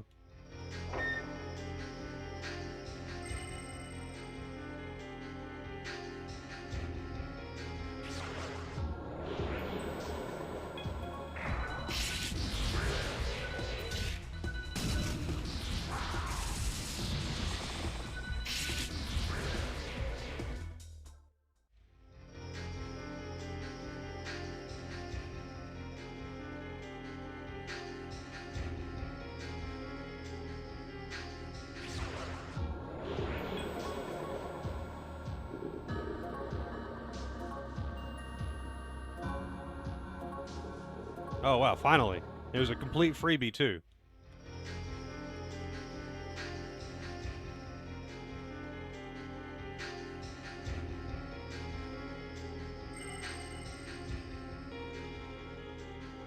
Yellow seal.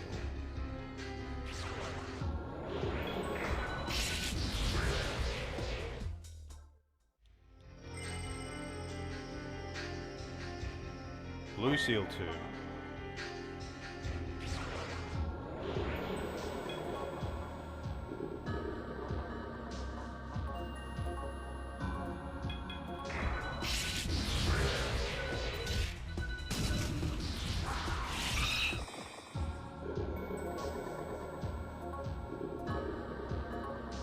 Free Incubus. Hey, she finally learned Megiddo. The thing is, Megiddo costs like 8 or something.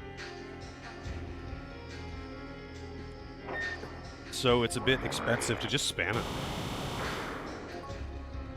as a basic attack.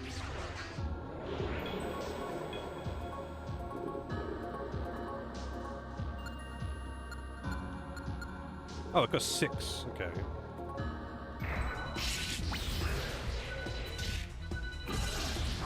It doesn't actually hit that hard either.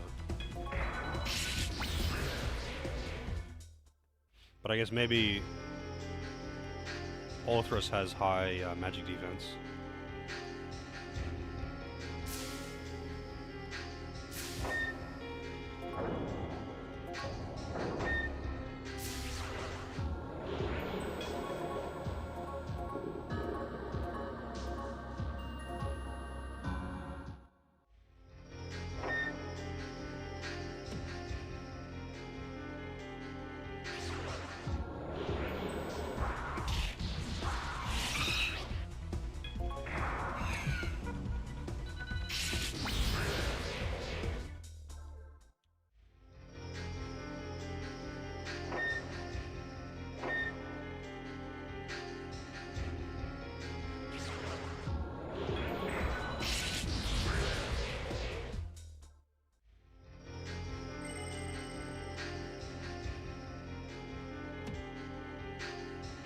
So I've done blue 2 and red 2 rather, not blue 3. And maybe I can go on the yellow door now, actually.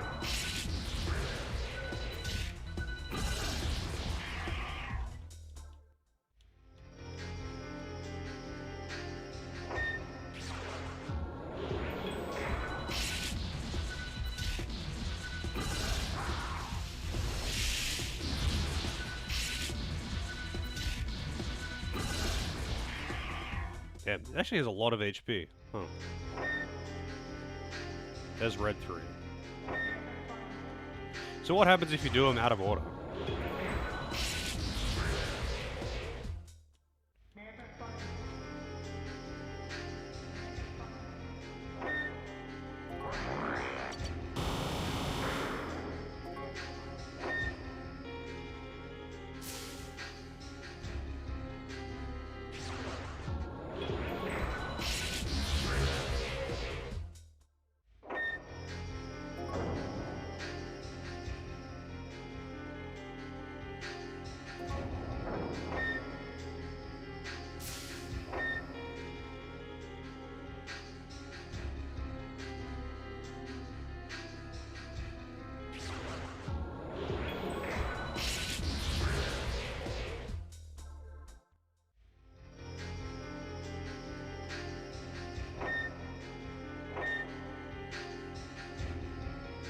Blue 3.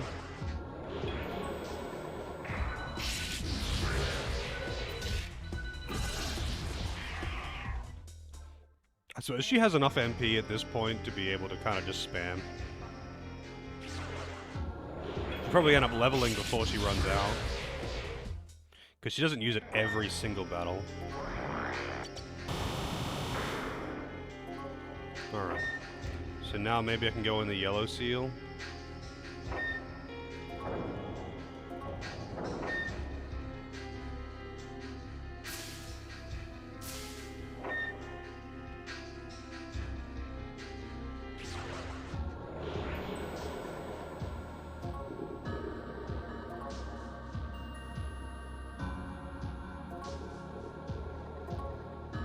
Yeah, great.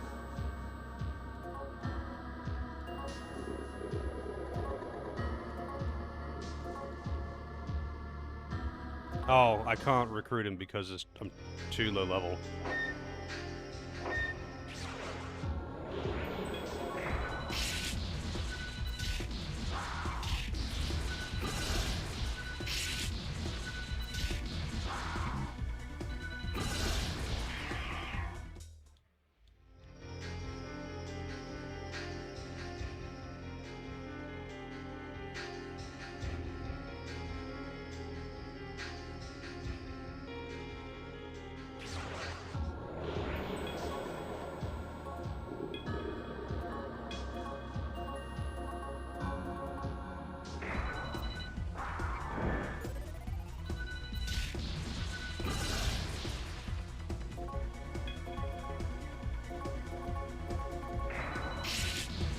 very resistant to physical.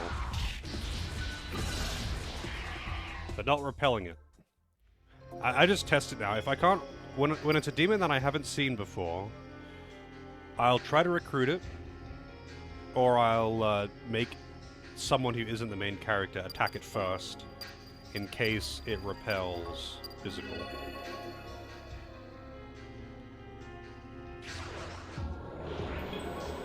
So what is it? Strong against physical, weak against magic. Simple as that. I think what level was it? 55. That's a really high level demon for this area. That is a really high level demon for this area.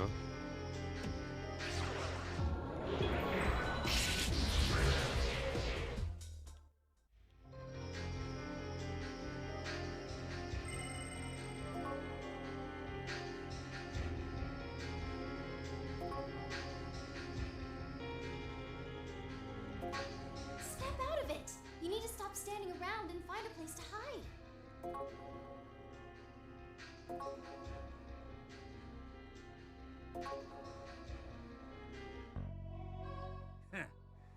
You made it all the way here after all, kid. What? You can't even handle your own demons. I don't need to take that from you. I'm on my way to defeat Malsum. But before I do, I was thinking of a light warm-up. A warm-up? Get your comp out, boy. I'll show you right here who's the stronger summoner. What do you got for me? Oh, that one looks cool. Just one? Where's the rest of your party? Come on. I'll wash off the shame of losing to you. Of losing to you twice. Alright, what do we got?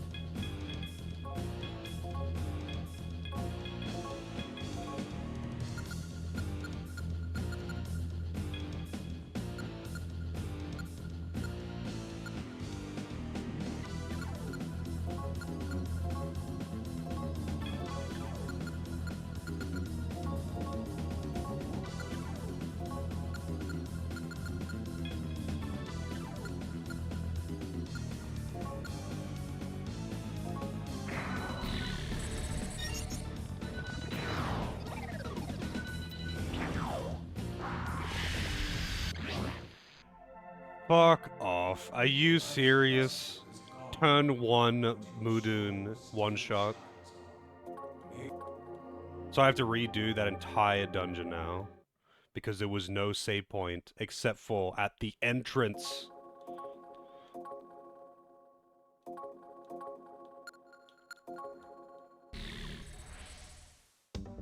Like an old SMT, man. Actually, that's right, there wasn't even a save point at the entrance. Now let's go.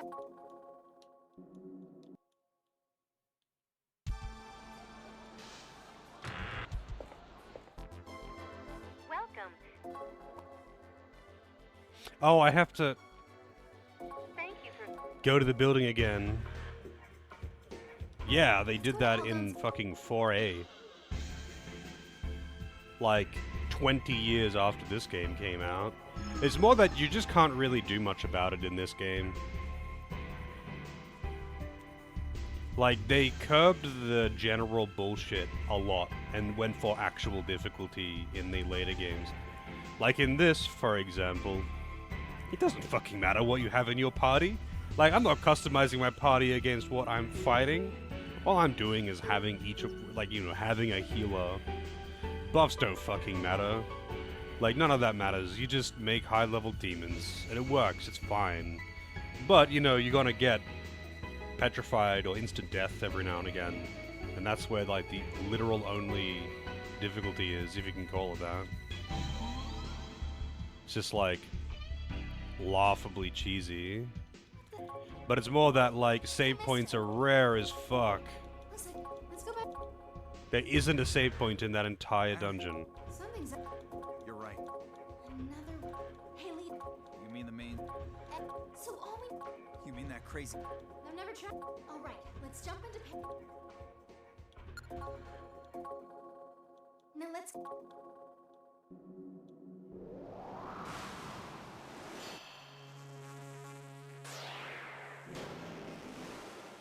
And then people are like, oh, back in my day, games were hard. Welcome. What? Yep.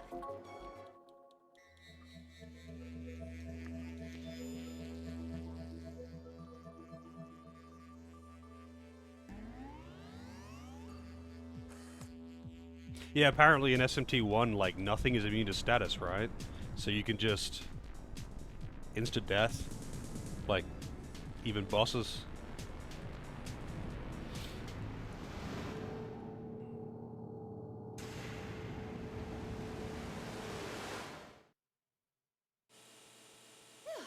This is alright.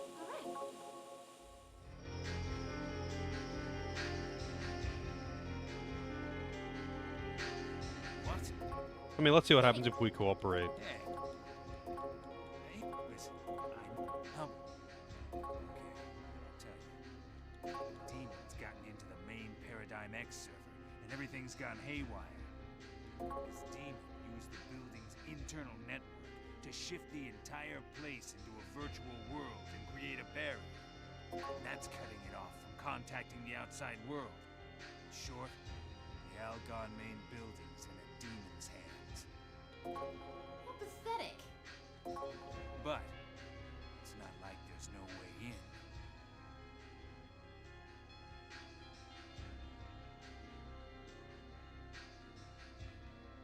This barrier I just mentioned is blocking the way to the main server. But we've learned there are seals that can remove this barrier. There are 6 of these seals. If you can remove them, the way to the main server should open up. Gotta act fast. That's where you come in. I want you to help us out. Think about it, kid. You can't let Algonsoft get taken over by a demon any more than we can. Work with me here. I'll tell you what I know about the seals. There are 2 kinds, red and blue. You take one color, and I'll get the other. Alright. Right. Go right, then through the red doors. No, there's no Move the cutscene seals in skipping. order. 1, 2, 3. Don't mess up the order. I have no idea what'll happen if you do. Once we've got all the seals, the yellow seal in the center will be undone. If you get there first, go on ahead. One more thing. Once we're done here, we're back to being enemies again. To be honest, I'm not really interested in playing the first 2 SMT games. What am I watching someone play them? Like watching a long play or something, but I don't want to really play them myself. I'm pretty... Usually when it comes to like... old school JRPGs in particular. Actually not just JRPGs, like old school any RPGs. I'm usually a bit, I don't know, cautious going into them. Just because, like, a lot of the time, they're really bad. A lot of the time, they're actually really bad. And, like, the only thing that they have is either grind or general bullshit. And it's like, I don't want to deal with that. It's just, no.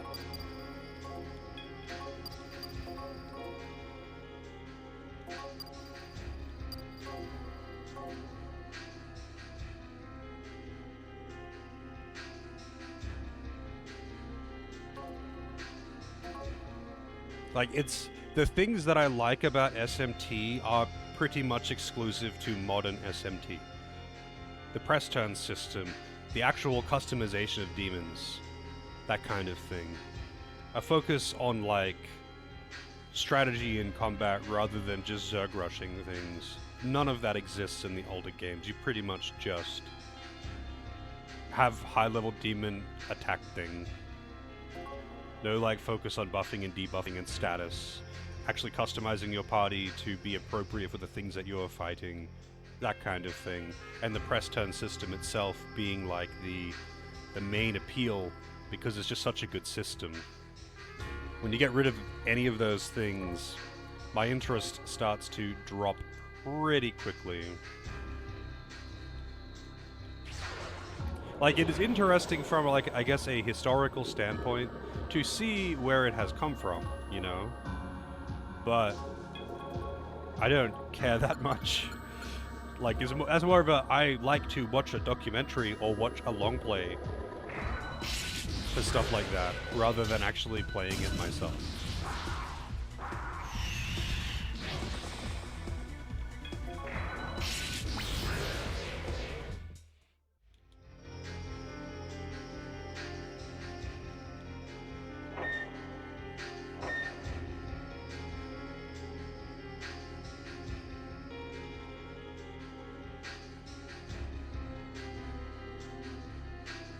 Blue Seal 2.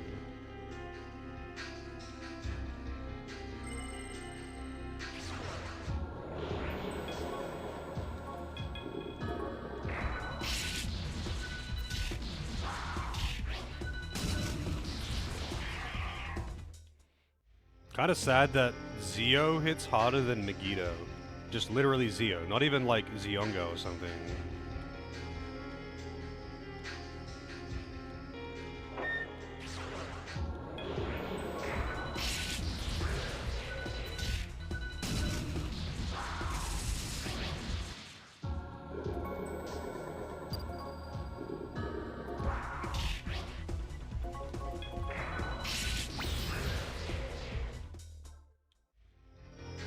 I might like Soul Hackers too. Doesn't it actually have the dating sim shit though, like social links or whatever?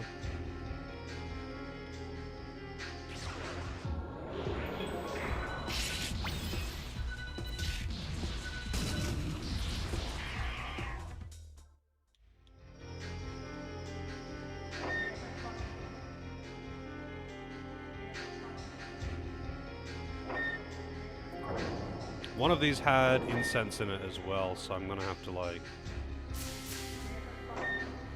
make sure I check all the chests in these rooms. Although it's probably in one of the fucking blue rooms. Oh, whatever. It was just like a fucking lock incense or something anyway.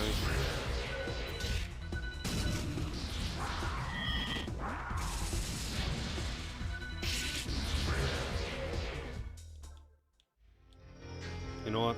I'm just gonna put a save there, just in case any bullshit happens.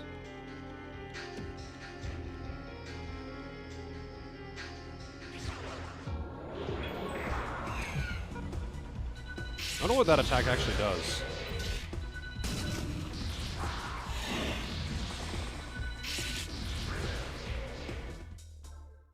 Skipped all the bar cutscenes. Blue Seal 1.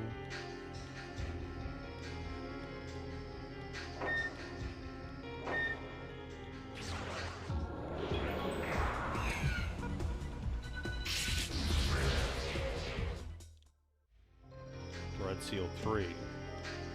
I need Red Seal 2 though.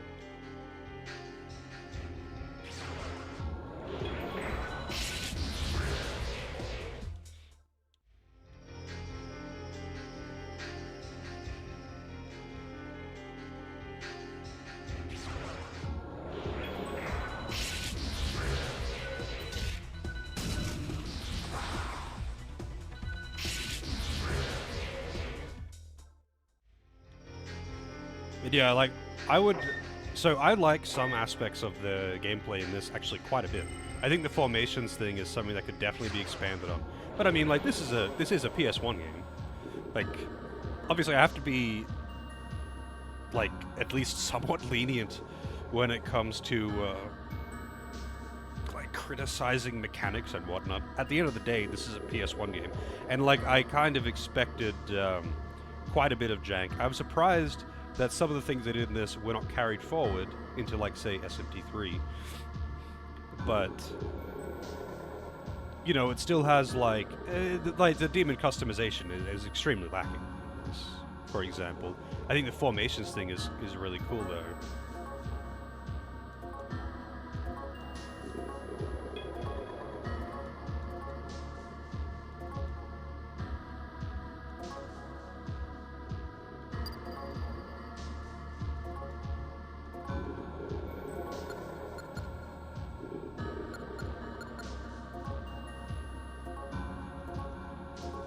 Wow.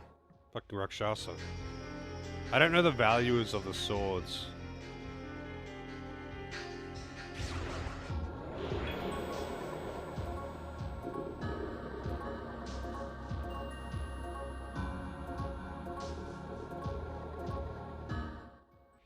Yeah, whenever they ask for like something specific, it's never actually enough, which is kind of weird.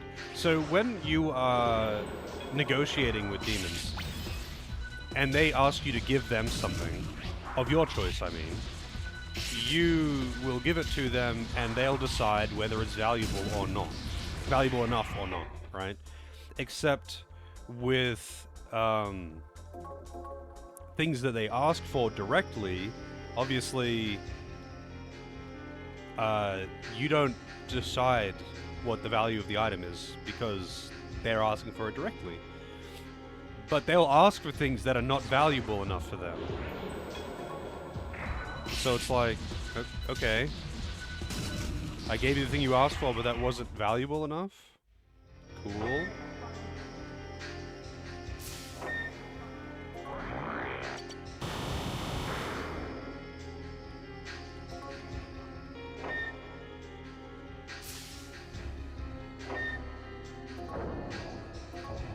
Oh.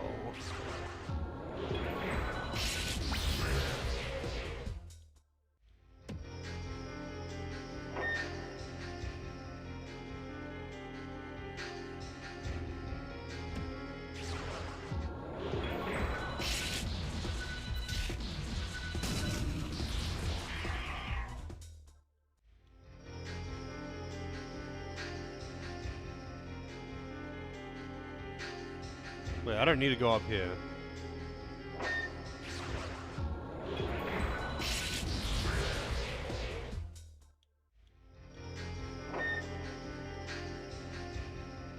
I think it was this one.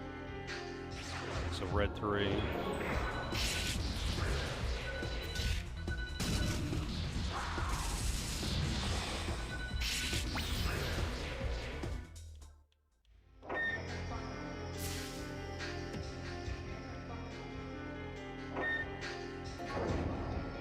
Oh, Fizzmeter. Yeah, it must have been in like blue 2 or blue 3. Yeah, it would have been like blue 2 or blue 3, I think. To have the, that incense.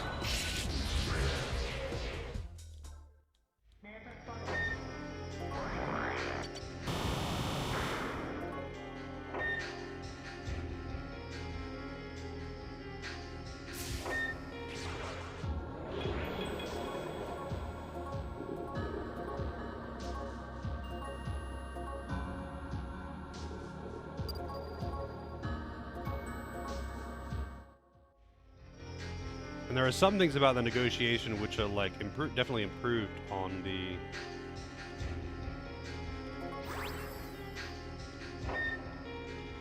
Wow, I can't even enter the room. Well, let's see what happens, I guess.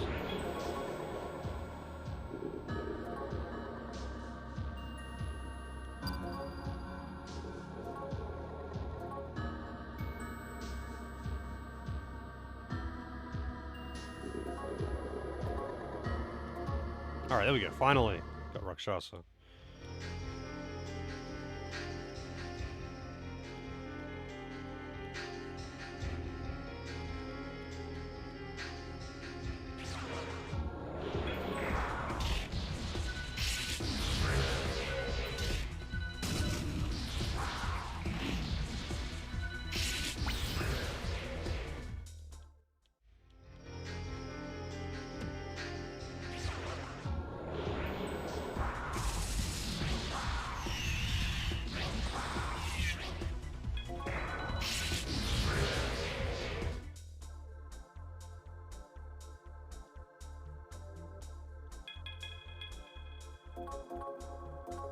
There's Megiddo.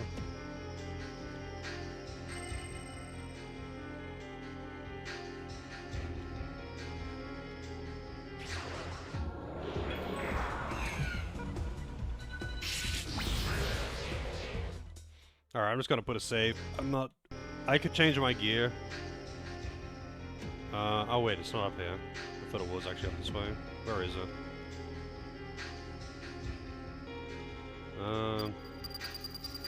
Oh, it's the next one over.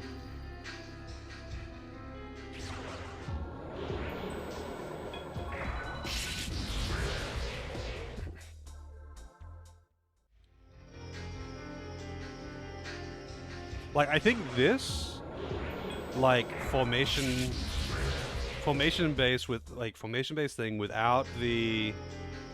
Oh, there is a healing space in here. Did I just straight up not find it? Does that mean there actually is a save point in here? There is, wow. I just never found it then. Hello. I, like, explored the entire floor except for this one little hallway here. That's actually, honestly, pretty funny. Because I explored all the others. I did all of the red and blue rooms. And I just walked past this one hallway that had the save point in it. Normally they put them in kind of unavoidable locations that are really in the way, you know?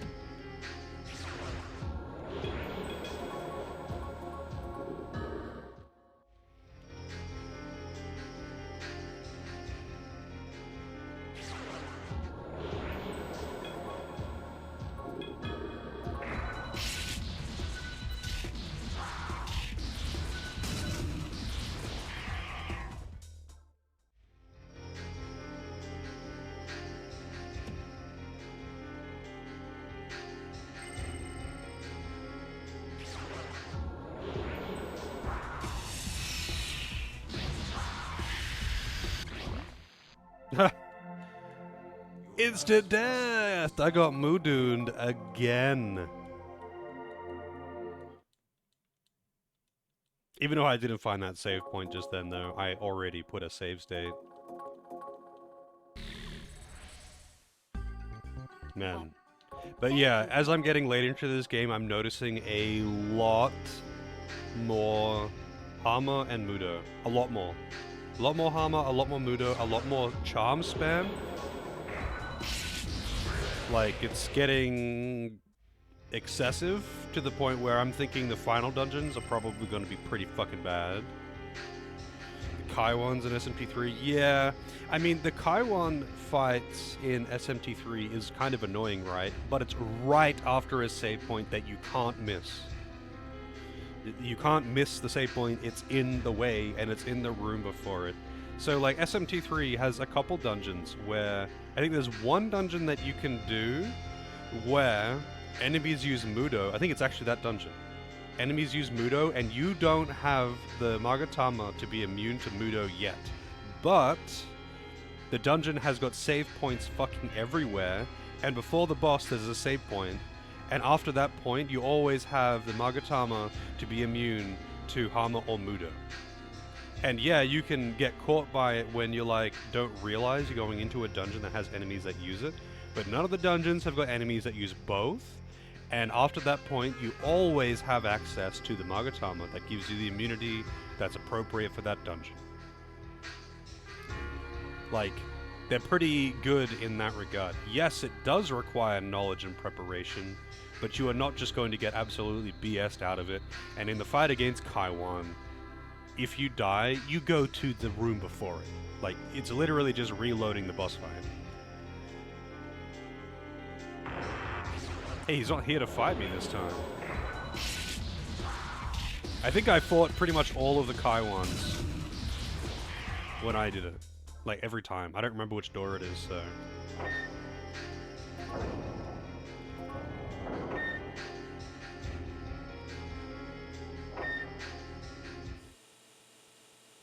Sub-server room. No.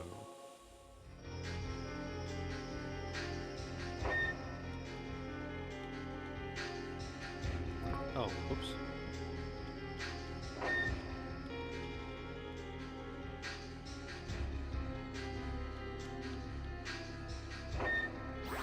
I didn't actually mean to do that.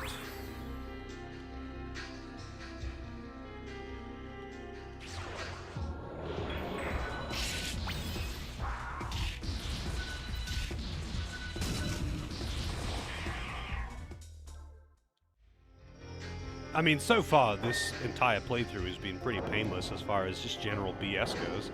I can count on one hand the amount of times I've died to being Mudo'd or something, but as I'm getting further into the game, I'm definitely noticing that there is more and more of it.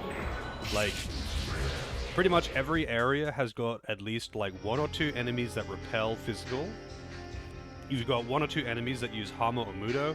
You've always got like at least 2 enemies that use AoE Charm or Confuse. And that's just standard. Like, that's just a fucking standard feature. And it was not like that early in the game, though. Early in the game, it helped to have, like, a bit of elemental coverage so you could, you know, handle enemies that are resistant to physical or whatever. But that did not matter. Like, it was helpful, but didn't matter. After this dungeon is the final dungeon. Wait, really? Is the final dungeon really big?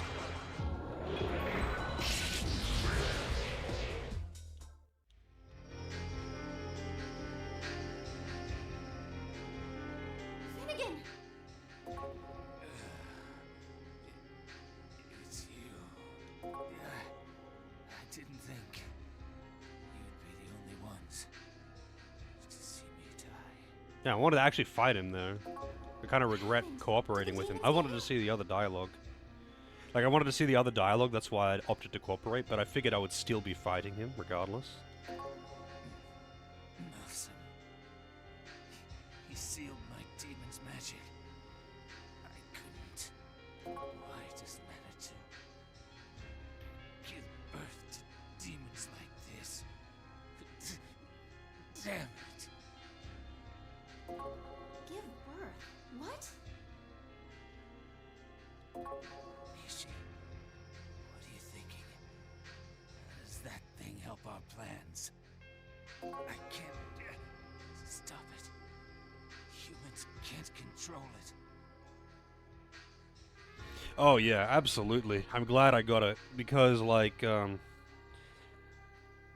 especially in, like the last few dungeons, how they've been really big. Like, dude, doing the Haunted Mansion without that sword would have taken hours. If I was doing all those random encounters in the mansion, like, legit, not using just AoE physical attack to kill basically everything in one shot, it would have been pretty suffering.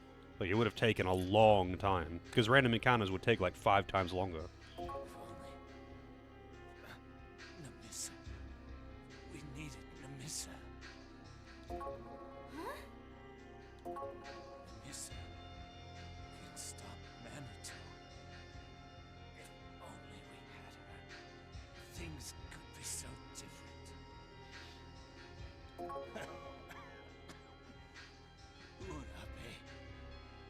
I can't believe you pulled one over on me. Wait, what are you saying?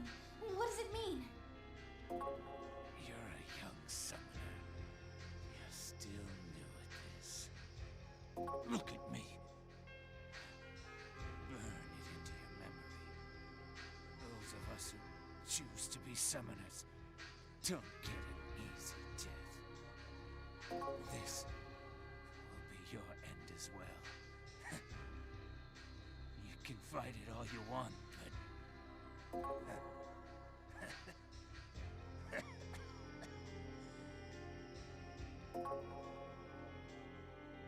Finnegan! Finnegan! That's kind of lame. I wanted to fight him. Stop it, Namissa. He's gone. What's going on? What does Namissa have to do with Manitou?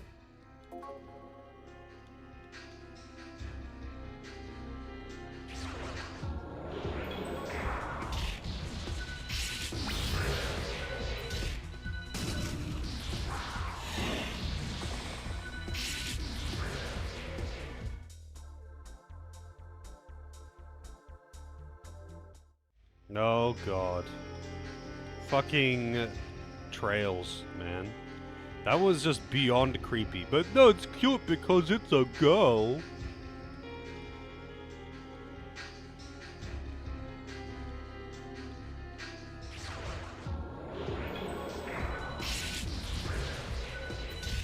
That was like honestly one of the creepiest scenes I've seen in a video game. It's in Trails in the Sky 3 with Kevin meeting that girl. I forget her name. And she's like, I know what will cheer you up. And then she bites off a chunk of chocolate and chews on it and spits it into his mouth. Like, I'm assuming it's meant to be like, wow, they like kind of kissed. But it's like, no, she just fucking spat chocolate in his mouth. Yeah, he's at this point, they don't know each other. He's just a random homeless kid.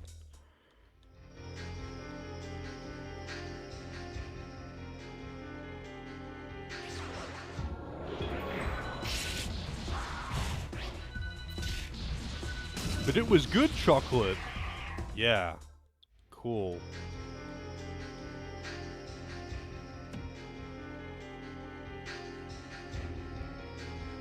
Is there really no, like, side doors or anything? It's just a symmetrical room?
Typical Souls fan. Give me souls! Souls! I mean, hey, you know what? I kind of agree. I wouldn't mind another Souls game. Actual Souls game, not like a Souls line. Those are great too, but like a new mainline Souls game, yeah, I'd be on board with that.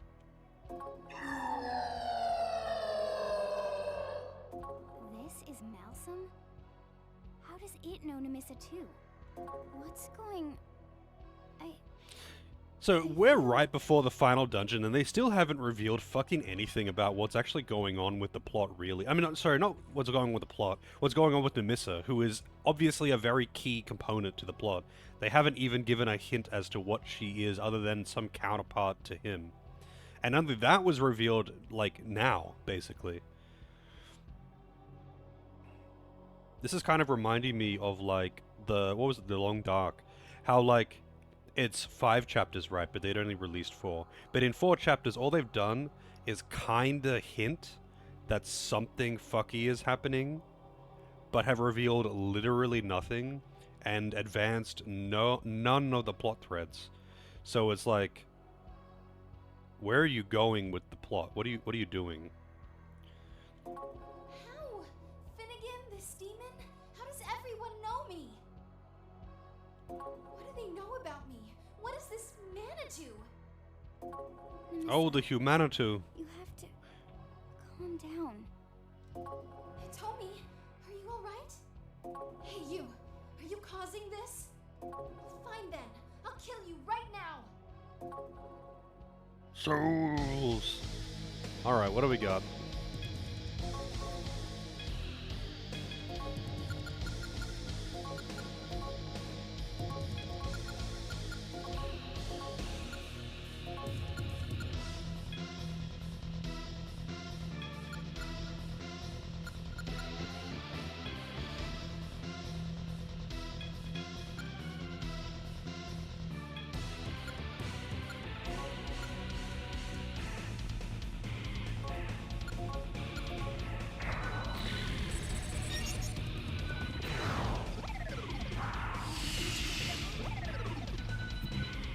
Magic can't be used. Missile punch.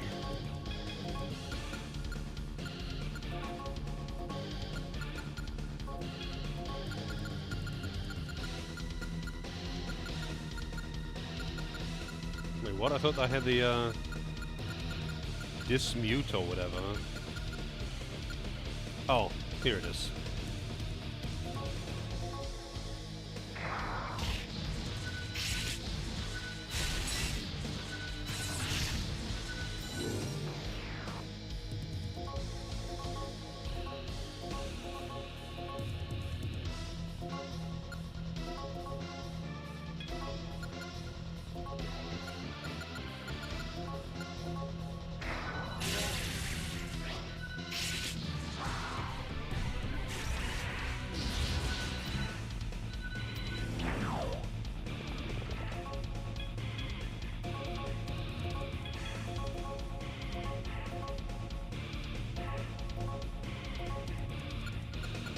So does she ever get like a better, like does she ever get Media Rahan or something?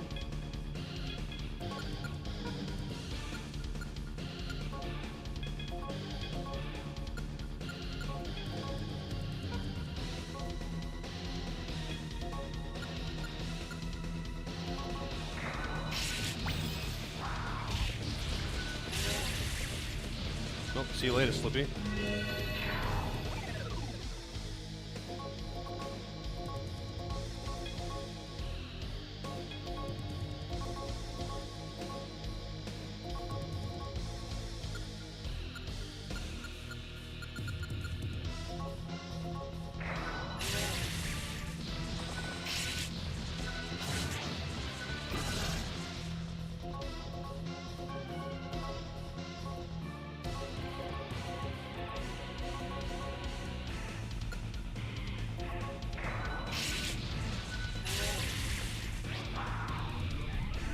Algazona.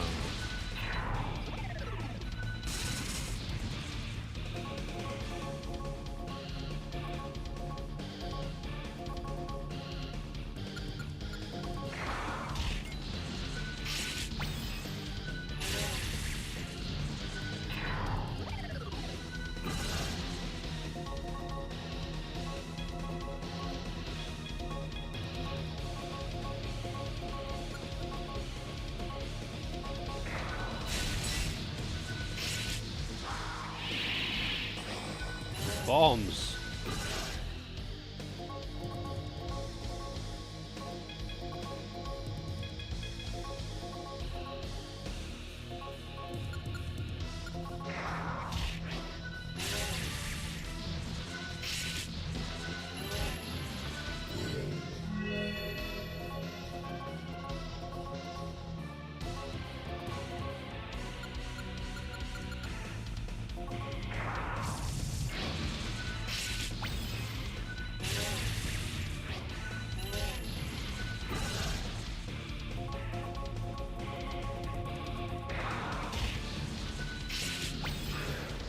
That is done.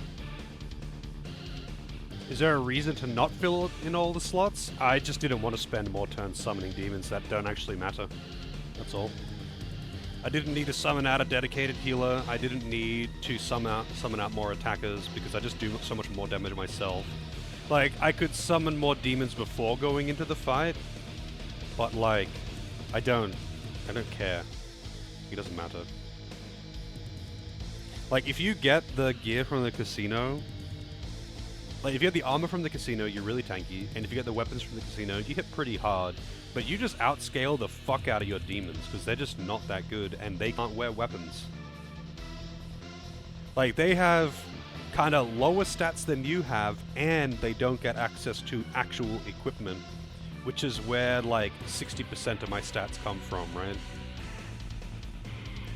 So they're just not very good. Unless they're bringing some kind of utility that I otherwise can't bring, demons just aren't very strong.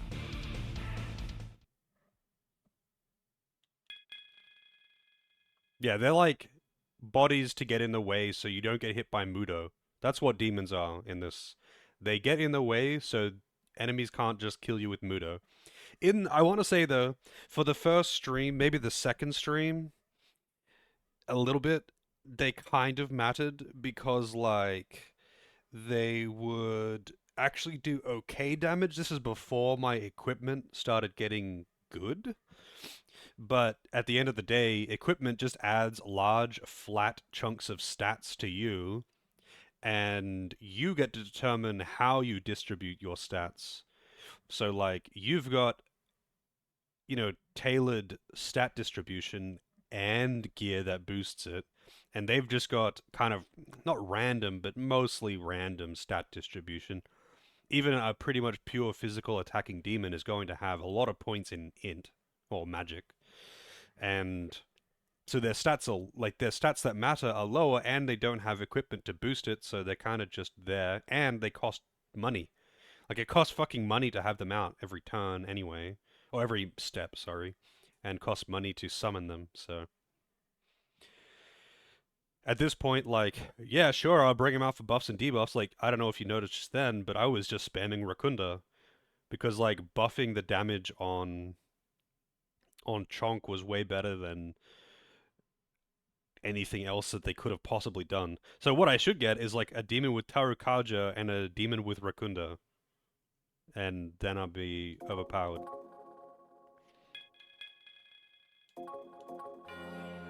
This is the machine, isn't it? If we break this, they won't be able to collect any more souls, right? Yeah, what happens to the rest of the souls I've already collected? Here goes. 1, 2... Wait! Missa, stop. There you go. What happens to They actually did ask the souls obvious inside? question, though. I'm glad they did actually ask the obvious question here. They might be lost forever. His father. Huh? What's wrong, Itomi? We beat Malsum already. I'm sorry, I'm just so tired. Just let me rest. Hitomi? Hitomi?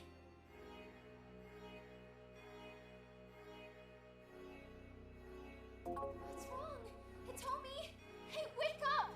Yeah, didn't SMT1 not have like a level restriction on summoning demons or fusing demons? So you could just fuse really high level demons early on or something?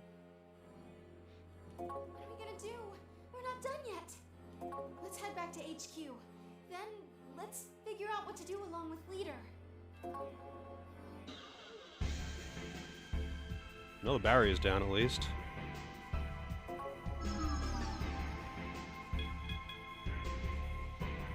One second. I'll be right back.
Alrighty, I'm back.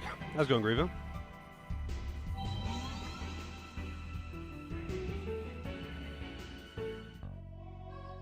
it's Yuichi. You came back? He was a zombie from the start. Where's Leader? Isn't he here? Huh? Hey, we're not gonna get anywhere if you don't speak up. Say something. Yeah, I'm doing alright. Had to redo that entire dungeon that I just did. Because there's a mini-boss that uses Mudo right off the bat. Right at the end of the dungeon, too. We have your 3 partners. If you want to save them, the 2 of you must come to the Amami Monolith. What? What are you saying? We have your 3 partners. If you want to save them, the 2 of you must come... Hey, what's wrong with... It's no use talking to him. I heard a dark summoner was spotted around here, so I came to look. But it seems I was too late. You're... What do you mean, no use?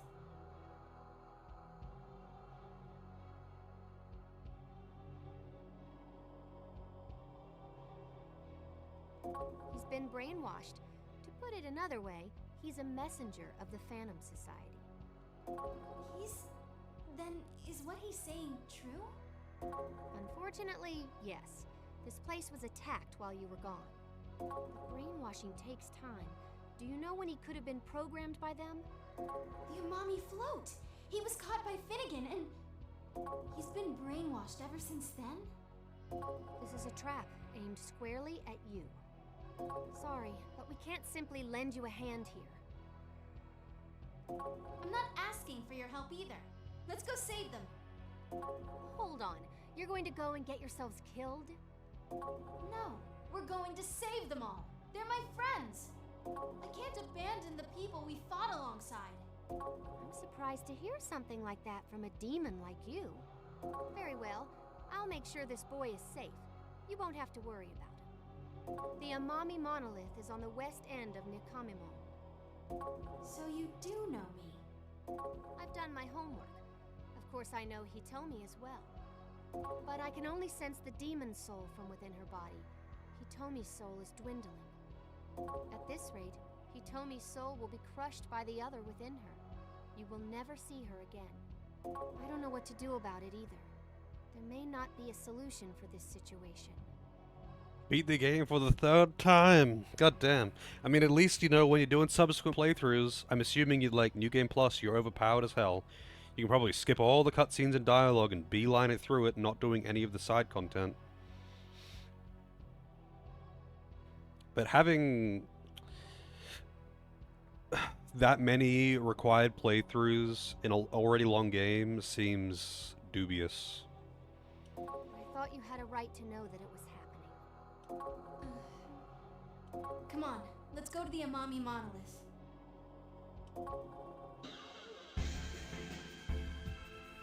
Oh boy. Could still skip cutscenes though, right? I better save.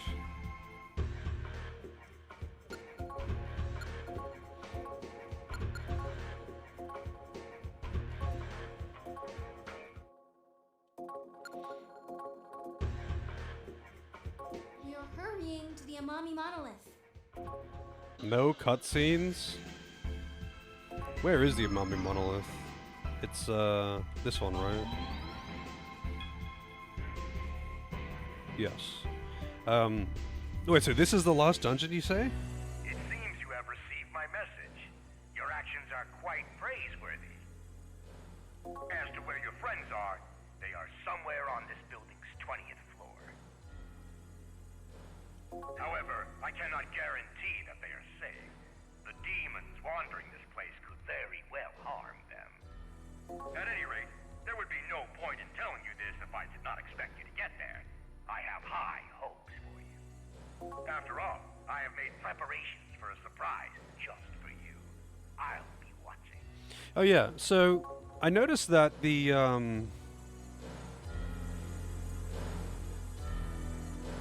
what was that optional dungeon called again? The Sea Arc or whatever.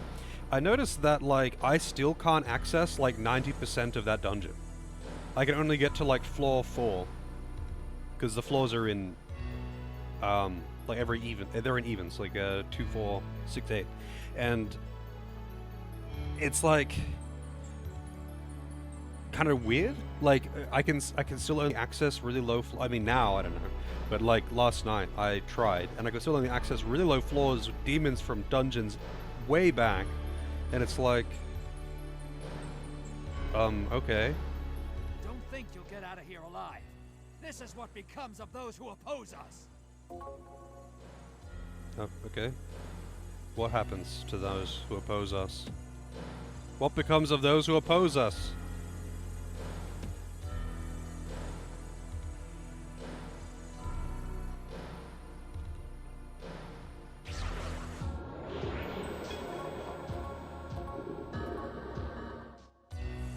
We got earthbound backgrounds.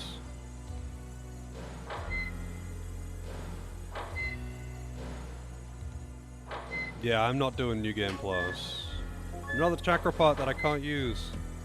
Wait, I can use this. The elevator, stairs, elevator. Oh man. I get the feeling this is going to be a really big dungeon.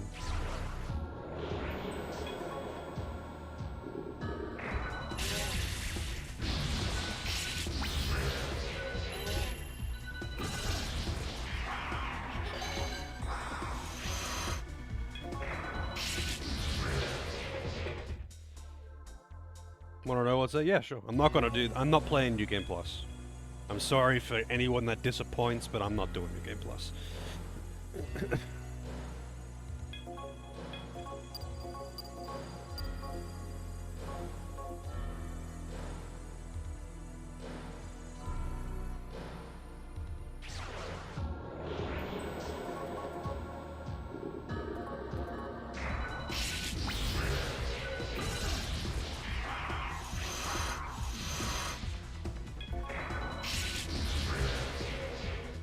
I'm guessing there's like some optional bosses or something.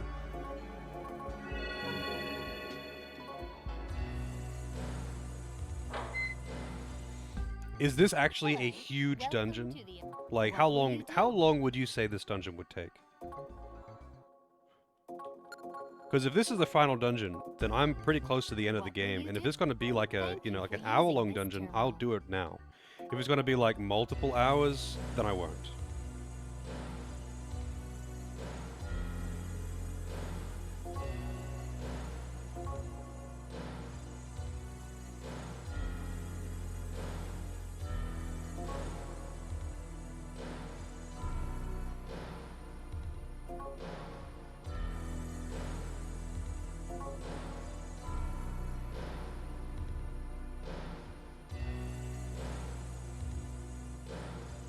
Oh wow.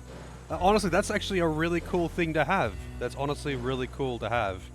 But like, getting into New Game Plus guarantees that I'm not gonna do it. Dude, I'm not replaying the whole fucking game just to do that.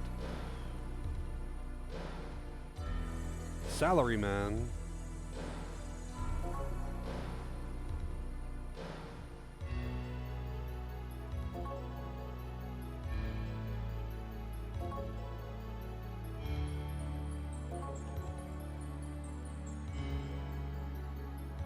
So this dungeon's really big then? Alright. In that case, I'm going to go and, like, I'll save this for next time. But I'm gonna go to that other, the Ark, and see how high I can actually get.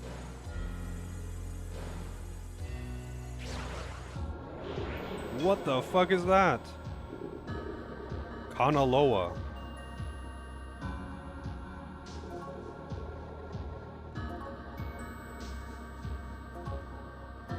Alright, free recruit.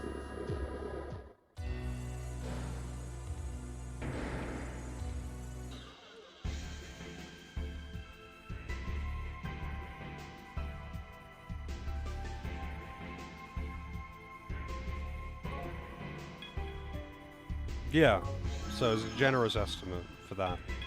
I get it. It's here, right? Yeah, it is.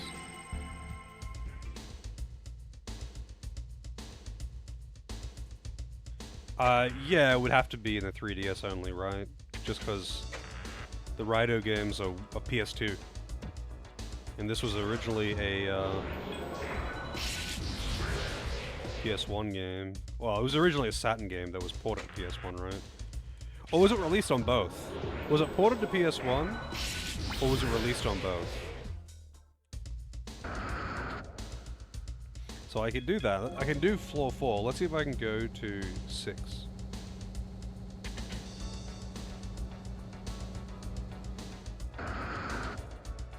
Wait, did Raito actually get voice?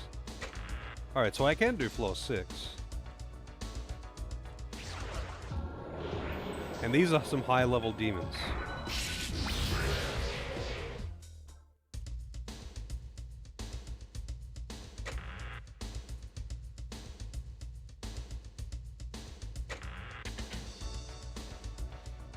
Are there ever any items in this place, though?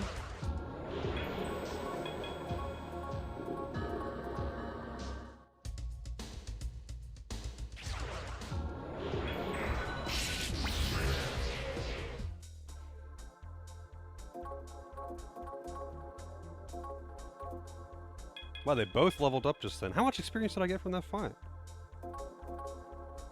Necroma. What does that do?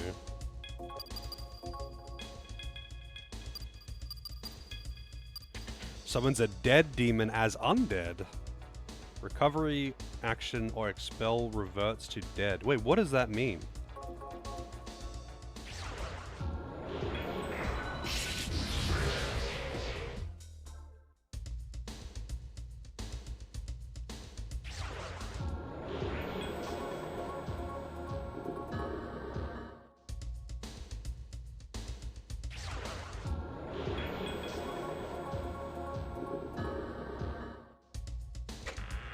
I see.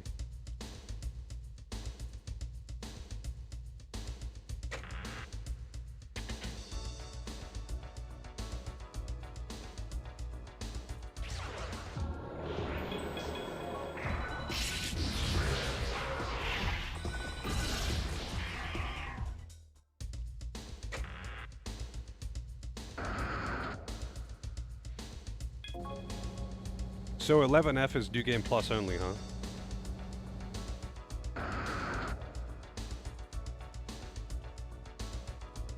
Yeah, I can't even go into this floor. I can't even go into 8F. And I'm in the fucking end of the game. So I'm guessing it's post-game only. So what happens when you get to... like, when you beat the dungeon? Does it just unlock more stuff? Or is it, like, the end of the game? Obviously don't, like, tell me the story ramifications. But I'm just, like, curious, because this dungeon is meant to be the grind spot that unlocks to fight demons from previous areas. So you don't have to, like, actually go back to these old dungeons. You can fight and recruit here. And that's great, but, like, it seems to unlock so late. Like, the floors seem to unlock so late after you've already dealt with them in the previous dungeons that it kind of defeats the purpose of actually coming here to grind.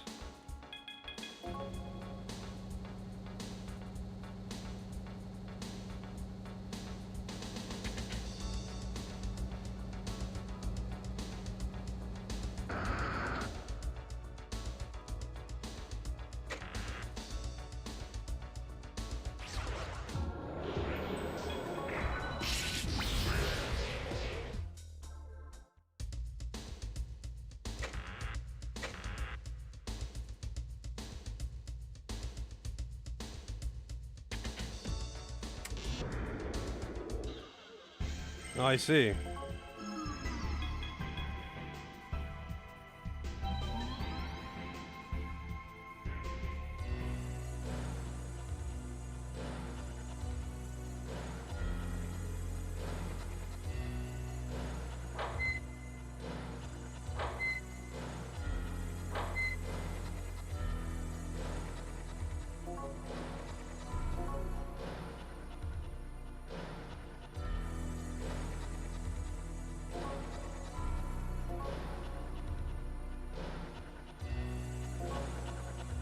Okay.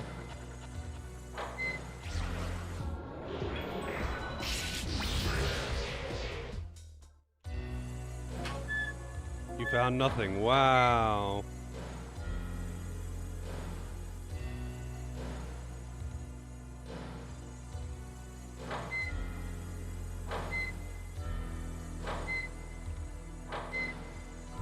It's like, Murderface's... Wow. Really? Murderface's birthday present.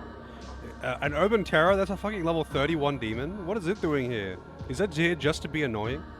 Like, why not just use Rakshasa or something else that's higher level that uses his repel?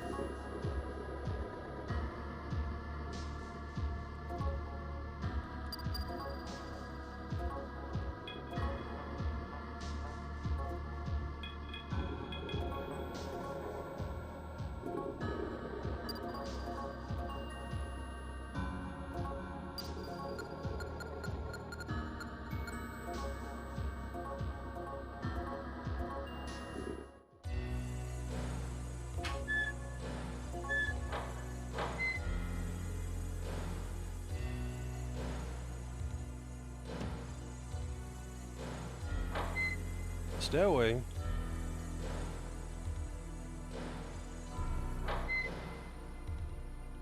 Let's hurry and find everyone. Okay, here we go.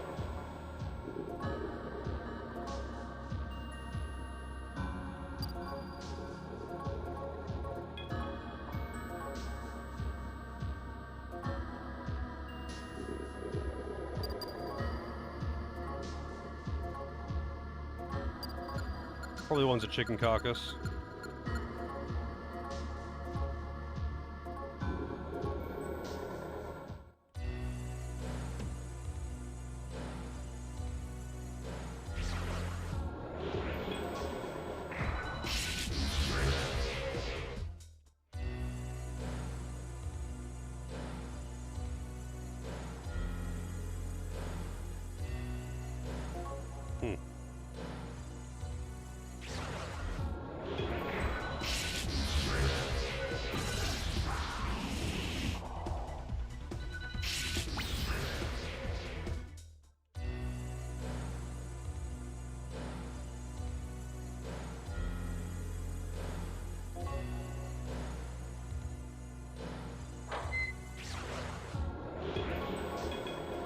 I don't know what you do.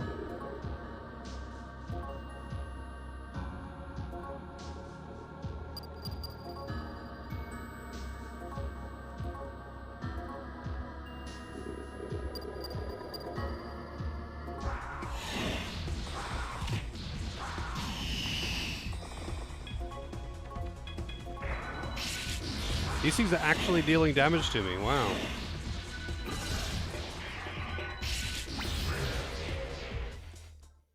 I also always forget how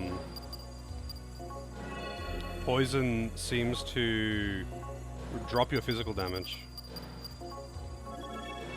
It like halves your physical attack or something, like in Pokemon. Or with burn, I mean.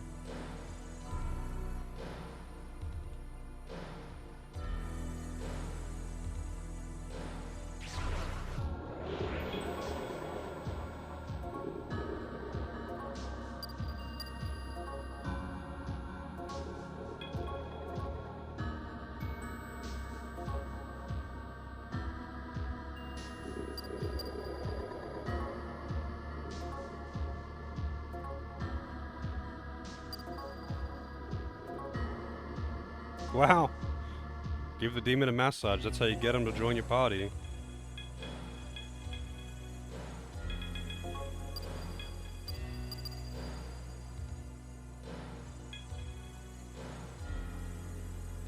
Petra Eyes and Poison Breath. That's pretty dangerous.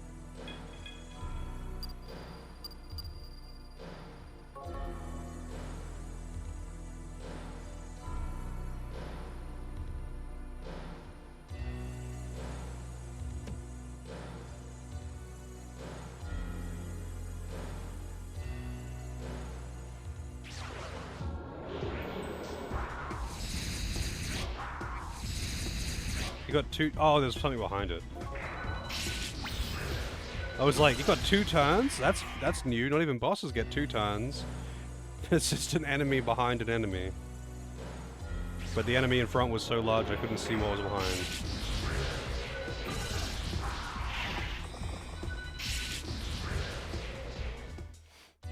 Man, Nemesis' magic damage has fallen off so hard. It's actually kind of funny. Kind of sad, even.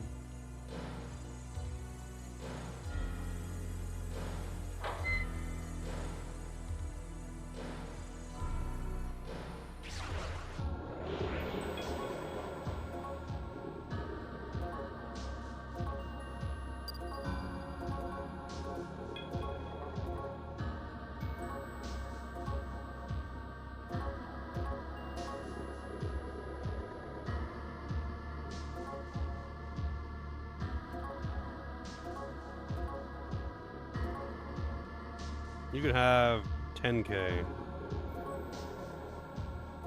Really? Wow. Ripped off, man.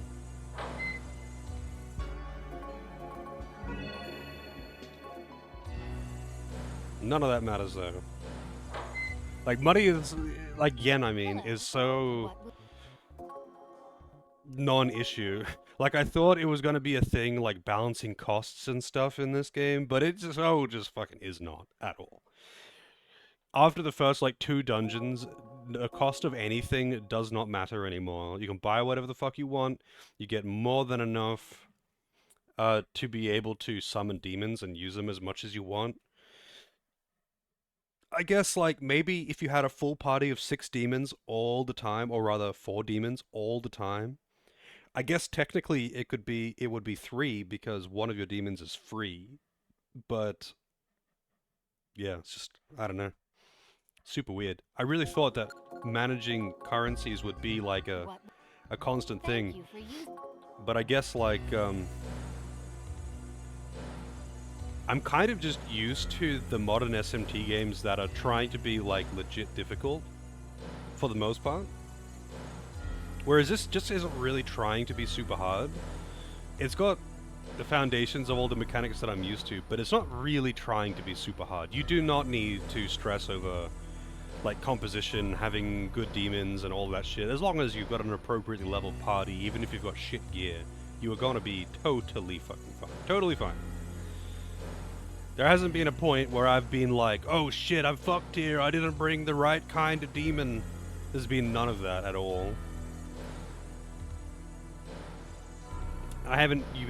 Buffs are really powerful in this, and I have barely been using them at all. Doesn't matter. Doesn't matter at all. They're just like a nice thing to have.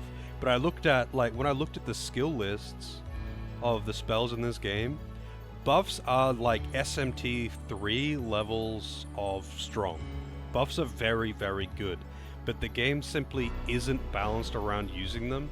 I guess because the customization is very, very limited, they didn't want to balance it around, like, having something that you probably don't have unless you were, like, you have a very thorough understanding of the mechanics. And I imagine most people playing don't invest that time into learning it, and that's what their expectation was. I'm not sure. But, like, buffs are immensely powerful in this, and they most definitely did not balance it around you using buffs like they did in SMT3. But then again, I guess they didn't really do that in most of the SMT games that I played. Like in DDS, in Raido, in SMT4, those games are not balanced around using buffs. You do not need to use buffs, ever. They're nice to have, you do not need them though. Whereas in SMT3, if you don't use buffs, you are gonna lose. Like, you can barely get through some bosses without buffs at all on normal mode. And on hard mode, it's actually impossible unless you are, like, hundreds of levels over. Like, when I watched that challenge mode run that Gaius did, where it's like beating the game on hard True Demon ending without using buffs at all, and the only solution he had to actually be able to survive was to overlevel so much, like literally hundreds of levels overleveled, just because that was the only way that he was able to survive, like, almighty AoEs. Because you just meant to use Warcry, and then it makes it instantly survivable.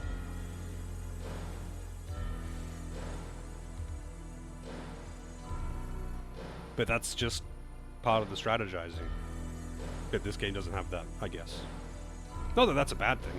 Like, I don't think it's a bad thing to not be that dependent on them. It's just weird that they made them crazy powerful and didn't expect you to use them at all.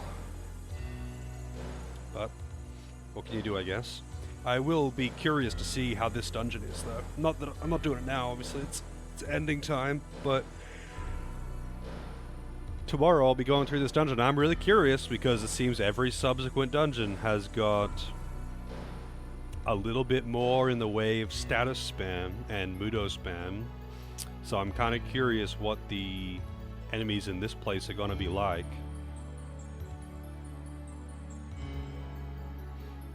But I guess we'll find out tomorrow.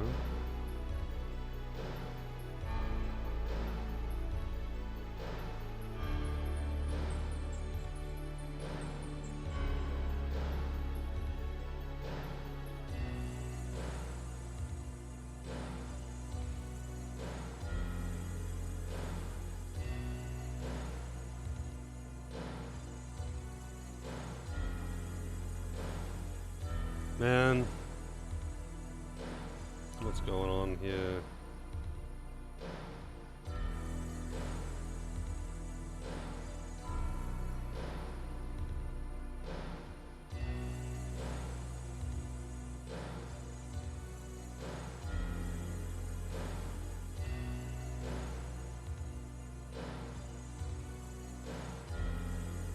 Who can I raid?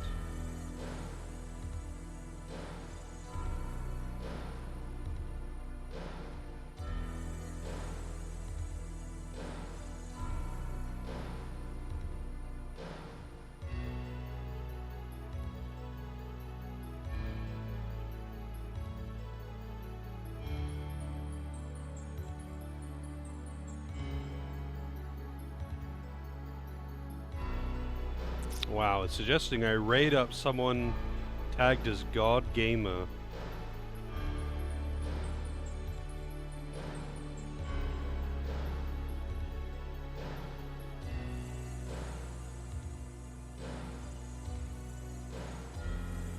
So was the whole what's fuck the you know what? It's Marker. I don't fucking care anymore. Is the whole like spending Marker to like for every step that you have out, like that you take with your demons out, is that actually just a staple thing in all of the games before this one?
I'm glad that they added this like raid finder thing that they've got, but at the same time, it's like it's kind of just recommending literally anyone within certain brackets, and it's like so many of these are just a no-go.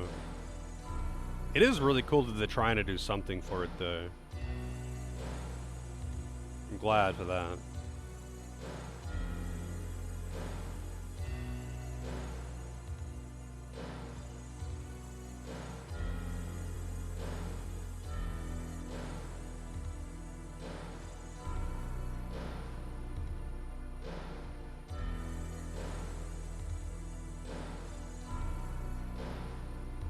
Oh, whatever. I'm just gonna go get some food. I really need to dig around and find more streamers that stream after me. It's just that usually by this time, like, you know, I'm getting up and doing other stuff, and then when I get back, the people that I'm watching are like, you know, they're starting well after me, that kind of thing. I just don't watch as much Twitch after I'm done as I used to before I was streaming.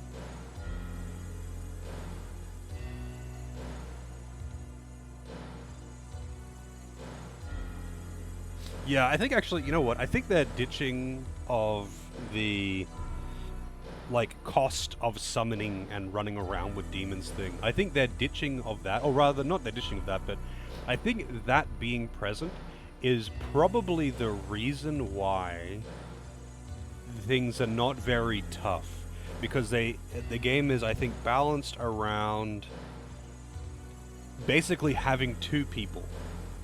I think that's pretty much it. But with bosses, I guess they didn't want bosses to be too crazy because you get no warning. They just show up and they're like, hey, we're fighting now. And if you had to spend your first like 5 turns summoning demons, then like you can get fucked, because that's just a huge waste, right? A huge waste of time. So they just opted to instead not really have anything be that powerful, and instead make things threatening through status rather than anything else. Like, I mean, of course, comparing to SMT3, you know, there's a lot of other threatening things like, oh, there's a lot of enemies in this area that can use AoE fire, or they do a lot of damage, or whatever. And you have to be like, well, I can't bring any of these demons in here that are weak to fire. Like, the amount of times that I've died to just, on hard mode, well actually it's not that many times, I guess, but like, in hard mode, like, I have died several times, probably more times than anything else, to just being like, oh shit, I got 2 demons in here that are weak to fire, and I went into the obelisk, and there's heaps of things that have like Miragi in the obelisk. So like, get fucked. Like, you get ambushed into being weak to something, you're probably just dead.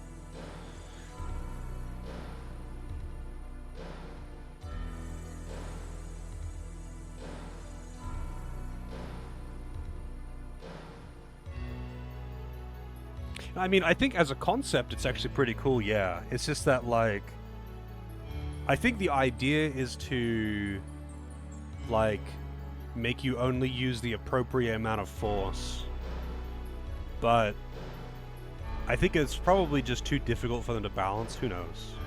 I mean, I don't know how much, like, balancing time and whatnot went into it, or how much, like, time and money that went into making the game. But it is definitely a cool idea. I don't actually generally dislike it as an idea. It is kind of annoying having the cost of, like, per step, though, specifically. I think that part's annoying, because I like to explore and reveal all the tiles, and I can't, like, I mean, I can do that, obviously. It's fine to do that, even, because, like, you get money from doing random encounters, but it feels like you're being punished for wanting to explore, and that's pretty dumb, I think. I don't think you should do something like that. Having a cost of summoning them, though, kind of reinforces you wanting to be defensive and careful about how you fight things, and using buffs and debuffs, and healing, not just, like, letting someone die and then reviving them, but rather ensuring that they don't die. No suicide bombing.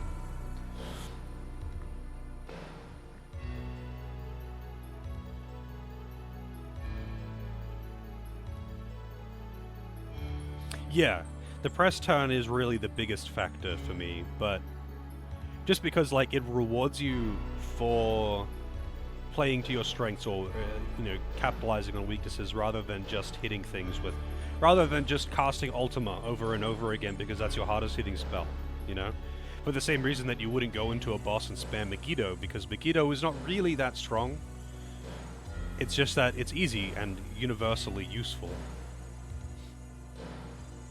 But anyway, I could sit here and talk about this shit all night, but I might as well just take the chance to go and eat, chill, eat and chill, and all that good stuff.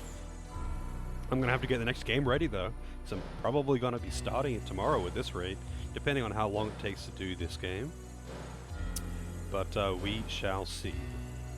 Like, overall, I do think this game has been quite cool, and it is interesting to look at the older mechanics. I am kind of interested in Soul Hackers 2, but apparently, like you said, it's, like, super different to this, so it isn't, like, you know, polishing and advancing the mechanics of this as much as just using the IP's name to do other things. But I guess it's something I'll have to just look into another time, you know? But I guess for now I am done. Of course, here is Discord for anyone not in there. Hopefully, though, see everyone next time. I will be back tomorrow, finishing off this one most likely, and maybe starting on the next game, I'm not sure. But until then, have a good one. And say hi to whoever you go and watch next.